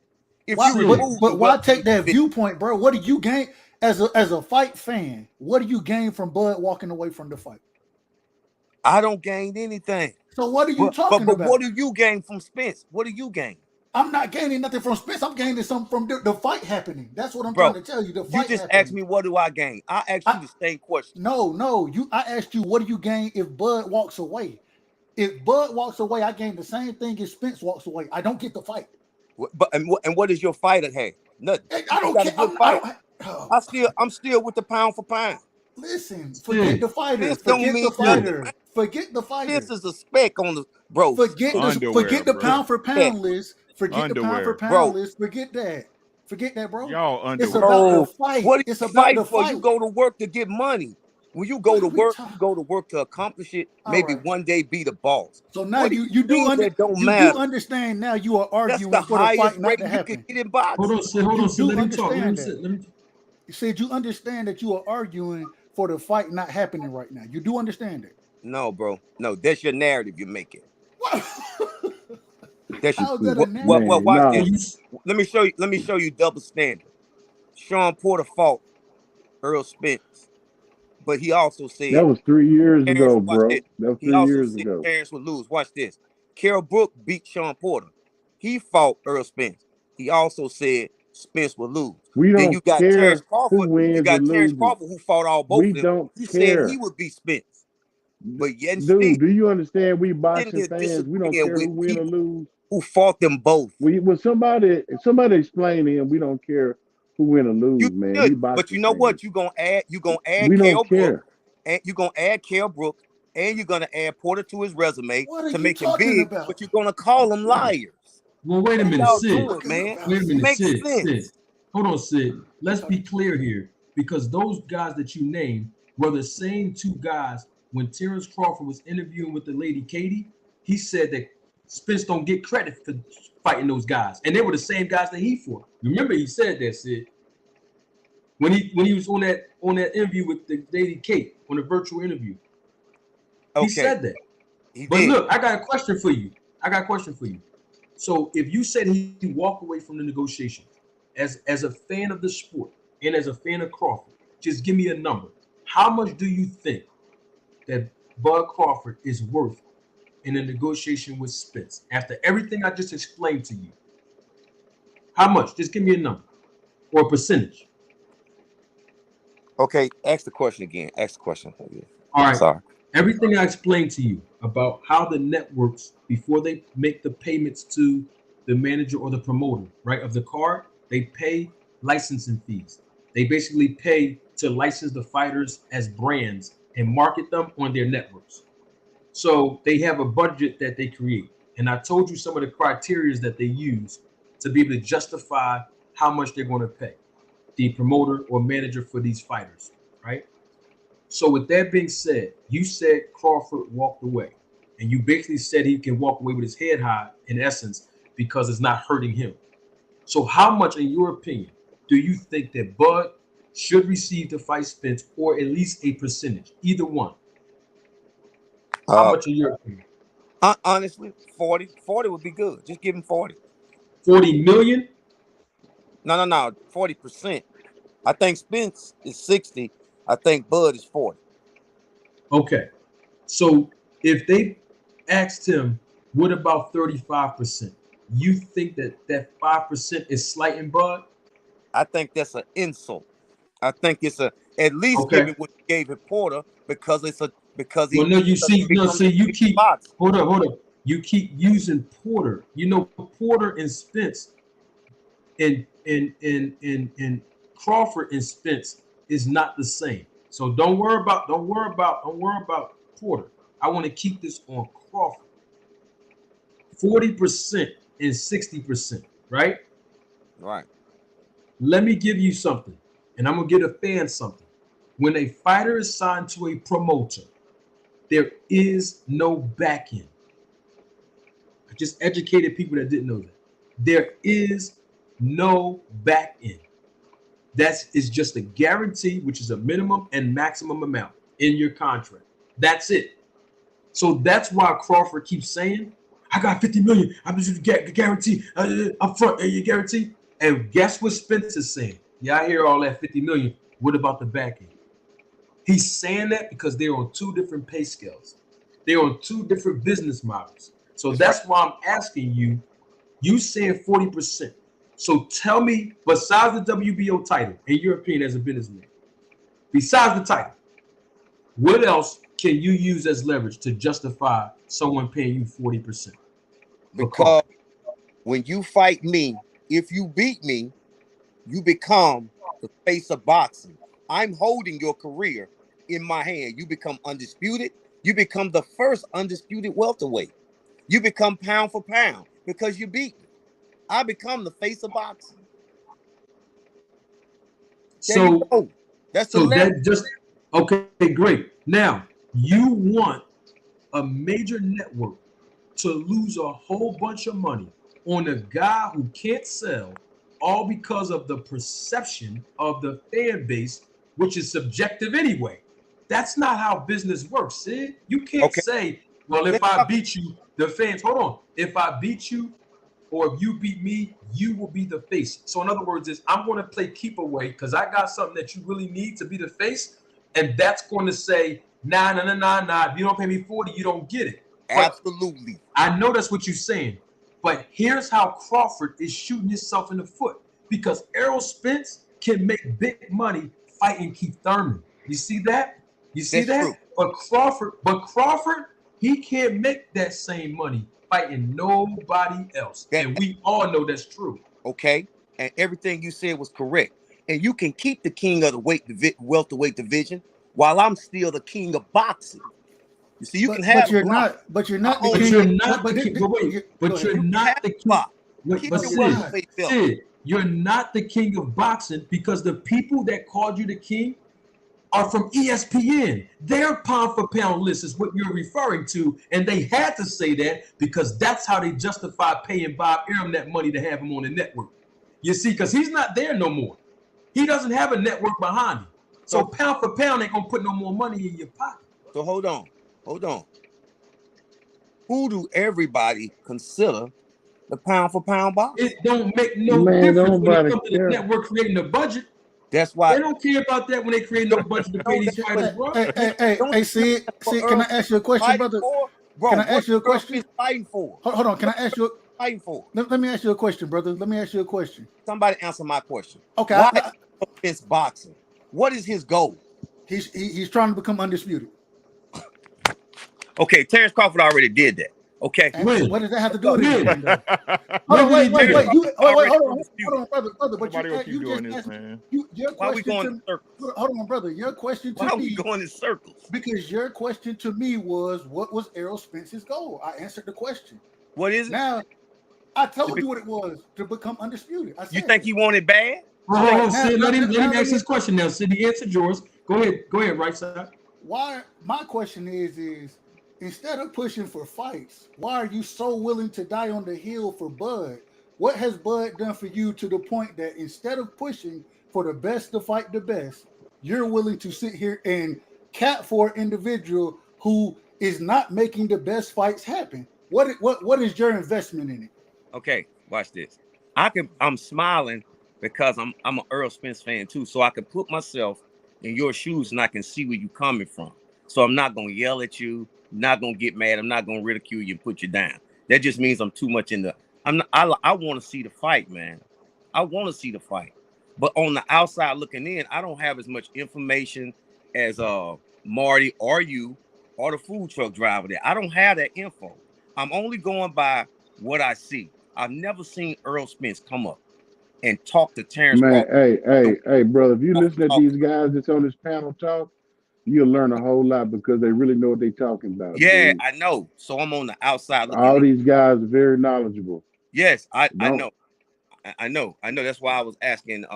When I seen Marty with what you call, I was like, wow, look at that. But anyway, my thing is, I'm a fan. You guys are in there. I done seen Terrence Crawford get in the water, yelling.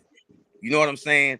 Do all kind of antics. But yet still people are saying he don't want to fight, so he capping. He telling Earl, lock my number. He yelling at Earl, lock it in. But he don't want to fight. Sid, he locked his number in. Now, you are a boxing fan by your own admission.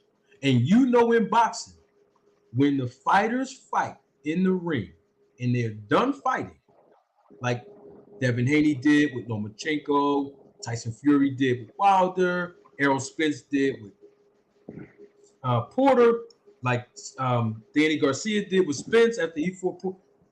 You know they're asked about who you want next, and they say it. When Terrence Bud Crawford, when he was in his hometown of Nebraska, and the man asked him, is Spence going to be next? Did you hear him give it a definitive answer? No, I didn't. Okay, then. So it sounds like you are being more definitive than he is. And he was in front of his 8th grade teacher and his soccer coach in 4th grade, bro. And he still didn't say to man, yo, I want. So all that he said, this might take my number. That was the perfect time for him to say, Spence is next and I want him. But when Spence was in his hometown after that Ugas fight, you heard what Spence told him he was going to do. So it's like, there's no more excuses we can use for this guy. See, we got to keep it all the way 100 as men, bro. And that's what I'm saying. I'm on the outside. I'm looking at Bob Arum. Bob ain't here no more. You can't use him. You can't use him no more. See, he ain't here no more.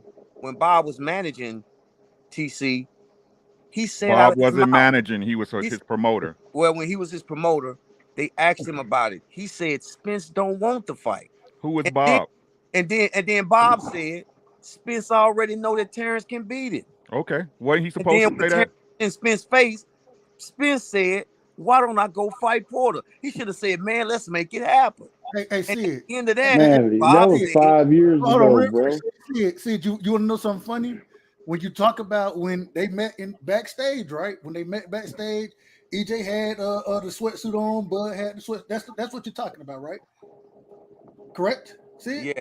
All right. So in that same meeting that happened back there, how many times did Bob Arum, who was there at that moment, get referenced about that fight, and how did he speak about the fight? He said that these were his exact words. Earl Spence would do best to stay away from Terrence Crawford. Those were his exact words. And when they asked him what needs to happen to make the fight, what did he say? I don't know, Tim. I don't know. Exactly. What he said was, well, we got to see what happens. We got to see what happens. We're all brothers in a fraternity of boxing. He didn't talk about making the fight. What he talked about was everything EJ but asked making him the fight. 9 times. Stop. We got to be honest about what we're talking about. It's funny how you have selective memory about what Bob said at one point in the same meeting, but you don't remember what he said later on in the conversation. And the reason it is because it's confirmation bias. You want to hear that from Bob. I got you. I ain't mad at you. At the same time, if you're going to take that and utilize it as facts, then you got to also utilize what he said after that as facts. And so if we're going to do that, then at the end of the day, when Bob was the one being asked, Bob said, well, we're all brothers. We got to wait to see what happened. He did everything but talk about making the fight. And if we gonna talk semantics, I'm still waiting for the video where Bud actually called out Errol. What? I'm waiting for the video that Bud actually called out EJ. You didn't see him standing in the water talking about where you at? Did he say EJ make the fight? Hold on. What's a call out? Can we all agree that a call out is what Errol Spence did at the end of Ugas fight? Yes. Is that a call out? Bro. When did Bud call out Errol Spence? Did you know what's that kid not standing on? What's the other one? He called out Bud too. And Ortiz. Then went to IBF route. That's not the question I asked you, nigga. I just asked you when did Bud actually call out Errol Spence? Hold on, man. We have an example what I call it. Nope, hold on, see it. No disrespect. Hold on, Sid. We have an example of what a call out is, correct? Yeah. At the end of the Ugas fight, EJ said, y'all know who I want next. I want Terrence Crawford. I'm coming for the motherfucking belts. That's a call out. Even when he beat Sean Porter, he didn't call out Errol. They said, Errol Spence, oh, y'all know I've been chasing that boy with Errol Spence in the building. He still didn't call him out. Name me a time where he on camera actually called out Errol Spence. I'm waiting. Bro, he called him out in his face. What do you need? He said, man, look, y'all wanted me to go get a belt. Now, what's up? He called him out in his face. That, but what did are Earl you Spence deaf? Are you deaf? Are you hard of hearing? Are you hard of hearing? Did you see Terrence Crawford laughing at Earl Spence? Again, you keep going. You keep going around it. You go. I just gave you a specific. I just gave you a specific example. I gave you a specific example. We all know what a call out is. I ain't talking about you. Talking here. My promoter right here, he gonna back up whatever I say and say, oh, you don't need to fight Errol because that's what his promoter's supposed to do. I'm saying when he, as a man, as a fighter, had the opportunity with cameras in his face, call out Errol Spence. When? He never did. He never did. Never in his life. Hey, Marty, I'm gonna say matter of fact, I know he done called him out before. Matter of fact, though, Sid, we done and you called the call out. Hold on. You called the call out. Let me say this. Hold on, Sid. Let me talk, Sid. While you get the call outs together, you do that. I got Watch you. it now. Hold on. Let me finish. I know multiple times where Bud said that this fight was past me, that this fight wasn't happening. So I have multiple instances of those. So now I want to hear your multiple instances of the call out. You ready? Go look at the end of the listen. Go look at the end of the Jeff Horn fight. Go look at look at the end of the Jeff Horn fight. Besides him talking to him in his face, yelling at him. Did y'all notice that Bud was yelling at Earl? Did y'all notice that? No, but I'll tell you what I did notice. When he fought Jeff Horn, he knew that he wasn't going to fight Spence. You know that? You know why? Because once he won that belt, his contract automatically extends. It's another secret in contracts that people don't know. So my point is, if he knew that Bob Arum was the one holding the fight up, why resign with him? Why go fight for a title under the promotion when you know you got to give him another commitment of 3 years, knowing that he's not going to let you fight Spence? Okay. So Marty, I'm going to settle this right now. You guys, everybody on this panel, think that Terrence Crawford doesn't want to fight Spence. Well, it's not that I think that. I'm going by his actions, brother. Okay. Did Terrence Crawford say that he wanted to do what no man had ever done before and be undisputed in 2 divisions? Did he say that? Did he say that? Did he say that? Did that come out of Terrence Crawford's mouth? He said that when he was interviewing with Andre Ward. But guess what he said in the same? Hold on, brother. You're getting a little excited. But let me tell you what else he said. When Ward said, "Are you going to fight this guy?" I'm gonna need you to say, "Yeah, you're gonna fight." You know what he said? No, I don't think so. But if it happened, it happened. It don't matter. It don't matter to me. And Andre Ward told him, "If you don't fight this guy, because you ain't sound like you convincing nobody.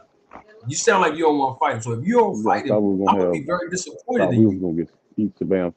So that goes to show me right there. Even Andre Ward knew, because you know why? He's acting like he's not a fighter. All the fighters recognize each other because they all speak the same language. When it comes down to, I'm gonna call him out. That's who I want next, and it's all about promotion. Let me get this super chat here. A grown man. This is from Big Pick 1984. Thank you for your contribution. Thank you for your support to the channel. He says, a grown man with turquoise glasses on. I can't take him seriously. Bud seems to be envious and or afraid of EJ. Everything he said was I don't know why. I disagree with that, man. Big Pick. Need some therapy. Well, the thing about Bob Arum, like Ricky said, and Sid, you know this to be true, bro. Bob Arum's supposed to say that. Well, let me tell you what Bob Arum was not supposed to say. He was not supposed to say he lost more money promoting Terrence Crawford. He could have built a house or a mansion in Beverly Hills. He wasn't supposed to say that, but it was true. You see what I'm saying? That's facts, bro. All right, hold on. Oh, I didn't even know I had bring on the Bud. Are you still here on the panel, brother? Bring on the Bud? Yeah, I'm here, my brother. I'm listening to y'all. All right, go ahead, brother. What you got for us, man? Hey, man. First of all, respect to all y'all, man. I listen to y'all channels from time to time, right? And I was just enjoying the show. And what I always hear all the time from Crawford fans is 35% is an insult, right? But what I feel like is an insult is the fact that his fans don't support him in none of his exhibition fights. That's an insult. Right. And you're referring to the low pay-per-view buys, right? Yes. It seems like more of his fans is more concerned about Bud standing on his square than us getting the fight. I don't care what he get. I want to see the fight. But I don't think a lot of their fans really want to see the fight because they want to keep the narrative of Bud can beat Earl instead of seeing the fight. I feel like Ryan, Devin, Stephen Fulton, guys that really want to make fights, they do what it takes to make fights. Bud Crawford, if he end up fighting Alexis Rocha, I'm done with the fight. Me personally, I'm done with debating, beating the brakes out of anybody that try to debate me. I agree to that. I ain't going. I'm not doing any of that because at this point, if you're gonna have a WBO purse bid that's gonna be at $200K, and that's as high as it's gonna be, because ain't nobody gonna bid on that fight. Nobody gonna bid on that fight. He don't want the fight, man. I agree with y'all as far as if we going with the actions. If we gonna say if one person don't want the fight, I got to say it's Bud.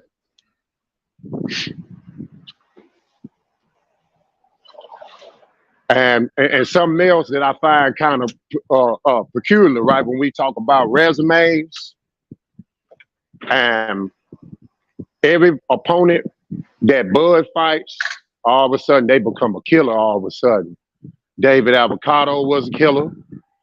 They're gonna try to do the same thing with this Alexis Roach Blunt, but Bomac already said it's a sparring match, so they're gonna have a hard time spinning that one.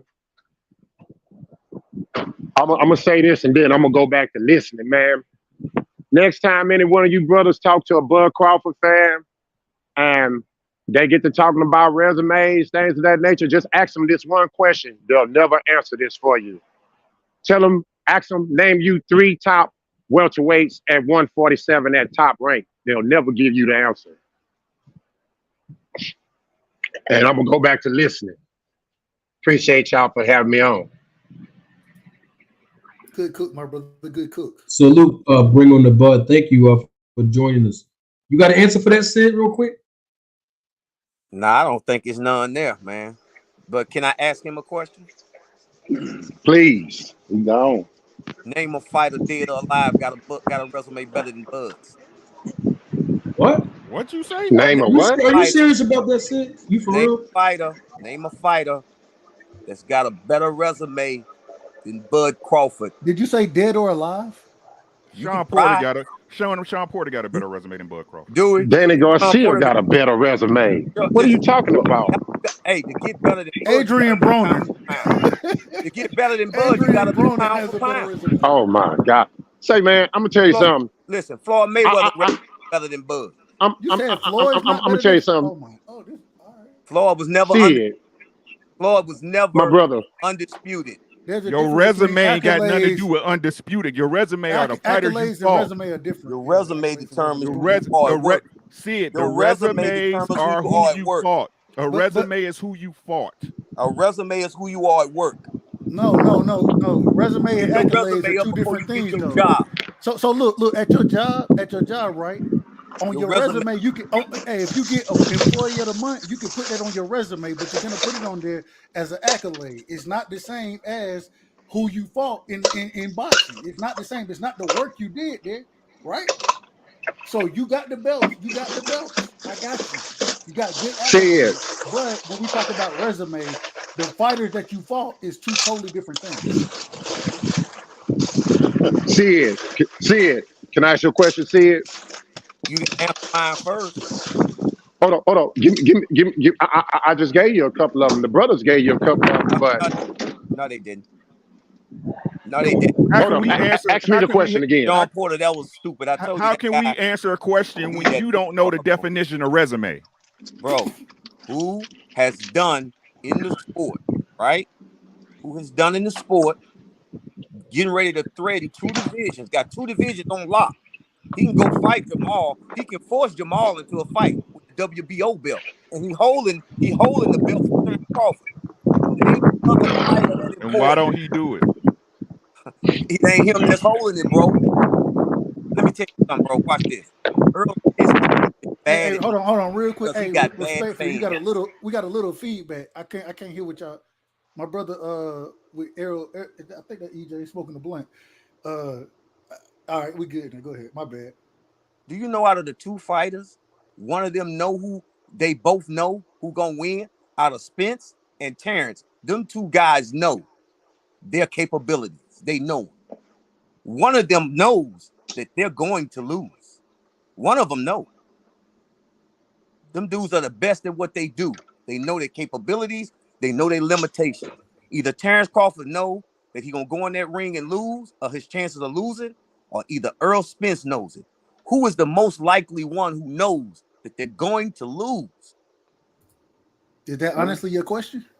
That's my question. Well, I would have to say Bud, and the reason I would say Bud is because he had the opportunity to sign the fight and make the fight. He didn't do it. It seems he's been stalling the fight at least for the last since May, according to him. According to him, he's been stalling the fight since May. And I mean, if we're going about who believes they're going to win the fight, I think the person who's ready to fight and who's trying to spin the block, I think that's the one that's probably going to be. I mean, that's in my opinion. That's my opinion.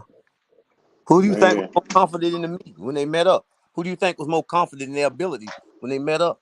Man, nobody caring about this shit, no meeting up, man. I want to see. It's all about it in the Why y'all ring, always dog. bring up the past all the time? That's what I don't get.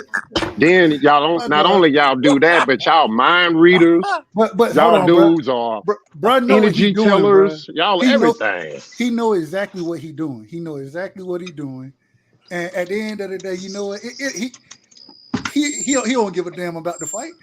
He don't give a damn about the fight. He love Bud, and he gonna ride with Bud. So, hey, Sid, check this fight out right here, man. not, he don't give a damn. What state or city you in, Sid? Where you at, yo? I'm in Virginia, but I'm from Shreveport, Louisiana. All right, Shreveport, Louisiana, Bossier City.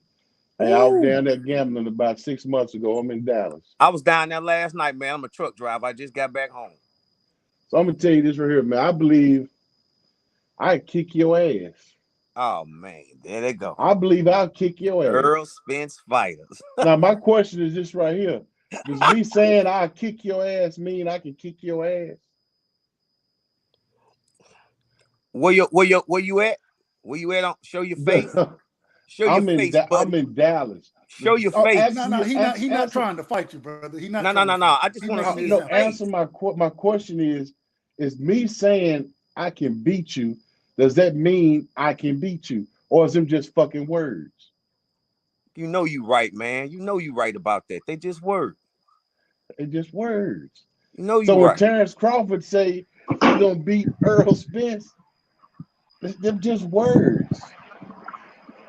That don't mean shit, man. We want to see the fight. Talk, man, niggas talking about I'm in the water. Where you at, EJ? This, that. Man, fuck that shit don't mean nothing, dog. We want to see the fight. All that bumping, it ain't about nothing. Yeah. I don't know, man. I really want to see the fight too. I let my frustrations out on the channel, you know, but man, it's a 50-50 fight to me. You know what I'm saying? 50-50, but I think Bud gonna get it. A lot of people ask me why. I just go with what I see. Bud got a 2-inch advantage. If Earl would have had the 2-inch advantage, I'd have went with Earl. Man, the thing you missing is that nobody care. Everybody, you're not the only one that think Bud gonna win. The point we trying to make is we want to see the fight. We don't care who wins. we want to see the fight, yo. It don't, you know, who gonna win, who gonna lose, man. You know, if you love your fighter, you still gonna love your fighter if he win or lose. It don't matter. I mean, it don't matter who wins to me. But if I got a bet on one of them, I'm a bet on T.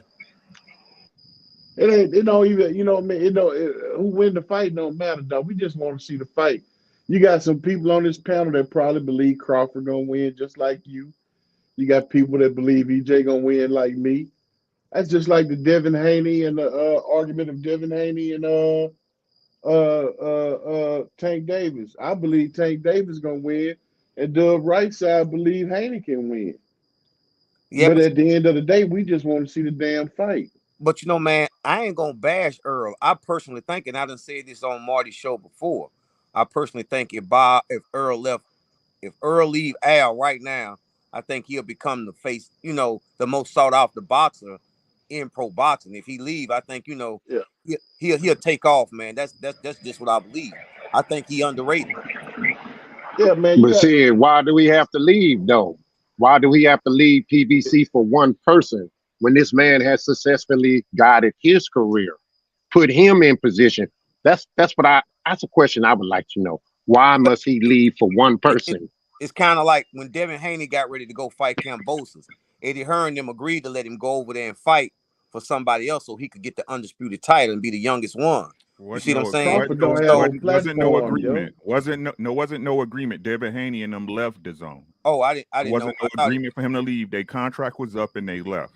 Oh, okay. I thought Eddie Hearn and said Crawford doesn't. I thought I heard doesn't have a platform to fight on, yo. Crawford does not have a platform to fight on right now. And again, he doesn't have a platform. All that don't matter. He's still the because best fighter in the world. Because he just put BLK Prime out of business. Because I didn't believe he got that 10 million at first, but once I found out that BLK Prime is going to exit the sport of boxing, I believe Bud got that 10 million because he put them out of business. I don't even know nothing about that, bro. I ain't never seen his account, but no, check the article. Not only that, but people that subscribe to that exhibition against David Avocado, a lot of people got refunds back. Wow. On that fight. Yeah, man. Hey, I'm gonna tell you something, yo. One thing you got, if you love boxing, take your heart out of these fighters. These fighters will disappoint you. The best thing you can do is enjoy the sport for what it is. Enjoy it for the beauty, man. Don't get on this. Well, this is my guy here. If you ain't betting no money, then don't take it personal. You know what I'm saying? Yeah, and just enjoy the fight, man. Don't get wrapped up in the politics, man. But man, that's a bunch of bullshit. Oh, my guy gonna win. My guy gonna win. This is like you a little kid. That's my car. That's my car. That's bingo. You know what I'm saying? My thing is this: you could get, if you want to get wrapped up in the fight, right? Okay, but you should still be pushing for your fighter because you wrapped up in him. You believe in him, right? You should be pushing. Hold on. You should be pushing for him to fight the best, regardless. You know what I'm saying? At the end of the day, being a fan of the sport, the only way you can be a fan of a fighter if you're a fan of the sport. I believe that. And at the end of the day, one day Bud ain't gonna be here. You know what I'm saying? And you still gonna watch boxing, right? And so at the end, you want to see the best fight the best. You should still. You can't make excuses for him not making the fight happen. That's what I'm saying. And I don't even care, Dub, if you like a fighter, bro. Just be consistent. That's all I'll be saying, bro. Like, you can't sit up there and Devin, like I said, Devin Haney went over there and he ate a shit. He took a shit sandwich to get to where he gotta get. Now, Bud can't say in the same breath you want to get it, but then you ain't willing to do what you need to do to get it. The leverage exists. Everybody play like the rules of boxing supposed to change for their favorite fighter. They don't. They don't change. They don't.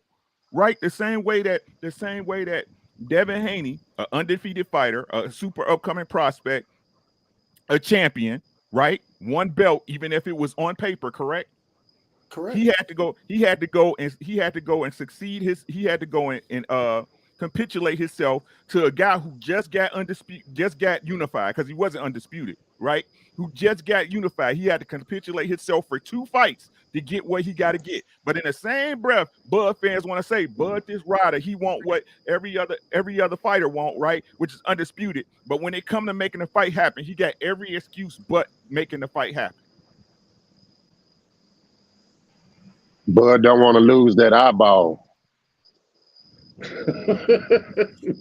So this would. So I'll tell you. So I'll tell you what. We almost 5 hours in. I've never been on live this long. It was great, great. We had some heavy hitters on the panel.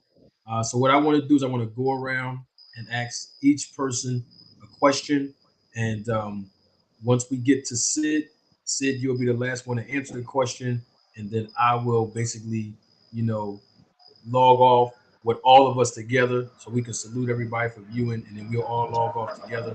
So start with you, Dub, right side. The question is, we just heard Chicken talk, probably about maybe what half hour, 40 minutes ago or so.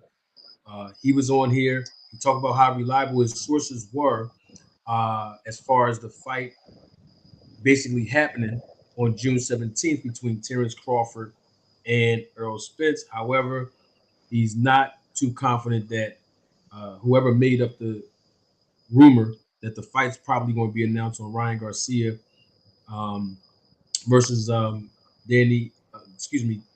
Gervonta Tank Davis card. But at the same time, this fight is definitely supposed to happen on June 17th. Dub, right side, in your opinion, right where you stand today, do you think that this fight will happen on June 17th between Errol Spence Jr. and Terrence Crawford? No, I do not. Dog Money, same question applies to you. Do you think right now, like right now, tonight, do you think that this fight between Errol Spence Jr. and Terrence Crawford is going to fight on June 17th? I will believe the fight is on June 17th once Crawford step on the scale and it say 146 3/4. Wow. That's pretty cool. All right, you got it. Now we got who's next? Bring on the Bud. It's on you right now tonight where you stand. Do you think that this fight will happen between Errol Spence Jr. and Terrence Bud Crawford on June the 17th? Much as I would love to say yes, right now I would have to say no. Too much uncertainty. Like the brother Ricky said earlier, it's not this hard to make a fight. Somebody don't want to fight. That's just it. You know, the pump faking, switching bait. That's what I think it is. All right, you got it. Well, he brought Ricky's name up, and Ricky's next up line. Rick, I know you just been making sense all night like you always do, brother. And you know, we're gonna take your word for it because you was a man and you had integrity when you said if the fight do happen, you will be the first one to say, all right, my bad. So that's good integrity as always, Rick. But right now, tonight, after hearing what you heard from Chicken Talk, after you people in the chat, everything we talking about now, right now tonight, where you stand, do you think that the fight between Errol Spence Jr. and Terrence Bud Crawford is going to happen on June 17th? Hope is the most dangerous word in a man's dictionary. Hope. I hope the fight happens. I hope it happens, but do I think it's going to happen? No. Shout out to Chicken Talk. I'm not even denying nor knocking his source, right? My source that I till last year was right every single time. Every single time my source was right till last November. And the truth of the matter is, I don't care what y'all say. If it is coming from Bud, he's a liar, bro. He's constantly lied to us. He's lied to the boxing fans. I don't know how many times, bro. I don't believe him. Until I see an announcement from PBC with fanfare and talk, I'm not going to believe it. I'm not going to believe it. It's just weird to me how all the leaks, like I said earlier, are always coming from a side that don't have nothing to do with the camp. Nothing to do with the promotional company that's putting on a fight. Nothing. You don't hear a mouse piss on cotton come from the PBC side. Nothing. They got to prove me wrong on this one, and if I'm wrong, I'll say it the same way I said in November last September when the fight's supposed to be happening, and we was all announcing it. And like I told y'all, I never thought Bud would take this fight, that he would make this fight. The same way I said I was wrong back then, the same way I say I was wrong now. But again, somebody proved me right because November we didn't get no fight. Facts. You were still right. Facts. You were still right. That's all right, Sid. Before you go, Sid, let me piggyback on what Ricky said. I think that Chicken Talk is a very reliable source. I believe that he has a reliable source. So this is not me saying that he's not credible. I'm saying that Chicken Talk is. I'm just saying based on what we heard from him, because he is reliable.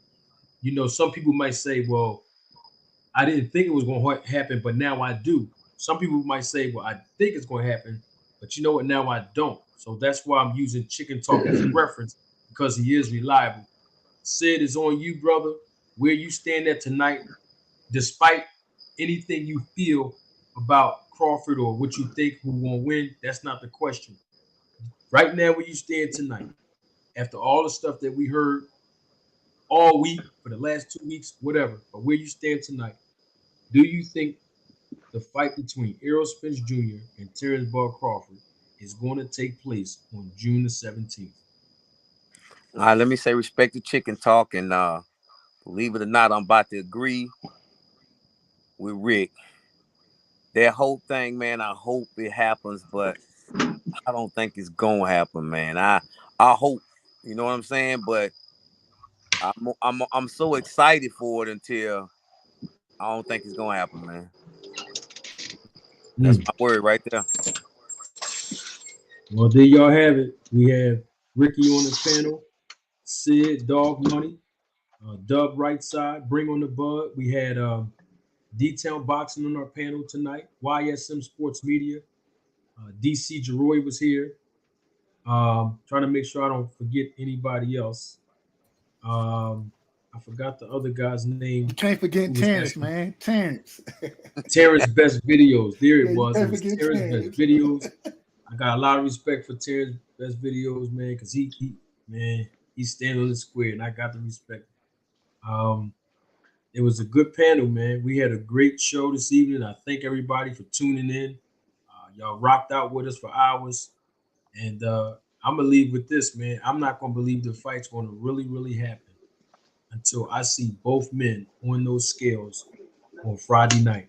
Yeah. If they don't do that, because you know why? They can say, oh, it's going to happen. And then all of a sudden now, somebody just get hurt in training camp. And then things like that happen. So when they step on the scale, that's when you know it's time for them to get paid. But you got to step on the scale in boxing to get paid. So that's why I keep saying on the scale. Salute to everybody in the chat. Y'all were engaging tonight.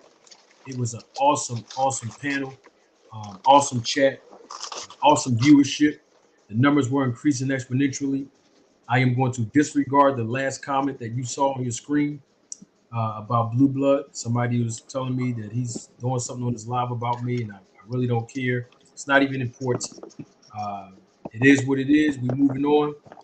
And I just thank everybody for their support. All the people that contributed to the channel and even in the Cash App. Thank you again. Much appreciated. I look forward to seeing everybody here. If you can, back again on Friday evening. We're going to have another live. Don't know what the show is going to be about, but I know it's going to be about boxing. So from everybody on the panel, to everybody in the chat, to everybody still watching the live and the replay of this live, I'm Manager Marty. And as I always say, don't take my word for it. Roll the tape. Thank you all on the panel for coming, man. Appreciate you guys, man. All right, later. Respect, brothers. Yes, sir. Peace, brothers.